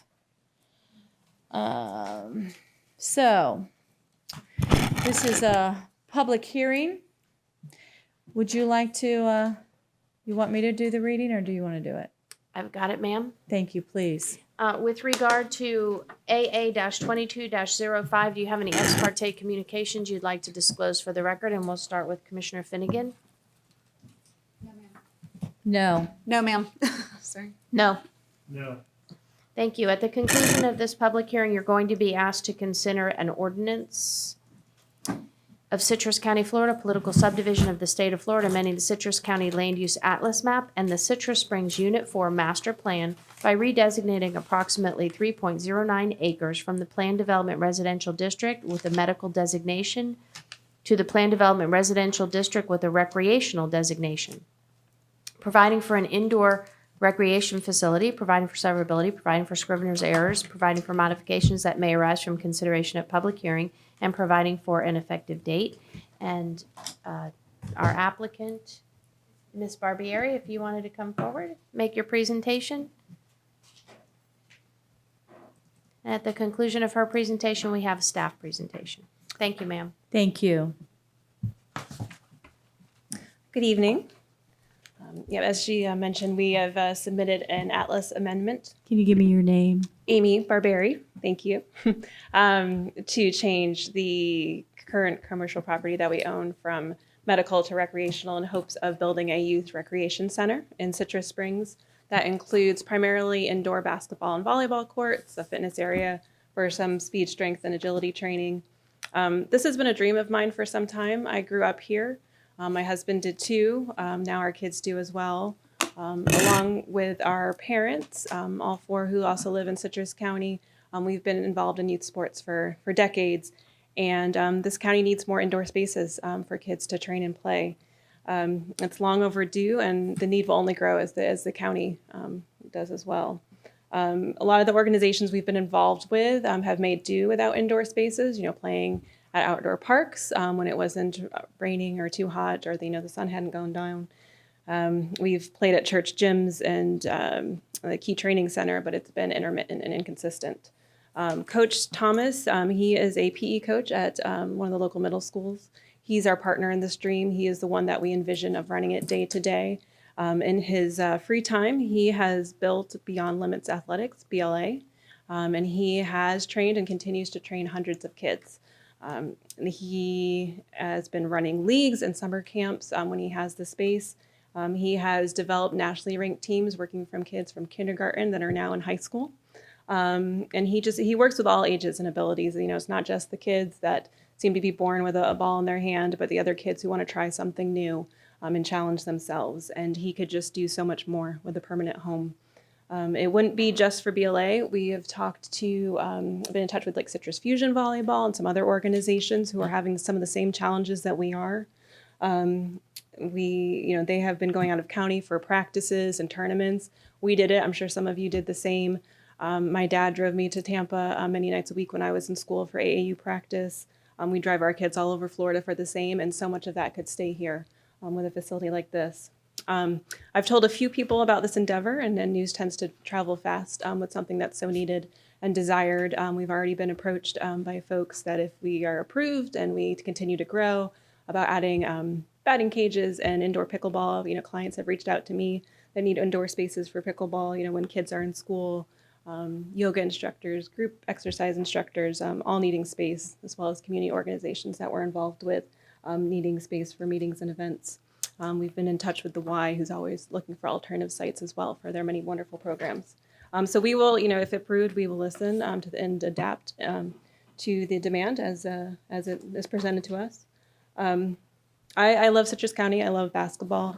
My daughter started playing volleyball this year. I love that too, and the families we've met. My son started swimming this year, and even their coaches have reached out and said that they need some space for some of their dry land workouts when they're out of the pool. We will put our love and sweat into it for a home away from home for so many of the kids that need the space. I know it's not a facility in the current master plan of medical, but we would no doubt be helping the physical and mental health of all the kids and families that come to train and play.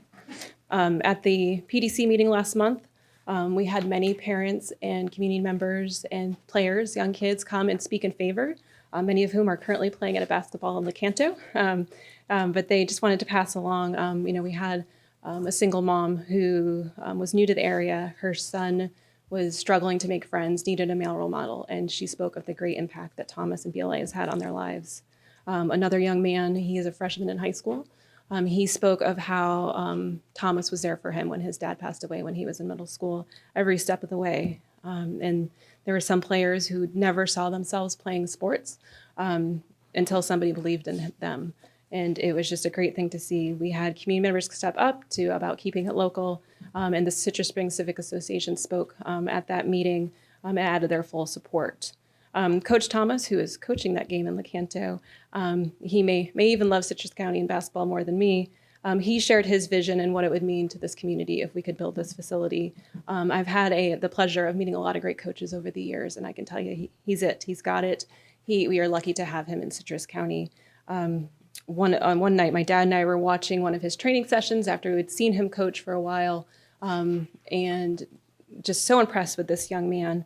And it's not just, obviously he knows the game, he knows a lot of sports, he went to school for this, but he teaches them, teamwork and camaraderie and life skills. He takes his time to talk to them about so many things beyond basketball and volleyball and the coaches that he's playing or teaching. His work ethic, goal setting, learning from your losses, persevering. He is just a great role model. And that night and many since, we have just said that somebody needs to build him a gym. And so here I am today, asking for your help to help me build him a gym, as well as the Citrus County families, with a vote for approving this amendment. And again, thank you for your time. I appreciate it. Thank you. Thank you, Ms. Barbera. Board, is there any questions that you have for the applicant? No, ma'am. Thank you. This time, staff has the presentation. Good evening. Good evening, Commissioners. Jen Perkins, Planner for the Land Development Division. Atlas Amendment 2205 is a request to change the designation of 2 lots from medical to recreational on the Citrus Springs Unit 4 Master Plan. The 2 lots are located at the corner of West Country Club Boulevard and North Deltona Boulevard and total approximately 3.09 acres. This is a portion of the Citrus Springs Master Plan. The lots are bordered in blue. The brown parcels are designated medical. Other surrounding designations are church, school, single family, and multifamily. The white, yellow, and most of the light pink areas are designated single family, and the peach color is designated multifamily. The large pink rectangle is designated school, and the smaller 2 pink rectangles are designated church. This is a site plan that is submitted by the applicant. She proposes to develop the 2 lots with a 19,200 square foot indoor recreation facility. There is no 5-foot wide type A landscape buffer depicted on the south property line. However, at the PDC meeting, the applicant expressed no concerns with meeting that requirement as a proposed condition. Traffic was discussed at the PDC meeting. The applicant noted that the church they currently use is nearby and that leagues practice some during the week, but that most games are on Saturdays. The lots are currently designated medical, which is a non-residential use. Most of the adjacent properties have non-residential designations. Establishing this indoor recreation facility would be compatible with those non-residential designations. Also, it seems that this facility would not only benefit the residences in the area, but the county as a whole. The application is consistent with the comprehensive plan, meets the land development code with the conditions proposed, and is compatible with the surrounding area. Thank you. And the PDC recommended approval. Thank you. Board, do you have any questions? At this point then, nothing? No? Okay, I'm going to open up the public portion of this meeting. Is there anyone that would like to speak for this application? I'm going to ask you again. Anyone that would like to speak for this application? Going once, going twice. Is there anyone that would like to speak against this application? Going once, going twice. Okay, I'm going to close this public portion of the meeting. Madam Chair, Yes, sir. I would make a motion that given the competent and substantial evidence before us, that I would make a motion that we approve Atlas Amendment 22-05 Second. and authorize chairman and clerk to execute the ordinance. Thank you. I have a motion by Commissioner Kennard and a second by Commissioner Finnegan. Is there any public comment? Seeing none, board, all in favor say aye. Aye. Opposed? It passes 4-0. Congratulations and thank you for all Great you're doing project. for our youth. Great project. Thank you. Thank you. Seeing that there is no other business, I am going to adjourn this meeting. Thank you, ladies and gentlemen.